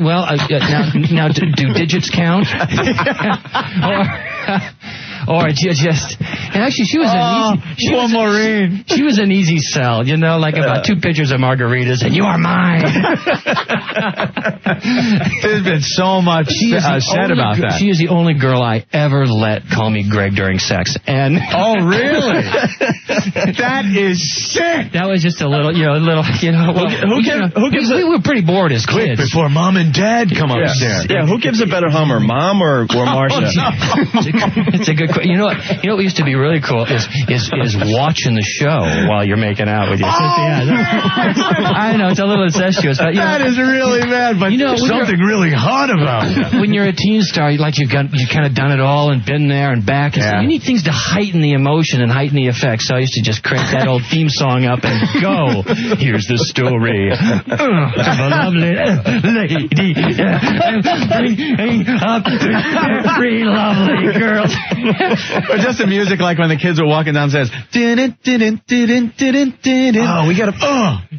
Wait, we gotta play the Brady Bunch bits for. We had a lot of fun at I can't hardly wait. At everyone's expense. Well, we got some really sick ones. Wait, let me guess. You do a little goofing on the show, a little spoofing, a little sarcastic. No, you're missing some of the wholesome qualities. No, it's not. We just figured because it's not like Zoo Radio around here, Barry. Okay, good. No, our bits are a little more intelligent than that. No bells, whistles. And came up with a great concept. Well, we figured because Robert Reed, who was your pop, right? Yes, that would be right. Yes, I knew that, but go ahead. Yes, I was just quizzing you. Designed the house. He was an architect. Yes, I just figured this out, by the way, because I've only been listening to you guys, and the whole time I've been in here, I'm going, okay, now which is Opie, which is Andy, and I'm listening. Andy, we always get that. Who looks like an Anthony and who looks like an Opie? Yeah, you're right. But I've been listening. I finally figured it out. Yeah. Anthony. Right. Very good. Anthony, I got that right. Let the stenographer record. I am pointing at the right person. The Italian. Sounds like you've been in some litigation yourself. Hey, don't talk jail to me. I didn't do it. I wasn't even there, and it's not my car. Really? Wow, I want to know the story about that one. No. Okay, so we were talking, I think we were going down Robert Reed played your pop, of course, and designed the house, and he designed the stairs from the bedrooms with no backs on them. Yes. And then the underneath part was enough room for someone to stand and look up under the stairs at the girls' dresses as they came down. Only Anthony would notice that, You know something? He's got freeze frame on the television, and he has transported himself underneath the staircase. Now, what I want to know is who is walking up the stairs when you, Anthony, are underneath looking up. Oh, Marcia. What? Yeah. All right. Well, I can give you a play-by-play description on that. That was always a big. You saw her develop and everything, didn't you? I did. And in one night. Yeah, it seemed to happen overnight. The whole flowering process. All of a sudden, she went from the kid with the wacky crying face, I hate you, to the hot girl that the quarterbacks of the rival high schools wanted to date. In one hiatus. Yeah. It all happened. She went from young girl to sweet young thing. Yes. And what happened? You came back to film and you were like, Johnny's back. He's ready to run. Johnny needs some of that. There's a lot said about that.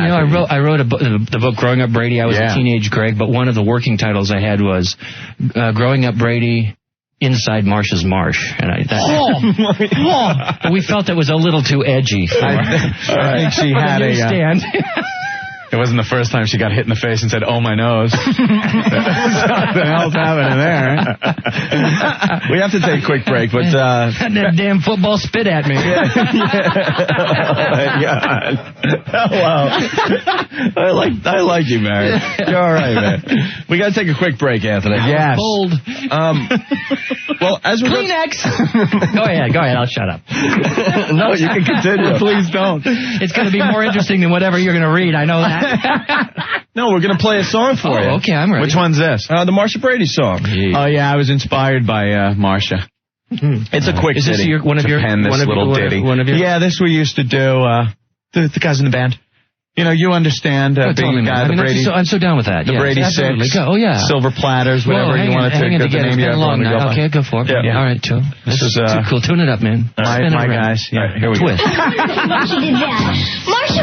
It's okay, we got a dump button.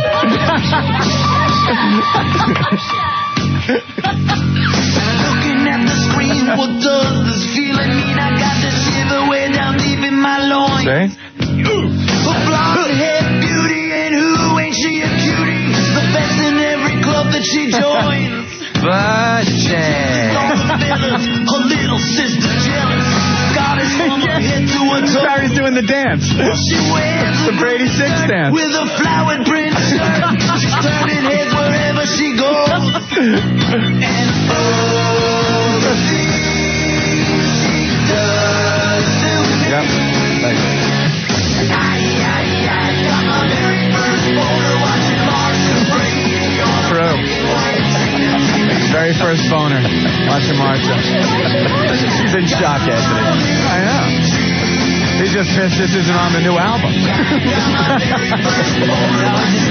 It wasn't my first boner.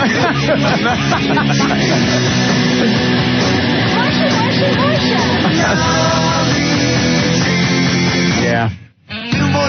Fillmore Junior High. FFFIL. LLMLMO. OORE. Fillmore Junior High. Hawaiian episode, great one. This is not bad. Thank you. This is not bad. I could have used this for the soundtrack on my movie. Yeah. Could have. I had a... What a piece of ass when she took that hula class. The skirt so short, I think I saw her hair. Yeah. I think I did.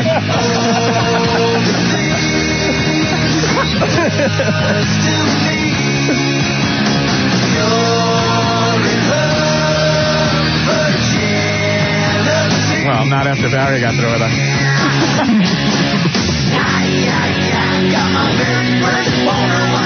Yeah. Catchy.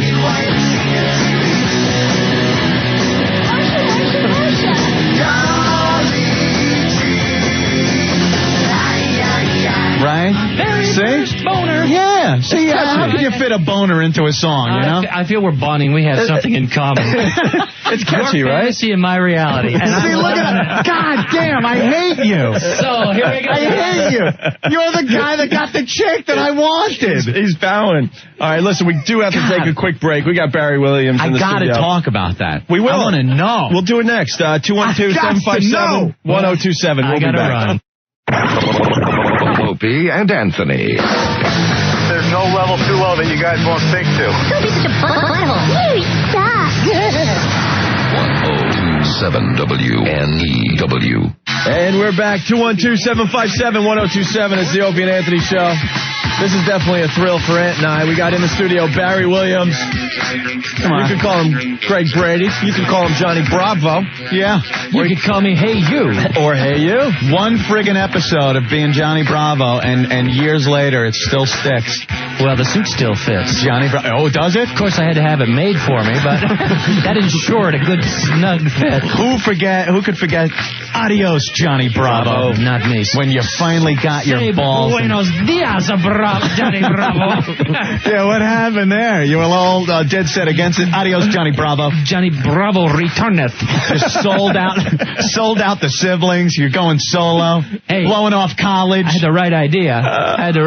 And then, in a twist of just horrible fate, Greg gets the idea that changing his sound is not a good idea. Yeah. Who's to say? I mean, what is the sound? Say my sound. Doesn't even sound like me. good thing. Not maybe, about you know? me, man. Yeah. That one guy, hey, it's not about me, man. I'm telling there could be a lot worse things than fitting the suit. A lot worse things, which is why I have set out to right that wrong. Yes. A little later. Bringing it back. Bringing it all back. Johnny Bravo. Here we are. You're doing a book signing, Barry, huh? I don't know. I just point and shoot. Well, Yes. you are, though, and people should show up and and give you love. I would like that. It's going to be at the NBC Experience at Rockefeller Plaza. Yes. Have you seen this place? No. Incredible. I was up there actually today. It's 2 floors. It's interactive. They've got video things. You can sit down with Jay Leno. They do a little thing, and he's there, and he kind of pops the questions, and then they have an audience that laughs. Like the king of comedy. Yeah, exactly. Ma! It's a little scary. I did it twice because I can't get on his show, and so I wanted to get the full experience, and it was a little creepy. Why the hell wouldn't Jay have you on? I don't know. I don't even know if it gets to Jay. We have to talk to the people. He's about. Well, it's Barry Williams here on Jay Leno's show. He's about 4 layers deep in people, right? and then you get on the show, Barry. It's great, man. Here you are. She had to blow up Britney Spears to get I did Rosie O'Donnell's show about a week and a half ago, and I love the Rose. I love the Rose. Well, I'm sure she's very big on the old shows. But she says to me, the first thing she says to me, I can't believe that you haven't been on my show before. I've been calling her every month for a year, saying, Rose, you think it's time, man? The CD just broke. Just released the book. The movie's coming out, Rose. Love to come on the show. Yeah. And if she can't believe it, I want to know who's not talking to her. I'm eating a Twinkie. Stop. I'll be right back. Oh, look, see? We found his soft spot. We found Barry's edge. Yeah. See, he's friends with her because he can't bang her. That's what it is. Don't think she's interested. Don't think she's interested. Got to spell it out here and completely understand. So, did you happen to catch on Fox last night? They did a little Brady Bunch movie. Oh, a little Fox short movie. Did a little Brady Bunching. Little skimming. Oh, you weren't a part of that one? I think they called it the unauthorized. Yes. Do you know why they called it unauthorized? Why? Because it was. No one had any say in that one. No, this is something that they extract from what we call in the business public domain. Which means they go through a bunch of clips from Entertainment Tonight and Access Hollywood and Star magazines. And base the movie on that. Oh, by the way, did I mention they borrowed liberally from my book? Oh, really? Oh, sure. But just enough to keep the facts straight. Then they delivered it in a completely botched up way. Well, it really would have sucked if they didn't get such fine actors to portray them. And lookalikes. I swear to God, I had to get on. I turned it on and I said, I am seeing myself. It's like a mirror. There I am in all my glory. A little fatter, a little taller, about 10 years older, and smoking the wrong cigarettes. But there I am, being very cool, stuck up, and conceited. Well, they got that right. But the rest of the people... Well, everyone knows you smoked a Valiant cigarettes, I believe it was. No, man. That was a big V. Marlboro. I'm talking on the show when Greg got caught smoking the big V. I can't stand Valiant cigarettes, but it wasn't your jacket. It wasn't your jacket. It was your pal that you were in the band with. Hey, can you believe my mom believed that? Yeah. What a line of crap. And that stuffed shirt mother of your friends that came over the house like, we're doing a meeting about smoking in our high school. The PTA lady? Brady. The PTA lady, right? Yeah. What a stuff shirt. And then your pal sells you out. I know. Hey, dude, you left these cigarettes. It's not my jacket. It's your jacket. Oh, Greg, thanks. And then you ratted him out, though. Of course I did. And you notice he wasn't on our next episode. He wasn't. That's a good thing about having you on series. Yeah. It wasn't real. Stop it. You just stop. I watched it like 80 times. I know it happened. It wasn't real, Anthony. It's a TV show. And they found out because he had ripped it and Alice sewed up the jacket, so that's how he knew it was his. Speaking of Alice, here's the litmus test. Yeah. Speaking of Alice, now we know she made the meatloaf and the hot Christmas turkey dinners and stuff. Yes. And we know that she actually, and I know this was a trick of double photography, but she was actually Sergeant Emma NL, same person. Yeah. Okay, we knew. But she also, our beloved housekeeper, had a last name. Yeah. And just searching for that. Hold it for that last name. Oh, God damn it. I can help. It's the short-term memory. Think Ozzy. And I don't mean Osborne. No, not Osborne. No. Ozzy. No. Harriet.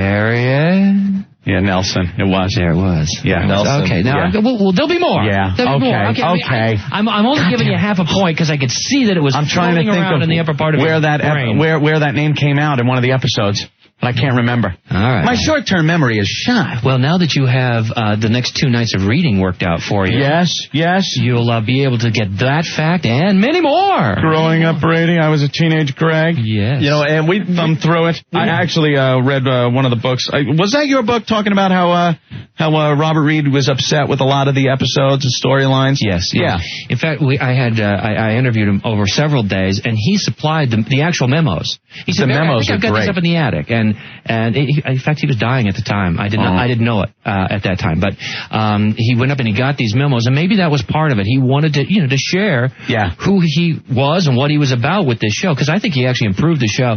But some of these memos were unbelievable. Right. Like they would write these episodes, and Robert Reed, I think he wanted to be accepted as an actor, as a thespian. Well, not thespian, lesbian. I don't want to even get into that. But he wanted to be accepted as like an actor, and they would come up with these ludicrous episodes sometimes, and he would be upset with the storyline. Like, no, my character wouldn't react that way, and write these memos to the producers. It's like, it's the Brady Bunch.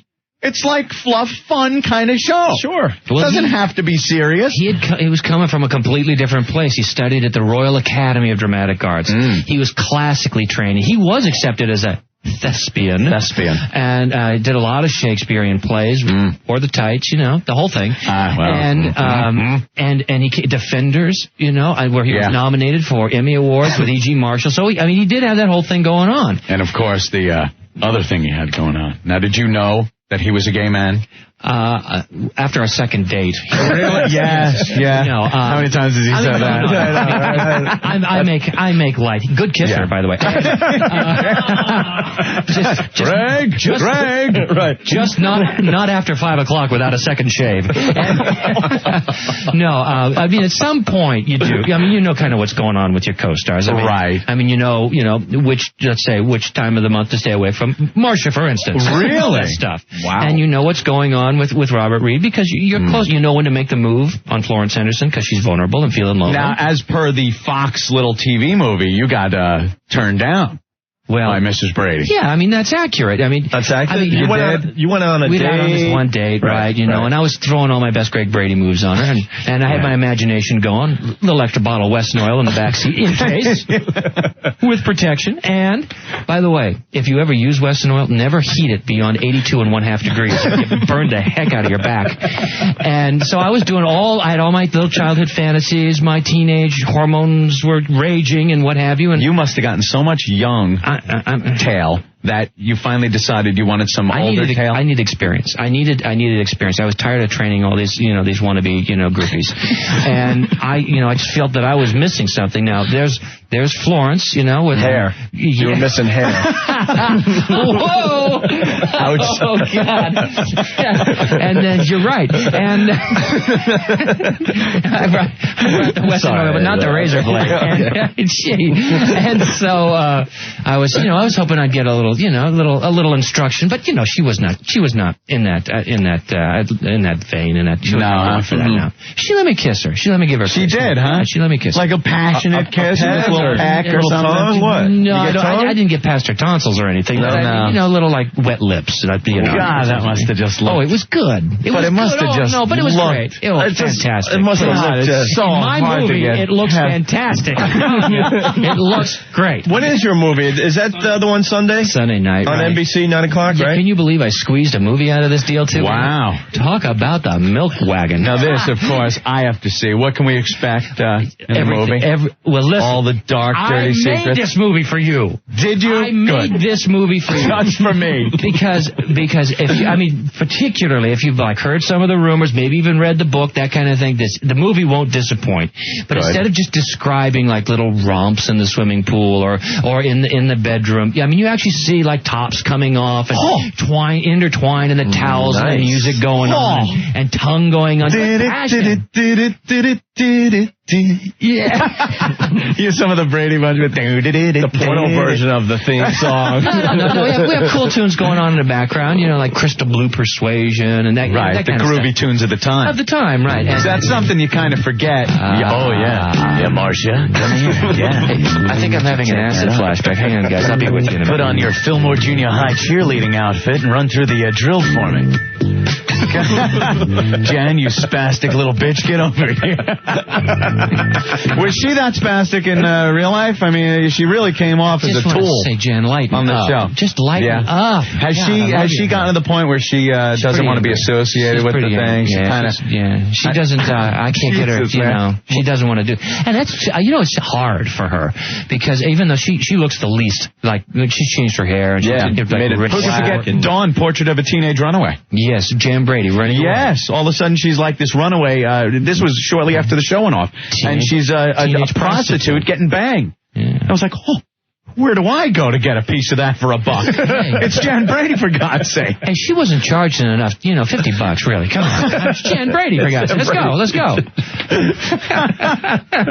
Brother. $50 an hour. Anyway, that was a brilliant stroke of concept programming. But actually, she's quite good at it. Anyway, she's over the Brady thing, and we're friends. I mean, we still talk and all that stuff, But she doesn't she wouldn't come to the premiere or anything like that. No? She can't, no. Everybody else show up? Well, Chris Knight came, and Michael Lookenland came, and Susan Olsen came, and I think old Flo would have Did Mike drive or take really, a cab or something? Not a very good race car driver, was he? Man, those reunion shows were tragic. Yeah. Not only that, but I mean, there was the mug shot. Who wants to see a Bobby in a mug shot?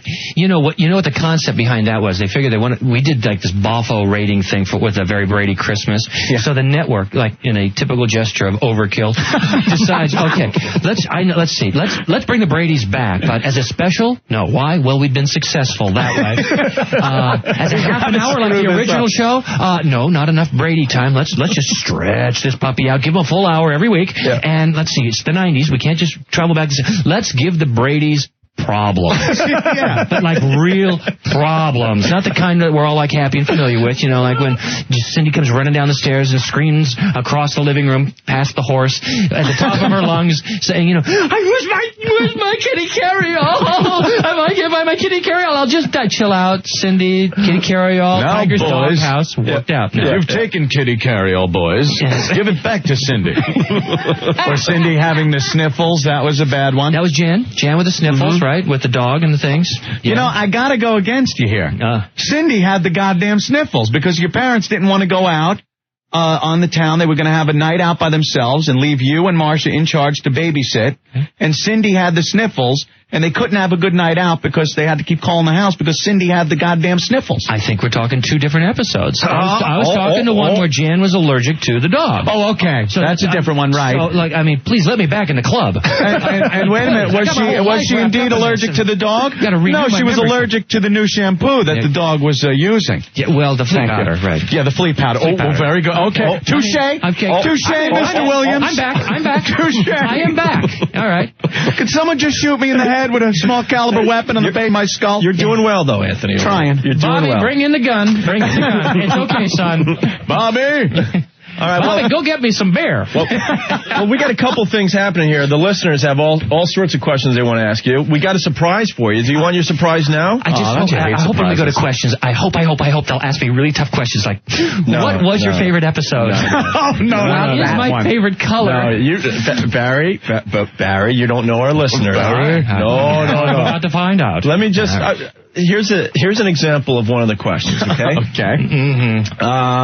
Barry. Yes. Here's your chance to finally answer a childhood question for me. All right. Did Marcia have a Hitler mustache, a 70s Earth Mama muff, or a hardwood floor? I'm liking your listeners. All right. I think I understand the direction we're going. You really thought they were going to ask for your favorite episode? All I can say is Heil Hitler. Wow, she was ahead of her time. Now, when you say head, no, go ahead. All right. Well, just a couple more here, and we'll go to the phones, let the listeners ask themselves. But these are the type of questions you could expect from our listeners. Mike from Lindenhurst. Who gave the better Hummer, Marcia or Mike Brady. Oh.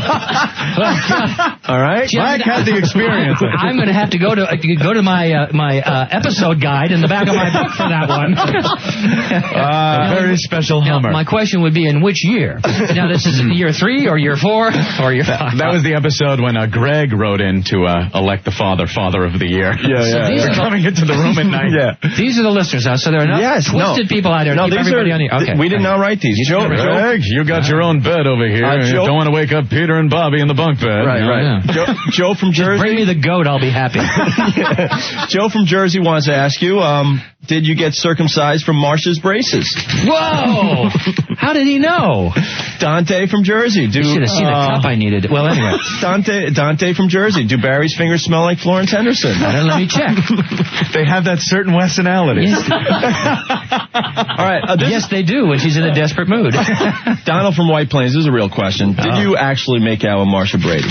That would be a big yes. Did you have sex with Marsha Brady? Yeah. Well, you define sex. Heavy petting. Define sex. I like the way he thinks. Well, I mean, Goddamn. Yeah, that's what I'm trying to say. Now, are we talking Monte Cristo here? Or? All right, let's just put it this way. Matt from Morris County. Okay. Hello, Matt. On the same wavelength. Okay. Inquisitive minds want to know. Ask Greg if he ever hit Marsha in the balloon knot and sprayed Happy Sap all over her turd cutter. Oh my God! What are you people insane? I think we have found the line. Yeah, it's taken a while, but I think we have found the line. Well, I need a dictionary just to interpret that question. Was that English? This kid is too hip for the room. Jeez. I mean, you really thought they were going to ask about your favorite episode? These are our listeners. We love them. And figure out new ways to describe various anatomy parts. What? Balloon knot. Balloon knot. Balloon knot. You ever hear that one? Okay, I did. That's a tough one. That's an image, and frankly, in this case, a beautiful one. and the front... Oh, my God. God damn. And the front door? That is great. Front door, whale's eyes. Sweet as silk. Okay. Oh. Yeah, there we go. Could you imagine that? Stay away from Mexican. And son of a bitch. Marsha Brady. Every guy's dream back then. All right, listen. Now, are you still brave enough to go to the phones? Absolutely. Okay, we'll do that next. I think he's fearless. He is truly Johnny Bravo. We also have a nice gift for you. Yeah, I can't wait. After commercials? Yeah, a trip to Hawaii, maybe? A wheelbarrow full of money? We're going to Cleveland, kids. Yeah, gee, thanks, Pop. Gee, can we go to a new underdeveloped amusement park that ABC needs to promote so that they can get some money? That'd be that great. What that was? Of course it was. Why the hell else would we be out there in the middle of nowhere? They would send him to Cleveland. ABC owned the place, and they couldn't get anybody to go, so they made it a 2-hour commercial on our show. God damn, that's great. Yeah, that's awesome. Everybody thinks we're having a great time out there. We're just doing their legwork. Yeah. All right, 212-757-1027 if you have only serious questions for Barry Williams. No, I just had a cough. I'm sorry about that. Done enough of this fooling around here. I want the serious question. Here it is. Favorite episode, things like that. Favorite color. Sure. Of course. All right, more with Barry Williams in just a bit. You guys sometimes piss me off, okay? 1027 WNEW. You may have a good idea for the show. Jason, what's up? Oh, hey. Hey, man. What's going on, guys? What up? Fun. Welcome to Philly. We love you down here. Oh, thank you. Got a great idea for you. Okay. Tourette's karaoke. Tourette's karaoke. Nice. Tourette's karaoke. Nice. Oh, but we need someone with severe Tourette's. Imagine someone with Tourette's singing a love song and just losing it. Yeah. Like that Gwyneth Paltrow karaoke movie. You could sing the same song Gwyneth Paltrow and Huey Lewis sang. Didn't you hear that one? You didn't see that god-awful movie? When I was on the cruise, they were playing it in the rooms. Oh, no. I swear to God, it was on in the background. Oh, God, I just hung myself. I know. Okay, let the abuse start. Go ahead. I'm not even going to... I won't even defend myself. You watched that faggot movie, faggot. What movie was it? I don't even remember the name of it. I swear to God. It was... Was it raining that day? Yeah, it was pouring rain, and I'm screwed. What did I do? We should say that Jim Brewer's here. Brewer, faggot. He had so much fun the other day. He said, what the hell, I'm coming back. So hard in my life. Wasn't that fun? The whooping monkeys killed me. Oh, we had a Pezza the other day, man. A lot of fun. Jackass rocking on. Man. Yeah. Hey, should we invite the Ricans and the Jamaicans into the studio? Oh, now, Jesus. hold on a second. You did not tell me we'd be dealing with that today. I am not ready for a situation where we got... We have, like, It's the Rainbow Coalition in here. Wow. Not Earl. Earl's the white guy. Bobby Bonilla. Yes. Bobby Bonilla. What's up, Bobby? Well, let's get Jamaica Mike in here. Yeah. And Angel, the angry Puerto Rican. Angel is one of the most angry Puerto Rican guys. Really? Yeah. Oh, yeah. Serious. He just got out of jail. He just got out of jail for protesting the bombing of Vieques in Puerto Rico. Oh, yeah. That's here he comes. This guy is hardcore Puerto Rican, man. Look, he doesn't even want to shake hands with the white guy. I've never seen a whiter person than this dude. Jim Brewer? Do you think Jim Brewer is really white? Talk about Casper. He's Wonder Bread, yo. Big time. Welcome back to the free world, man. You were in jail. What happened, Hammer? What'd you do? Look at him with his Puerto Rican hat on. He's got his Puerto Rican flag. Drinking his Corona. Look, he's got to put the Puerto Rican flag over the mic. Why you got to say that for? How long were you in jail for, Angel? Why are you bending over like that? Shut up, Deke. How long were you in jail? About 6 months because I couldn't afford the bail. 6 months? What was bail to get out of jail there? $3. Oh, man, sure. I love when Whitey snaps on us. How much was bail, though, to get out? You were protesting? You were on a tell the story. restricted area? What happened? Well, I went over there with a group of people protesting the situation that, Whitey's blowing up my country. What? So, we got to practice dropping bombs somewhere. Why on my island? Why don't you do it in Long Island? That's an island, right? What, Long Island? All right, we'll do it over Wine then. Yeah, no argument here. We'll do it over Brentwood. If we can take out Brentwood and Wine, sure. Why not? Oh, God, man. Why don't you speak up? Why don't you represent? He's We're Jamaican. In the same boat. We're in the same boat. We're not bombing Jamaica. People's oppressed, too. Why are you saying the black guy is in the same boat as the Puerto Rican? No, we're not in the same boat. Why? Different boat. Oh, because you supplied the weed, right? The only bombers in Jamaica are the ones you're smoking. The big fat bomber. Hey, look, we know that they wouldn't do that in Jamaica. We're a little bit different over there, you know that. Well, anyway, I got arrested by a bunch of, again, white people. White people arresting you. Were they military personnel arresting you? Yes, and then you do get strip search. Did you pass any signs that said restricted area, you do not go in here? It was in English, so. Hey, it was in English. Hey. You have Spanish signs in the Isn't Vieques a part of Puerto Rico that really isn't being used for anything? That's people that, we grow avocados. We supply half of you guys. We're blowing up avocados on Vieques. We don't need avocados that bad. I think if the Puerto Rican avocado supply dried up, we would still be a world power. Okay. Jesus, so they haul you away. They tell you guacamole. They tell you your bail is how much? It's overrated anyway. Oh, that. Hey, wait. Sorry. You use that kind of language? Sorry. I forgot.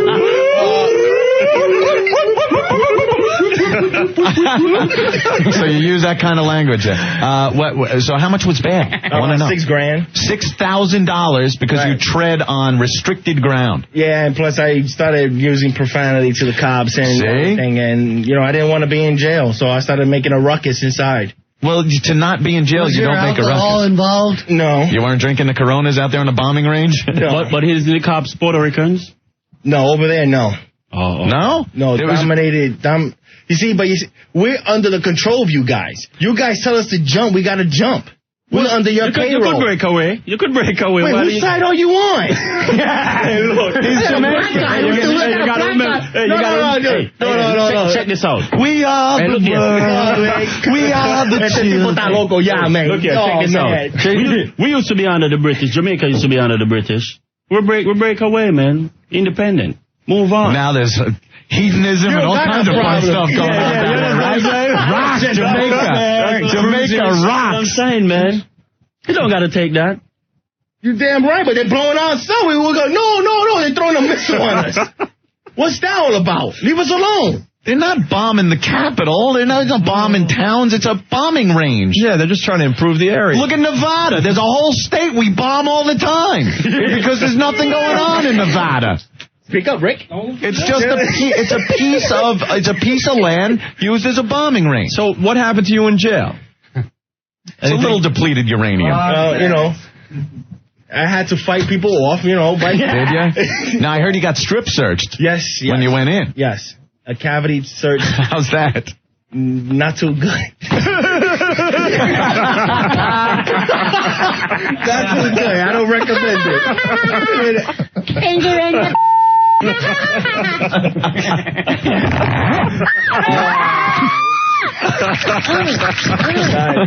Okay, nice. Oh, wait, no, first they had to...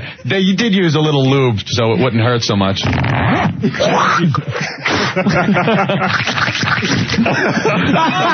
spitting. He couldn't take that one. That hit a little too close to home. Sorry, I reminisced. We just found out he's not a swallower. Spitting the beer all over the studio. Swallow. So how'd you get out? You just served your time? Spit. Yeah, I served my time, and I'm on community service and everything, so I'm not allowed to ever do that again. But I went to protest on your fellow brother, Al Sharpton.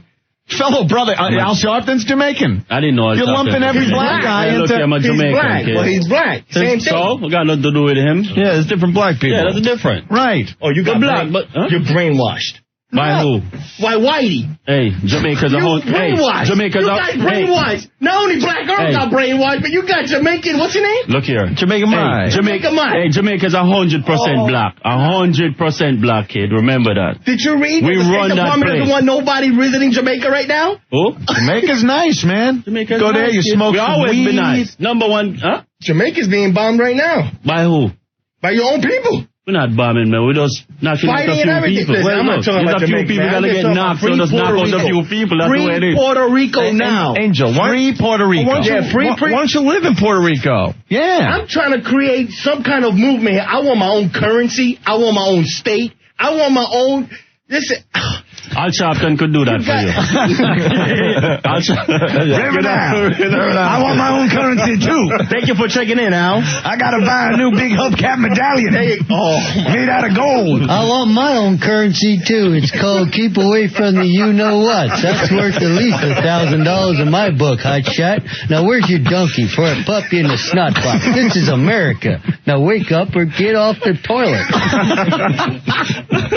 You want like a completely different, independent Puerto Rico. You damn skinny. So go to Puerto Rico and become like a... But I have to start the movement here. Why? Because this is where the oppression starts. No one cares in America. The oppression? They don't give a flying crap We about your call, man. ideas. Esto está jodón, man. No venga con esa cosa, man. Esta gente aquí, no.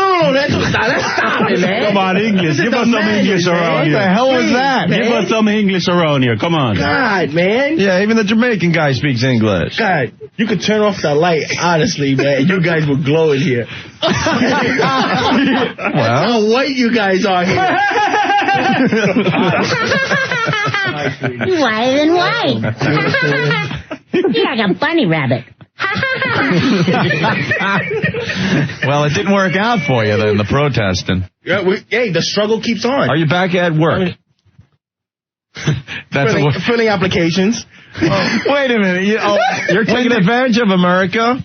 How are you paying your bills if you don't have a job right now? By that damn U.S. dollar. Damn the U.S. dollar. Unemployment? Are you on unemployment?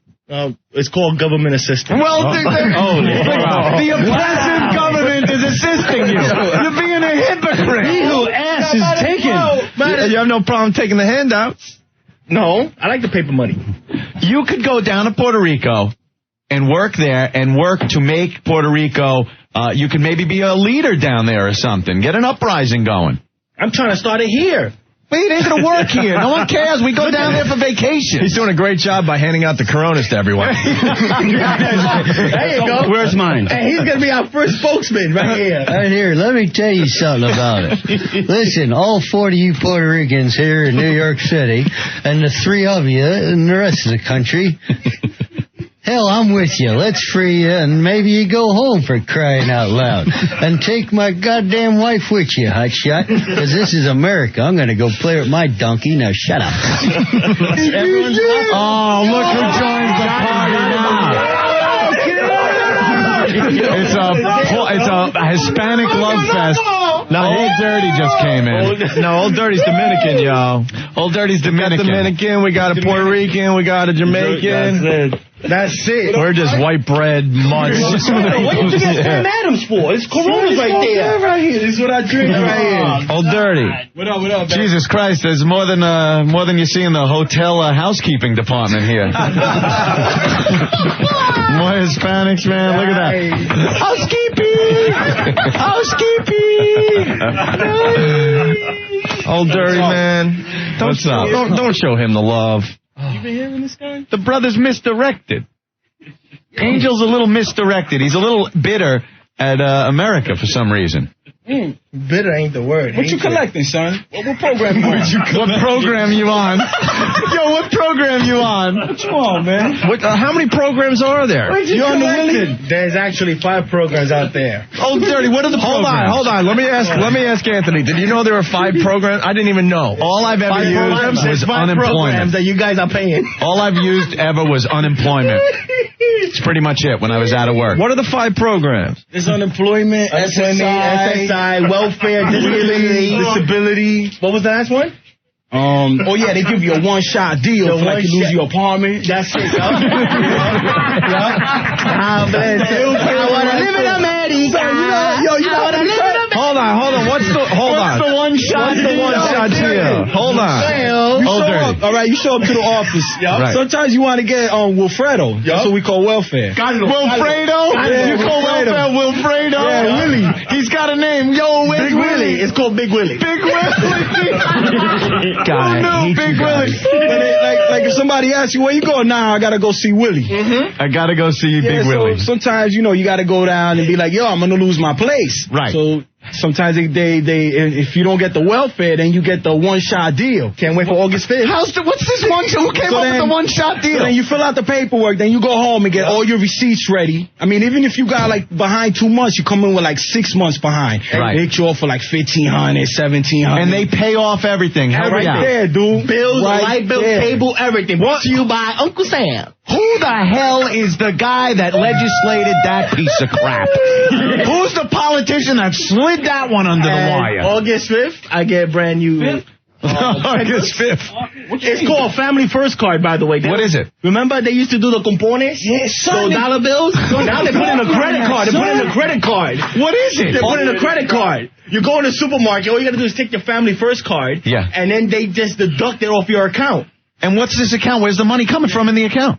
From your people's dollars. Oh, my God! You notice all the white guys in the room? Because this is radio? Have a clue. We're all staring like deers caught in headlights. Like a retard looking at a Ferris wheel. We're like, what the F is going on? The Family First Card. Yeah, look at your pay stub. Oh, God. Look at your pay. This son of a bitch. Look at your pay stub. Look at your pay stub. Family first, not my family. Sorry. Yeah, you gotta learn how to find out these little gems. Now, do you buy this stuff with the Family First Card and then maybe sell some of it? No, Big Willie gives it to you. Yes, sir. Big Willie, you go in and then you apply and boom, they give it to you. Big Willie. Yeah, Will. That's it. Willie Will. Who is the dirtbag politician that came up with this crap? We don't pay rent. We just gotta say, hey, I got a leak in my bathroom. I'm not paying rent. That's the best. You know that? Nah, son. Come on. What do you do? You gotta get the whole building down. You gotta get the whole building down. So what does that entail, Old Dirty? Oh, sometimes, like if there's conditions in the building that are not livable. Right. But then you gotta put the whole like a little group together, all the tenants. And then they bitch that the landlord's a slumlord or something. Then you go to court and everybody decides right there in the lobby. And the best thing is when you get roaches. Oh, nah, but roaches ain't nothing. It's the roaches. That's too easy. Nah, that ain't nothing. So now, while this whole case is going on, you don't pay rent. Ain't nobody paying rent until the landlord repairs the building. And who's paying for this court time? Well, the city and the state, they got to absorb those costs, my brother. What you think you paying taxes for? Section 8. No. Section 8. You could go in Section 8 and they give you a fat, I can say ass? Yeah. A fat ass apartment in Section 8. Yes or no? My man got a duplex on the west side. Got something on the west side. So, Opie, if you need a place to stay. You got all this going on, and you're pissed because we're bombing a stupid island in the middle of nowhere. Don't say stupid island. Don't say stupid island, bro. I think we're more than even right now. A little bit. On the real, man. Drinks around the house. I want to fly over Puerto Rico and drop you on your head. Miss Vieques and just... Oh, my God. Yo, look at your pay stub. Look at your pay stub. He goes, look at your pay stub. SUI? Come on, I mean, seriously. SUI? There's certain segments of the population that don't push up. What do you do now if you get hurt or something and you need to maybe go medical attention? Who pays for that? And how does that What you talking about? What, emergency room trauma? Yeah, what happens? I give the guy... what? Hold on, let's... Son, I always give a fake name when I go to emergency room, son. You give a fake name? Look at these two. They're high-fiving each other. What's your name? Jose Rivera. And then tomorrow you go to Lincoln. You know what I'm saying? Over there. What's your name? Carlos. And they'll treat you. They gotta treat you, right? Yes or no? And then you put down like Opie's address and everything, and they send them the bill. I live in Huntington, kid. Oh, my God. Cool, I'm telling you. Unbelievable. Popping out there like that, son. Sometimes, you gotta do that. I am being educated. When I came back from American Airlines, everybody in the plane, yes or no, when they come from Dominican Republic and Puerto Rico, everybody, we're approaching JFK. It's a party, kid. Yeah. Shit. I want to live in America. Everybody, yes or no? Everybody starts clapping. Yo, the first address they get. Well, now that you're here, you won't be needing your own home. Welcome to America, Pedro. But we ain't all like that. We ain't all like that, bro. I haven't pulled an emergency room like in 2 years. See, you guys... George Bush was listening to your show. Well, I'll be a someday. Right. These goddamn wetbacks are out there partying up. Well, they got a home. Well, tell you what, nowhere to go now, Pablo. Oh, my God. I need to pray. I want to ride one of those bombs down like what's his name from Slim Pickens. I thought sneaking in 3 of my friends into the Met game with a box ticket was like really bad. You guys are living large off of the tax dollars. No, not me. Hey, I'm working. You guys got all the scams going. What are you working? You're not working I'm again. An independent contractor. Spell drug dealer. And I'm a speech motivator. I'm into communications, man. Oh, communications. Yeah. You're selling stolen cell phones. Nah, not like that. We're providing a service to the community. It's all for the cause. It's all for the cause. Brewer, after hearing these guys go at it, he goes, hey, I'll be right back. He comes back in the studio with his possessions in his knapsack. I was hoping they had a gun in there. Jim, is this your keys? No. All right. We got the Enola Gay is leaving the tarmac, bound for Puerto Rico. Her deadly cargo, the atomic bomb in her belly as she rolls out on the tarmac. The Enola Gay. That's what I want to hear. Man, I am getting pissed. I need bomber aircraft. Getting pissed. The Enola Gay flying over Puerto Rico.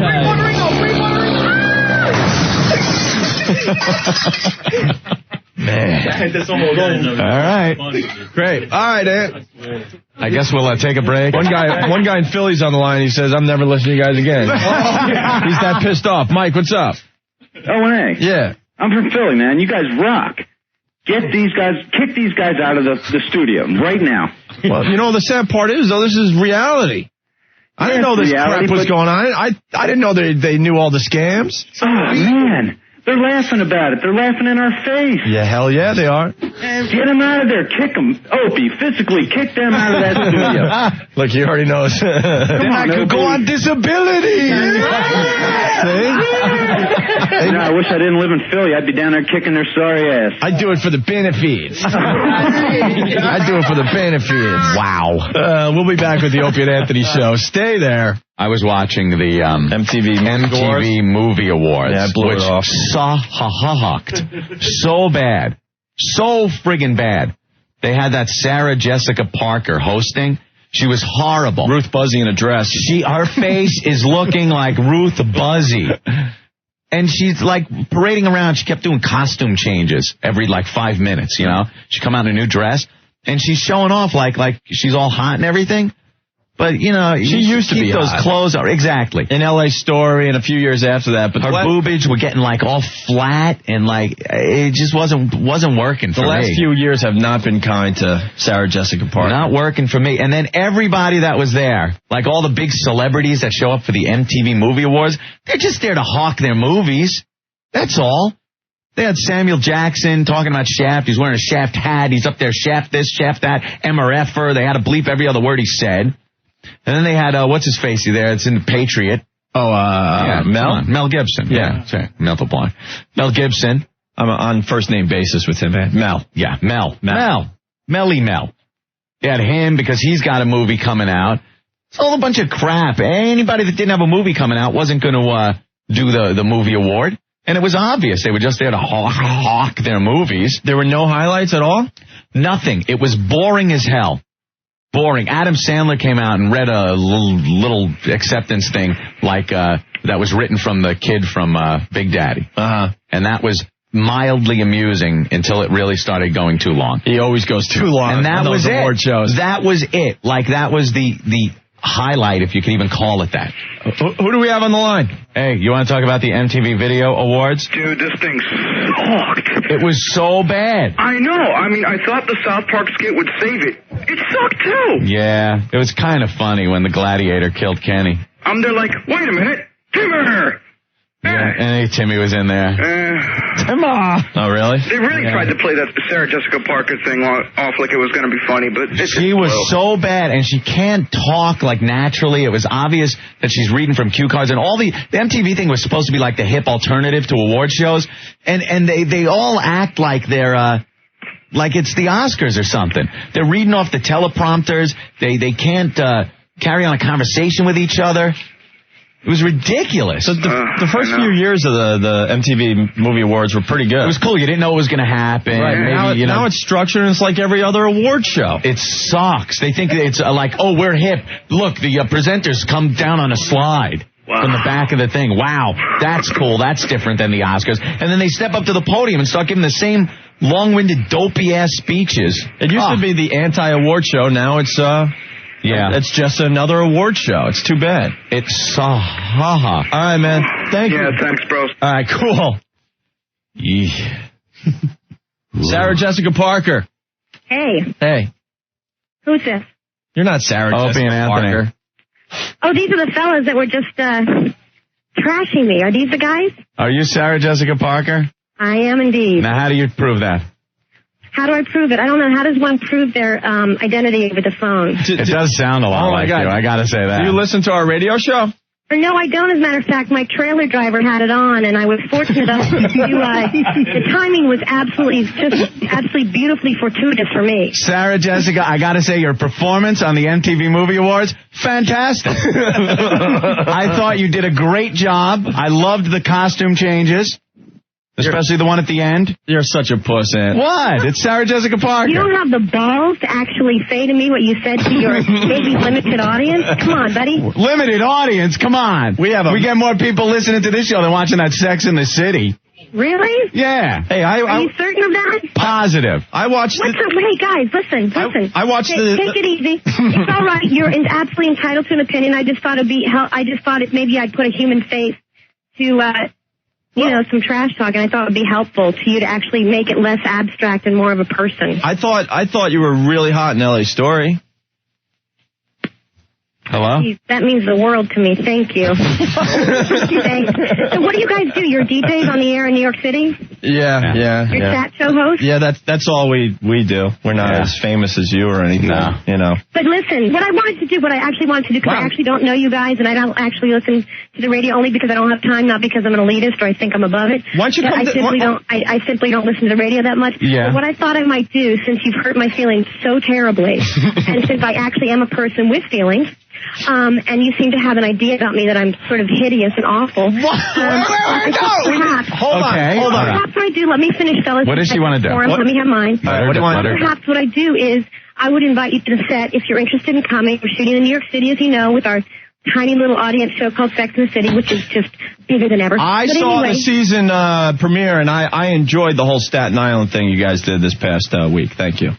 Well, thanks. That's big of you. Thank you. What I thought I'd do is, if you guys are brave enough, I thought perhaps you might want to come to the set and pay a visit and actually see that I'm not a deformed, awful-looking person. Oh, my. And actually, you forced me to toot my own horn, and I will say this. We didn't take it that far. I've never been one that has been accused of being stilted in her speaking. I've made numerous appearances on Letterman for God knows how many years. Sarah, you seemed a little stiff. Sarah, I'd hardly be accused of being a stiff person. We're just two. We're just two schmucks on the radio. Let her finish. What doesn't matter what we say? Let her finish. We have personal taste. It's a rather daunting experience to be the host of an award show when one has not made a living nor a practice of doing that. And I think that perhaps if you met me, you might actually discover that you like me. And you might actually be on my side. You want to come down today? No. We I have some work 18 listeners. hours a day. I think you have to come here. I think that's the best you can do as men, is to trod your little feet down to my set, come visit me and say hello. Oh, look, now she made me feel all bad. I know. You should. You guys take pot shots, and you don't realize we're people. Man, you're asked to do something. Would you say no? I didn't. Wait. Let me. Whether or not you knew you had to do Let me tell you something. We didn't say you were hideous or anything. Yes, you did. Not really. We just said. You absolutely, without question, inferred that, calling me Ruth Buzzy, calling me old. I thought it was quite flattering when I said you're starting to look like Ruth Buzzy. You damn people aren't supposed to listen to these goddamn shows. You really think, whoever you are, whichever one you are, you really think that calling somebody Ruth Buzzy is a flattering comment? You need to get out more often, my friend. It's called humor. We're just trying to have fun. You think people that heard that comment really go, oh, yeah, she's looking like Ruth Buzzy? Look like. We're heinous. We're heinous. We're heinous. I imagine you are, and so you're so lashing out with rage. That's what it is. With rage you are. Come on, boys. Come over to the set one day. We're two just, radio talk show hosts. You shouldn't. Don't be scared of me. Don't be scared of me. I'm not scared. You're going to have Matthew punch us in the nose? Matthew is so above punching you two in the nose. Wow, we got to you. Who are we? You're like a big, famous Hollywood star. We're just two local shock jocks. People actually are real people with feelings, and they work really hard. And granted, am I a flawless person? But no, do I go and fix it and become something else? I'm not. That's who I am. And people all right, can we play What's in Sarah Jessica Parker's Pants now? It's a game we play. I think it would be a good way to break the ice and make peace. You take the phone and rub it on your most intimate of areas, and we guess how you're groomed. Let me ask you a question. Yes. Let me ask you a question. I can't believe I'm thinking delighted to know. You just made my day. Aren't you guys kind of delighted to know that when you actually trash someone, that there's actually a person listening and they have feelings? No, I hate that. Cut off? I hate that. Yeah, we're going to have to reevaluate. Does it make you feel badly? We're going to have to reevaluate the entire program now. It kind of makes you feel like crap, doesn't it? Honestly, no, it doesn't. It's so easy to do. No, Sarah, if you'll let us talk, it doesn't change my opinion at all. I don't care. We're just trying to have fun and make people laugh. We're just two local shock jocks. You're a Hollywood star, and we got I'm not a Hollywood star. I'm a New Yorker. I've lived here my whole life. Yeah. All right. I'm a working actress. That's what I am. You're not. But I dig that you guys put me on the air. Yeah. I dig that you put me on the air, and I'm not saying you're not entitled. It's the first thing I said. I just want you to know there's a person. There's a person attached. Are you going to cry? No. I'm a grown woman. She won't cry. Maybe secretly we think you're really hot and we're frustrated that we can't. You guys want to come visit me? And we or can't have sex with you or something. We'll come visit you as long. Don't go overboard. You guys want to come visit? I'll come visit you as long as you don't get us beat up or anything. No, I just want you to meet the crew, and I want you to meet everybody that I work with. Oh, that's going to just be ugly. And we'll get all beat up. Be ugly. Why not come and be in my environment? How about we meet? How about we meet in the middle somewhere? Neutral territory? Yes. Like Sweden? Man, I'm starting to like you all of a sudden. Like Sweden? She's feisty. You're feisty. I like that.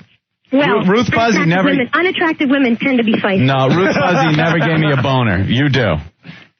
Okay?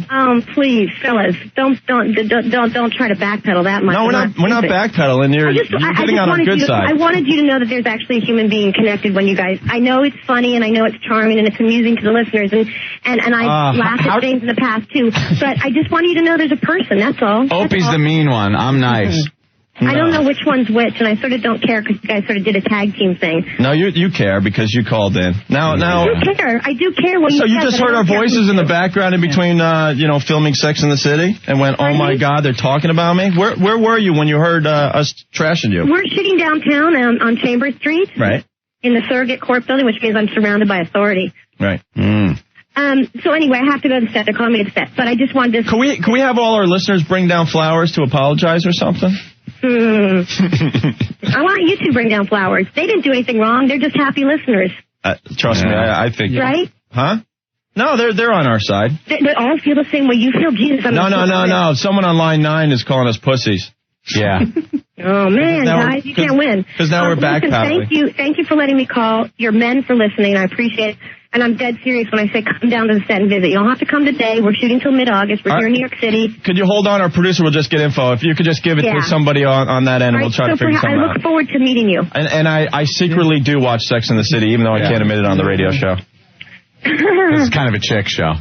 No, it's not, man. And you are the hottest on the show. The blonde I don't like at all. She was naked in the firehouse this week. These are the people I work with. I dig her.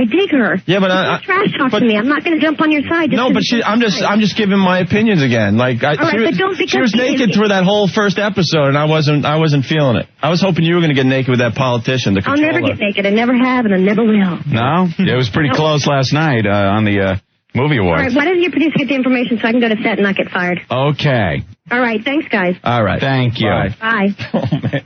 There she goes, Sarah Jessica Parker calling in. Well, she's got some balls there. Comes calling up and defending herself. Man, this show has come a long way. It used to be safe where we could trash people and it never gets back to them. But now, I think our audience is getting too big, Anthony. Yeah, we got to leave this city. If we were in Tallahassee, no one would care. They go line 2, Sarah Jessica Parker. I'm like, there's no way it's Sarah Jessica Parker. It's Sarah Jessica Parker. Yelling at us. Opie. Yeah. You should be a little nicer next time. The scary part. I bet you we go down there and we see her and we just go, oh my God, she's knockout gorgeous. She's so hot, yeah. Oh. She just made us eat crow practically. Screw the rat. Yeah, I know. It's so hard to because everyone can call up and say, you guys are pussies, why don't you... it's one thing to say stuff on the air. It's another when they call up and call you on it to, keep going. I think we held our own, though. I didn't back down too much. No, I totally pussied out. I got to be honest with you. I don't know. Oh, wow. I totally pussied out. I do like her when her hair is down. When she pulls it back, it's not as sexy, Anthony. Yeah. But we love Sex in the City, right, Ant? It's one of my favorite shows. I can't believe she heard us trashing her. Hey, are there any other celebrities listening today? We'd love to hear from you, and we'll give you our opinion on you. Yeah, and then you could rub it in our face. Right. God, we're just two dopey, local talk show guys, and we got to, a Hollywood starlet. With our stupid opinions, Anthony. Made her feel bad. Yeah, see? And I'll go on record to say Ant and I are nothing to look at. We know that. We never sit here on the radio and say, hey, GQ called and they want us for a photo shoot. But I'll tell you one thing. If MTV Movie Awards called and wanted me to host, I wouldn't be strutting around in clothes trying to look all hot. You just didn't like the MTV Movie Awards, and she was what, the host? She was the host, yeah. And I think, and I still said, she came across as a little stiff, Opie. Okay. A little stiff. Any other celebrities like to call up today? We'd love to talk to you. In her defense, she said that she doesn't do that by trade, and she thought it would be an exciting, fun thing to do, like hosting the MTV Movie Awards, so she did it. And who am I to say that she came off as stiff, Opie? I think all next week we dedicate the O&A show to Sarah Jessica Parker. Yes. It'll be the We Love You, Sarah Jessica, all week next week. Okay, we can do that. We'll get a Skyrider. We'll put a heart up over Central Park. We'll get our listeners to send flowers down to the set. Make up some bumpers saying that this week is the Sarah Jessica Parker Love Tribute Week. Love Fest Week. Oh, boy. I didn't feel bad, though. If she's listening, I did. We're just trying to have fun and have some, make people laugh. Mark, what's going on? Hey, guys. Hey. I heard her voice. I knew that was her right away. I felt guilty, man, for laughing at what you guys were saying. I was like, holy mackerel. I know. It's very rare someone calls us out on something, and I'm like, there's no way that Sarah Jessica Parker will take time out of her busy day. She just hosted the movie awards, even though they taped that a while ago, but I'm sure she's doing press, post-press. Yeah. She's filming Sex and the City. I'm like, there's no way she has time to call up because two wacky DJs in New York said something bad about her. It's like telling your buddies you're with this chick, and all of a sudden she walks in a room. And like, we just got snagged is what happened. We got snagged. We were called out, and I, for one, folded. I folded. Oh, I hate that. They're not supposed to be real people. They're just cactus. Whatever. Pete. Yeah, you guys are such pussies. Yeah. Tripping over your own tampon strings as you're backpedaling. You two little women. Hey, I got a good idea. The next Sex in the City, maybe they can have all the girls bend you guys over and just rape the hell out of you women. We'll do it with, we'll be violated with strap-on devices on Sex in the City. Sex and the City has become one of our favorite shows, right behind Survivor. What a mess. They're not supposed to call. I'm like, there's no way a lady's going to, imitate Sarah Jessica Parker well. I could tell by the voice. Wait. Rick just had a... Did you talk to her, or she put you on with someone else? First, I got an earful from her. What did she say to you on the phone after we hung up with her? She asked if I was proud to be working for you guys. Oh, God, see? And I had to admit that, no, I wasn't. Not at that particular moment. Oh, you're a pussy. Look at you. I learned from you guys. Oh, we got off on the wrong foot with Sarah Jessica Parker. Now we're going to have to make it up to her. I'll be honest, I don't have the balls to go down to the set of Sex and the City and meet her and confront her. Oh, have a bunch of hot chicks laughing at us. Yeah, that's not emasculating. Because we never claimed to be freaking, models or anything. Oh, no. And Matthew's going to be there. He's going to try to punch us in the nose because we trashed his woman. Dude, can we get a couple of GQ model guys to go down there as Opie and Anthony? Come on. That's perfect. We'll pay them. They'll be dressed to the nines and stuff. Right. Welcome. Hello. I'm Opie. I'm Anthony. How are you? Sarah Jessica. So we got to take a break, Anthony. Okay. All right. 212-757-1027. We'll be back in just a bit.